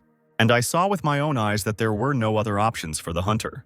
The head of the order closed his eyes and chuckled sadly, noticing that Max had said the same words in the previous battle. But still, he refused to send the hunter alone. The cell with the indicators changed, and failure to meet the criterion would inevitably result in failure. Darren bit his lip, praying only for the entire squad to move on quickly, because the number of survivors was rapidly decreasing in real time. Arthur took hold of the hilt of his sword, saying that he had promised to return to His Majesty after he had punished all the demons in the world. The man made a vow to become Max's sword here. Finally, he nodded confidently to himself, confirming his intentions. The head of the guild, standing right in front of the hunter, said that thanks to him, his temporarily drugged brain had cleared up. Until Max demanded otherwise, he, Arthur, would remain his sword. Merlin smiled, wearily closing his eyes. Now his benefactor could breathe easy, while Sir Arthur protected him, and the Lord would be calm. Darren looked at the ruler with concern, asking if his defense would be weakened during this time. Adele slowly came down the stairs from the house towards them. She heard the conversation and volunteered to protect the islands and the king. Bowing, the girl said that she had caused trouble for the king and Lord Max on Usra, and now she was asking for a chance to make amends. Darren looked at Adele carefully, and Merlin chuckled with satisfaction. The man looked at Max kindly, saying that he would pray for the safety of his virtue and asked him to bring peace to the Ice City. Extending his hand to the side, Darren meekly concluded that he had no choice but to respect the ruler's wishes. He placed his palm on the lion's head that crowned the massive armor on Arthur's shoulder. Making a terrible expression on his face, Darren repeated forcefully to the knight that they should hurry. At this time, in front of the southern gates of the Ice City, the sky turned red, repeating the palette of the blood-stained earth. At the current location of the Gaon Guild, Inazuma, along with Max and Arthur, were located right at the southern gate. Leo glanced again at the stately figure of the demon hunter. Turning around, he asked Adrian if he should thank Max for his help. The red-haired leader was confused for some reason and looked away, saying that as soon as the entire company passed through the portal, Max made it clear the priority was to save the survivors in the Ice City. Leo was completely surprised to hear these words, especially after he had been hatching the idea of hiding the location of the new area from everyone for a long time. Adrian continued by saying that his guild was trying to gain points in front of Mr. Max by any means necessary. Rescuing the survivors was a good idea, and there was no point in opposing it. Leo covered his face with his hand in despair. Even his guild's homeland, Japan, was trying to bury them along with the Ice City. What a fool he was to make a fool of himself again and leave the advantage to his competitors. And as for the Knights of the Lionheart, who followed the hunter without further ado. It's not for nothing that they are called the strongest knights of the Empire. They destroy demons so quickly in front of the castle gates. This will probably make it possible to get inside faster. Darren looked around the clearing carefully and suddenly extended his hand, which was engulfed in mana fire. Louis felt something on his skin and instantly froze in alarm. Meg saw this and cautiously called the leader by name. At the moment, the Shining Guild was in front of the western gate of the Ice City Castle. The girl again asked Louis what had happened, and Duke, out of breath, suggested going somewhere and not hanging around at the gate. The guy, as if in a trance, remembered that he had noticed a funny post on the Arcana forum. It was complete nonsense about Ice City, and the number of views did not exceed 10, but similar posts continued to appear in the feed, and Louis could have ignored it again. But today, as soon as the guild approached the portal, a guy appeared and quoted that entry. It was none other than Max. Heading towards the portal, he loudly warned about the appearance of the Demon King in the Ice City, having said that those who wish may flee immediately, but if anyone decides to fight together, they must make rescuing the survivors their priority. In the forest, the snow grew heavier, the wind was prickly, and angrily flew under the hems of the uninvited guests' outerwear. Percival ran to the portal as fast as he could. He was so excited about the update that he spent the whole night studying information about the new city. The camera attached to the back of his head almost fell off when the streamer stopped abruptly. Shining members looked up to the sky as they saw a bright blue light, and Louis realized he had been wrong when he thought Max was weaker than him. This light penetrated the entire space of the gates surrounding the castle. The Gaon and Inazuma guilds gathered together and spoke in surprise. Was what they saw really light magic? This power came from Darren. Small lightning bolts came straight from his hand. The hunter was making a call for interaction. The small spheres he created fell onto the clearing and turned into drops of water, which was immediately noticed by the astonished warriors. Next, the hunter used the magic of recreation, slightly squeezing his palm. Percival watched this with his mouth slightly open, not daring to turn away. Even Jessica, who had seen a lot in her practice, let out a breath of amazement. The scarlet colors of the sky above the city changed to the same delicate color of Max's mana, and an icy magical blanket descended upon the city. Jessica, holding her faithful companion, her talking hat, from the playful wind, thought sadly that this incredibly beautiful magical trace would not remain forever. Louis was delighted. He kindly called Max a scoundrel who managed to mislead him. Suddenly, the wooden gates in front of the castle began to cautiously crack, as if someone was furiously beating on them from the inside. The players retreated back in fear, trembling with terror, afraid that the huge gates would fall on them. The next second, a loud voice was heard ordering the gates to be opened, and immediately the command was fulfilled. The adventurers saw the numerous buildings of the castle. New notice boards appeared in front of the order, and the knights and Max read what was written there with surprise.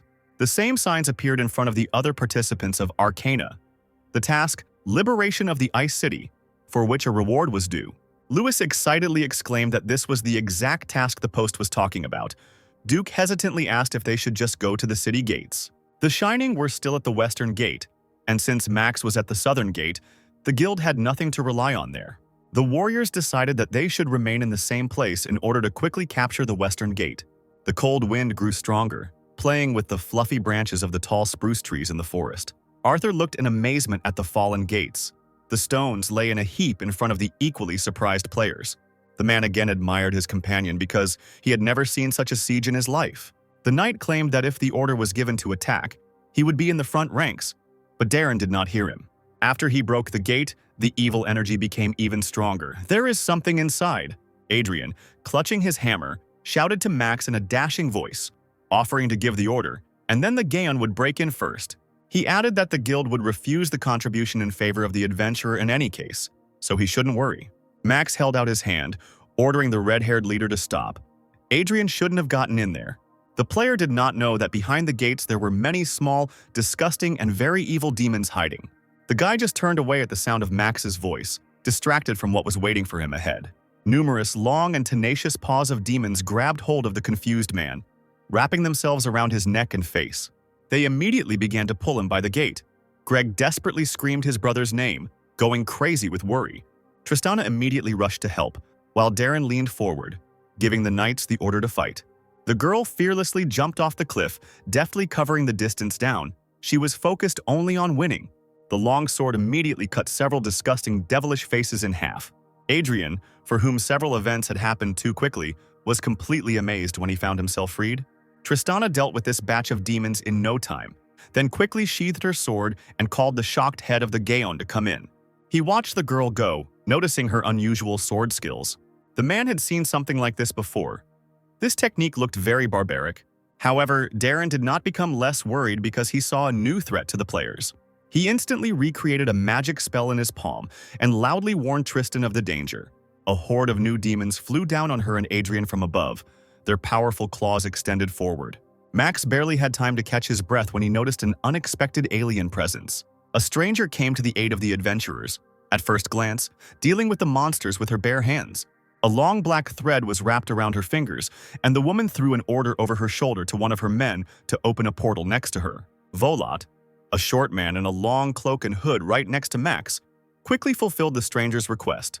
He invited another person, a heavy-set man with short hair, to enter the portal, calling him Little Lou. Darren didn't understand where these people came from. They clearly didn't come from the magic tower, but they knew how to use portal magic. A portal of a different shape, more rounded and purple in color, appeared in the sky. Someone's silhouette immediately flew down from it like a bullet. He hit the ground with great force, shattering the earth into several pieces. A strong wind formed. This portal led downwards, and the knights could use it. Arthur immediately agreed to go through it. The portal was opened by Darren. He immediately ordered the rest of the knights to follow their leader. Max decided that it would be safer not to go there. The Order of the Lionheart, together with the arriving guilds, immediately began to rid the lands of the new region of demons. Darren saw on the signs that some shadow mercenaries were giving up their combat contribution. The same woman, with threads on both hands, walked gracefully past the surprised guy with a smile on her lips. She walked up to Arthur and extended her fingerless gloved hand to him, greeting him loudly. Lalit, with Little Lou and Volat standing behind her, said that the mercenaries had arrived to support the siege of Ice City on King Merlin's orders and offered the knight to join forces. The head of the order was glad to hear that the king had sent people. He shook his head and pointed to the side, declaring that he was not the commander here. Lalit looked with interest in the direction where Max stood. Who was the real leader? The head of the mercenaries had already decided that thanks to Max, she could get a place on Yusra, but then she ran away in the jungle, leaving the player alone with the leopard. But the hunter gave her such a poisonous look that she understood everything. The guy knew about what she had done while on the island. The woman fell to her knees, stunned by this, and Max turned away and began to study the new information board. Reporters' drones were trying to survey the area beyond the wall at the eastern gate of Ice City.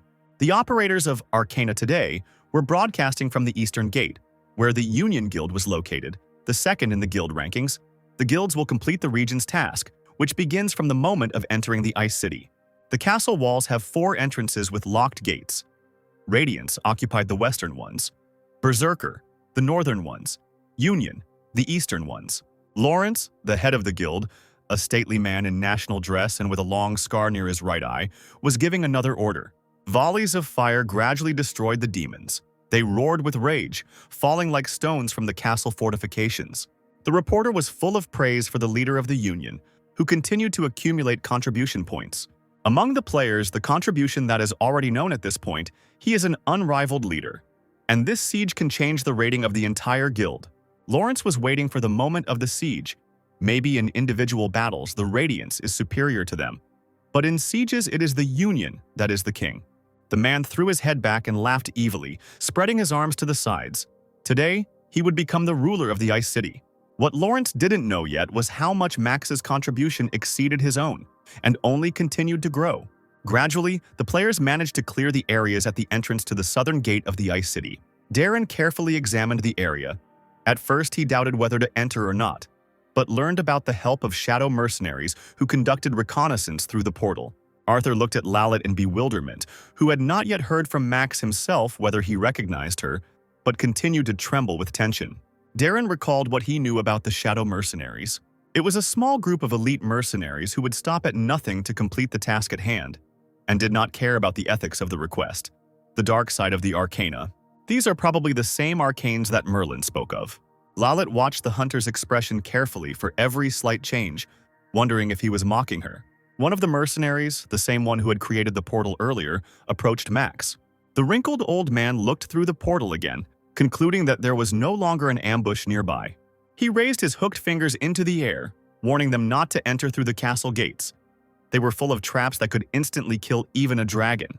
Darren was surprised when he heard that Vollet wanted to create a portal inside the castle, but was unable to due to someone's strong energy blocking it. Tristana approached those present, assuring Max that she knew the entrance to the Ice City. It turns out that in case of emergencies, the city has a large underground shelter. It looks like an underground waterway, runs through the entire city to the inside of the castle. One of the entrances is under the wall nearby. Most of the survivors are probably in the shelter. Adrian happily approached the girl, saying that he noticed her barbarian skills and asked if Ice City was her homeland. Tristana nodded. The leader of the Gaon, being a barbarian, was very happy to meet them. But he didn't know that there was a shelter even closer. The man smiled and urged Max not to worry, because the residents of Ice City knew how to evacuate in case of war. The city's underground shelter could be compared to a bomb shelter. Adrian assumed that all the survivors should be there, and he and Tristana would go ahead. Despite this, Darren thought hard about his words. It was no coincidence that the survival rate was rapidly declining. Skirting the bloody tracks in the snow, Adrian waved his hand at the small iron gate, telling Max that they were there. The hunter asked if there really was a passage here. Adrian extended his hand, explaining that the entrance had magic cast on it, making it invisible to everyone except barbarians and city dwellers. The man was sure that the magic was stable, and the door looked normal, so everything should be fine. But as the entrance opened, the group's faces grew darker and darker, and Adrian looked in shock at what was inside, almost dropping his weapon from his hands. He froze at the entrance, not daring to go further. A real tragedy took place in the building. From the entrance onwards, there was a bloody road of dead bodies of residents, some of whom had died quite a long time ago. This was evident from their half-decomposed faces. The veins on the Gaon leader's face bulged with righteous anger. Darren glanced around the room and noticed traces of a demon summoning. Indeed, a symbol depicting a complex figure of a star in a circle was drawn in blood on the brick wall. Adrian realized that someone had summoned a demon from inside. He began to shake as if in a fever. Max immediately put his hand on the man's shoulder. The knights who arrived at the shelter managed to carefully distribute the bodies on pieces of thick fabric, wrapping the inhabitants in it, making improvised burial shrouds. Lallet was horrified when she learned that the Order and the Gaon were going to bury the bodies, especially now that it was unknown at what moment the Demon King might ambush her. The mercenaries were left to guard the entrance. Little Lou tried to calm the leader down, but she ran in circles, not calming down. Lallet asked Volot if Merlin was trying to express his contempt in this way, but the man chuckled, answering that the leader could not see magical traces, so he did not know much. At this time, Max was silently screaming in horror. Right in front of him, a warrior's figure appeared, not moving, but still clutching a sword tightly in her hands. Darren found a passage, and the rest of the knights were making their way through the tunnel behind him. Tristana approached the hunter. She wanted to talk to the player. The girl looked down and thanked the guy for helping her in the shelter. For those who call the Ice City home, this was a very important gesture. She even asked how she could repay this favor, and Darren wondered how to comfort the knight in such a difficult moment. The girl heard words that were important to her. Even if the soldiers died defending a city that wasn't her hometown, her pride would be worth nothing if she ignored them. Darren said quietly that he was simply protecting his pride, even if he felt like he was drowning under its weight. Max pounced on the aristocrat for these words, which were hardly consoling, but he rolled his eyes, replying that the speech was not intended for him. Right in the middle of their argument, a sign about the deposit growth appeared in the air. One of the knights ran into the room screaming, covered from head to toe in blood, and reported that he had discovered the area in the basement while collecting bodies from the opposite passage. The man ran back as if the devils were chasing him and showed the way to Tristana and Max. As soon as they saw what was happening in the square, it immediately became clear why the knight was so nervous. Were crucified on crosses like sinners, and even in other passages a similar picture could be seen. Darren frowned, hissing through his teeth that this was a summoning circle made of blood and corpses, his clenched fist trembling. The rite of exorcism required sacrifices, and so did the summoning of the Demon King. It turns out that the bloody summoning circles and the many corpses, this entire place was sacrificed to summon the Demon King. Therefore, the contribution increases when collecting bodies, as a return from the sacrifice offered to the Demon King. As soon as Max asked where Arthur was, the walls of the building began to shake slightly, and everyone present raised their heads in fear. But the hunter quickly realized that it was not an earthquake. They should prepare for battle. As it turned out, it was the sound of horses' hooves. The trio was attacked by an entire cavalry of the Demon King's army of horsemen. One of them shouted furiously that a worthless man dared to touch the sacrifice of his king. Darren suddenly stepped back in shock, realizing that this was not a surprise attack. Adrian and Arthur, their eyes flashing the color of their mana, really struck fear into the Hell Riders, threatening to kill them. Tristana was no less surprised to see her warlike commander. Both heads burst into the hall. Adrian wanted to tell Max about the bodies, but he said that he knew about their purpose. Arthur knew the hunter would figure it out. The red-haired man screamed that the demons were gathering there. The adventurer assumed that these monsters were simply a group to test the summoning circle, and told his companions that it was reconnaissance and that a whole army would arrive soon. As soon as the guy voiced the idea that the legate of demons would act personally, he heard a voice from the underworld that was unlike anything else behind him. Darren turned around sharply, knowing in advance who he would see. Arthur and Adrian were extremely scared for Max, and they themselves missed the appearance of this creature. A rider running past on a horse threw something to the side, and a large explosion was heard in front of the people. A sharp axe with a base made from a human spine hit the surface of the stone that had grown behind Darren with a loud thud. The demon legate looked slyly over the barrier, letting out a chuckle. He pushed his white hair off his shoulders, smiling, and asked the boy what kind of magic he used. The hunter stood with his arms folded across his chest and said nothing. Arthur frowned. A bead of sweat ran down his forehead. He couldn't hear his own voice because of the noise in his ears. This was the same demon legate that the knight had met back then in the northwestern canyon.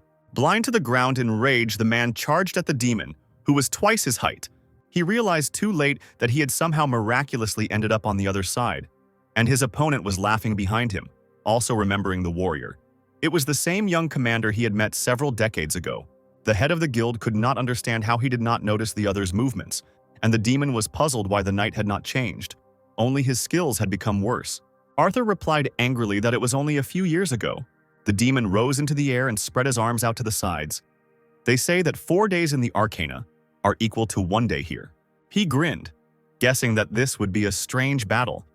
A knight who had only trained for a few years against a demon legate who had spent 4 decades fighting. The entire central building, the Ice City Castle, was captured by a crazy, evil demonic energy. Lalit felt this vibration and saw waves of red color coming from that side. Half-naked Leo was being treated by healers, and they also noticed changes in space. Suddenly, the castle, engulfed in purple mana, began to slowly rise into the air. The demon legate had already created a portal behind him and stated that he did not want to waste his time dealing with people. Arthur looked up at him, clenching his fists furiously. White rays began to appear from the portal created by the demon, which fell directly on the buildings surrounding the castle. Tristana and Adrian covered their eyes with their hands, blinded by the bright light coming from the portal. The demon called out loudly to Arthur, warning him that if he wanted revenge, he should find him himself. The majestic figure of the demon legate rose high above the ground like some kind of deity. He promised Arthur that if he could climb up to the dome of the sky, the commander-in-chief of the Demon King's army would personally greet him. At that moment, the class's task was updated. It was necessary to fight the legates of the demon army scattered throughout the Ice City. Darren didn't move from his spot as a bright beam of mana gathered above his head. Gray eyes watched the actions of the devils spawn carefully. Arthur, blinded by the light, could hardly look at what was happening. Adrian and Tristana slowly approached him, ready to defend themselves. But they had to hurry. The basement of the building was rapidly beginning to collapse. The knight, who only wanted revenge, roared, calling for the legate. Tristana cautiously tried to reach the commander, warning that the passage was already blocked by debris. Arthur cursed, realizing that now the only way out was through the hole in the ceiling, even if they could jump out. This underground passage ran through the entire city, and if it collapses, the entire city will suffer terrible and irreparable damage. The Ice City will collapse and disappear along with its inhabitants. The head of the order grabbed his head, not knowing how to protect the entire city from destruction. There was no sound from Max, and when Adrian woke up, he carefully called his name. He wanted to warn the adventurer of the danger, but he had already begun to create a spell. Darren knew it was dangerous and he wouldn't be able to support the entire underground passage with his own strength. Even a single stone flying past could cause death. But the hunter couldn't put his own safety above the well-being of the new area. He used only mana to keep numerous collapses in the air, preventing them from falling on the players. Darren waved his hand, throwing the stones in the other direction. At the center of the kingdom, its power began to boil, releasing a bright beam into the sky. The mercenary guild couldn't believe their eyes. Lalette covered her eyes with her hand. Lewis realized that it was help from Max again, and Jessica quickly ran somewhere. Duke did not have time to stop her. A little girl in one of the surviving houses noticed a strange light and opened the curtain. The mother rushed to her daughter. It was impossible for the demons to see anything, but the whole family instantly fell silent. They had never seen anything like it before. The handsome man heard his name being called and turned around. The warriors who patrolled the city said that they examined the shelter from the outside. All the demons guarding the southern gate were dead. The residents immediately realized who had dealt with the offspring. The adventurers. Those same missing adventurers, they're back. Tristana couldn't believe she was watching Max's actions with her own eyes. Adrian, his head raised to the sky, also looked at the light in amazement. It was incredibly difficult to maintain all this with the help of Max's magic alone. The demon hunter knew he couldn't escape so easily. The aesthetics characteristic was activated, and the target was automatically assigned an aesthetic effect.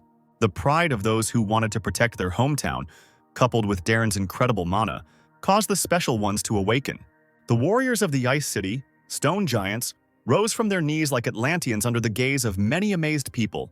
Now the pride of those who defended this city to the end will be carried by Darren, even if it is beyond his strength. The Atlanteans stood in a row on the square, swords extended in front of them. Max could barely stand on his feet. He had used up all his mana to build these columns. Fortunately, everything worked out. If it weren't for the brooch that restored 10% of mana, any stone could have simply killed him. The hunter wondered if those columns had taken on that particular appearance for aesthetics. If he had paid attention to the details, it would have been 10 times better. In comparison, a teacup now seems practically free.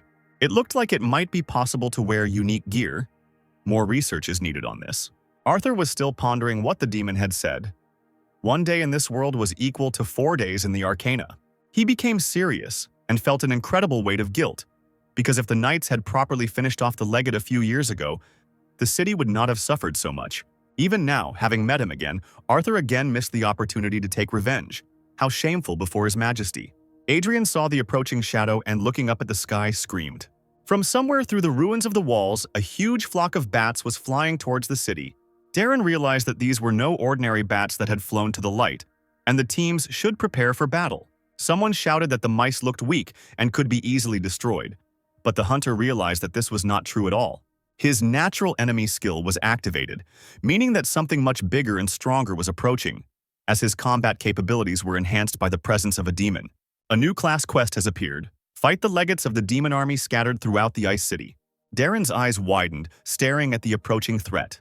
Something completely ugly, reminiscent of a bird of prey, but tens of times larger and with a row of horns on its head, appeared in front of the player as if out of nowhere. The adventurer watched, waiting to see what the monster would do next.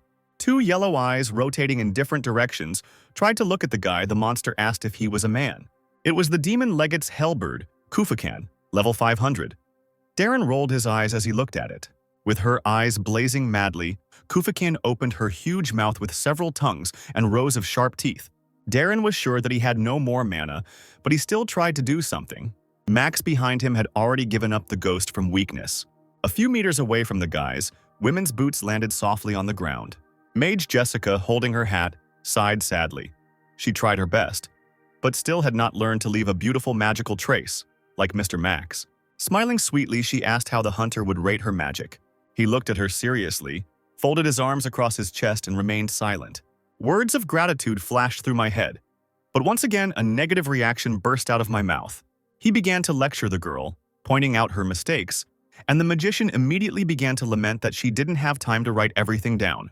Meanwhile, at the castle gates, the shadow mercenaries languished in anticipation. Lalit, with her hands behind her back, thought that they had been forgotten and there was no point in standing guard. But Volat ordered her to remain silent. He was in a hurry to draw a magical trace of the pillar that he had just seen. Little Lou, listening to the others bickering, clearly noticed something. Looking up, he tensed and cautiously called out to the leader. Dark figures stood out on the roof of the building. The mercenaries realized too late that they were surrounded by enemies. The next moment, as soon as they jumped up from their seats, the silhouettes disappeared. However, Lalit decided that there was no point in letting down her guard and urged the team to prepare for battle. Silhouettes with terribly glowing eyes lined up in a row and began to attack. But as soon as they appeared in front of the mercenaries, they saw ordinary people in front of them, local barbarians. They approached Lalit and her companions and began to look at them in shock, talking among themselves. One of them, a large blonde man with a mountain of muscles, made a surprised face, like a child's, and asked the strangers if they had created that light. The huge Atlanteans stood silently in their places, clutching swords in their hands.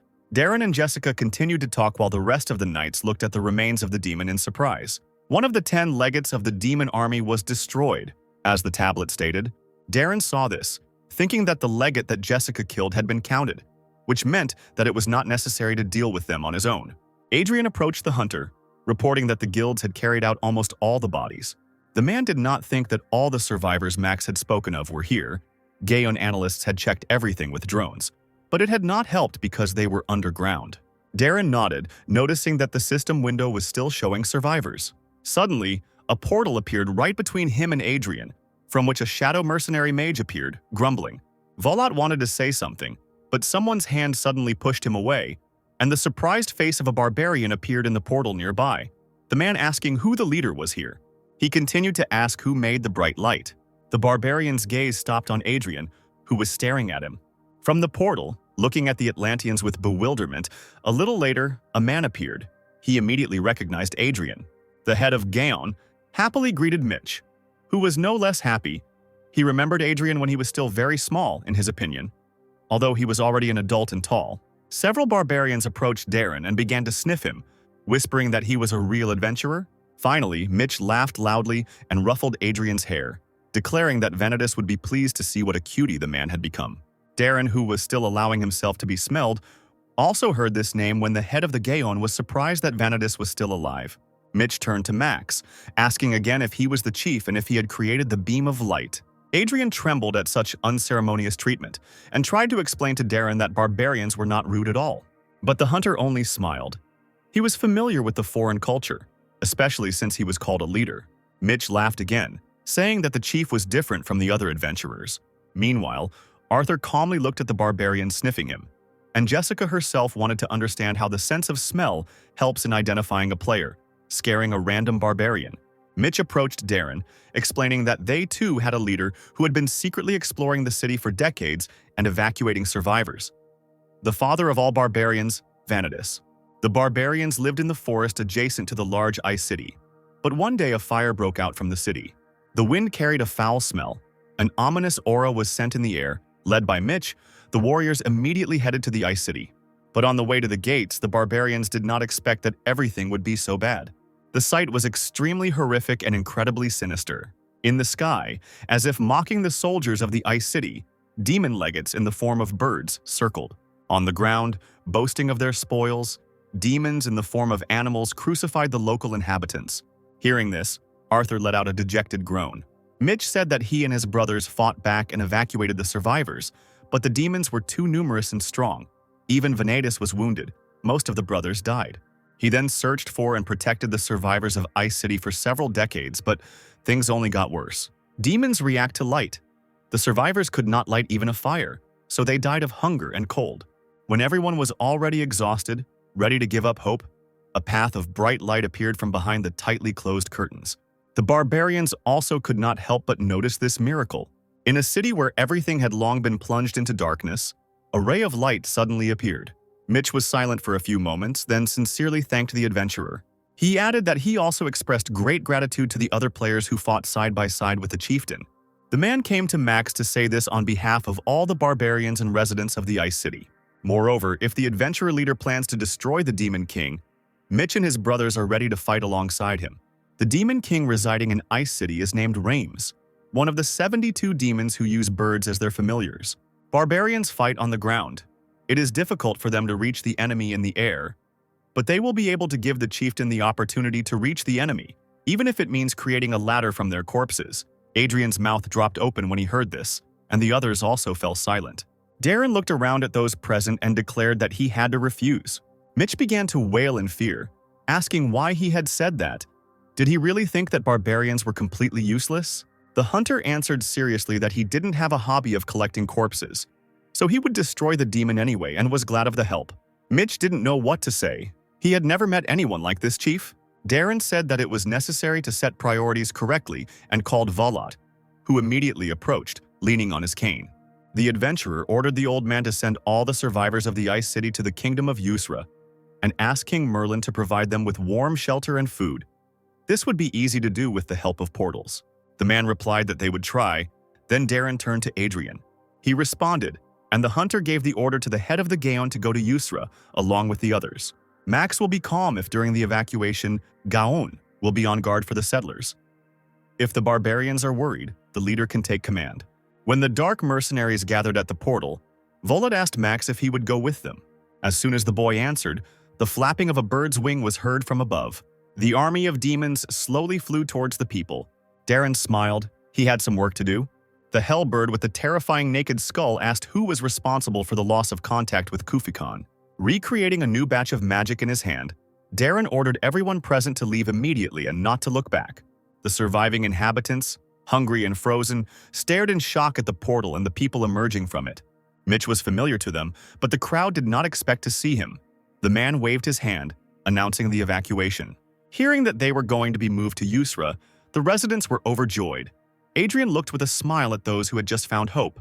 A sign with a class task called Barbarian's Fate appeared in front of him. The man was shocked because the task was only available to one person in the class. The next moment, the fire in his eyes faded.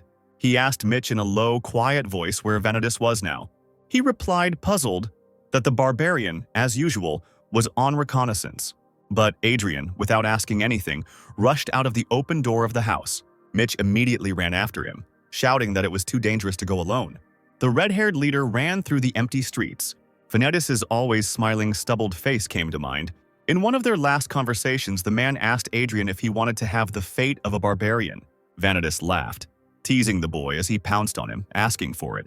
Throwing his head back, the barbarian was already laughing out loud, saying that Adrian would have to return for his destiny in about 40 years. Venatus turned and walked in the other direction, Adrian running after him like a little dog, begging him to speed up the transfer. Having run out of the city, the head of the gown saw what he now feared most of all. Venatus's dead eyes frozen in horror forever. His strong body bloodthirstily impaled on a huge wooden stake. Adrian wished that what he saw was a dream. Venatus was dead, and so the class quest passed to him.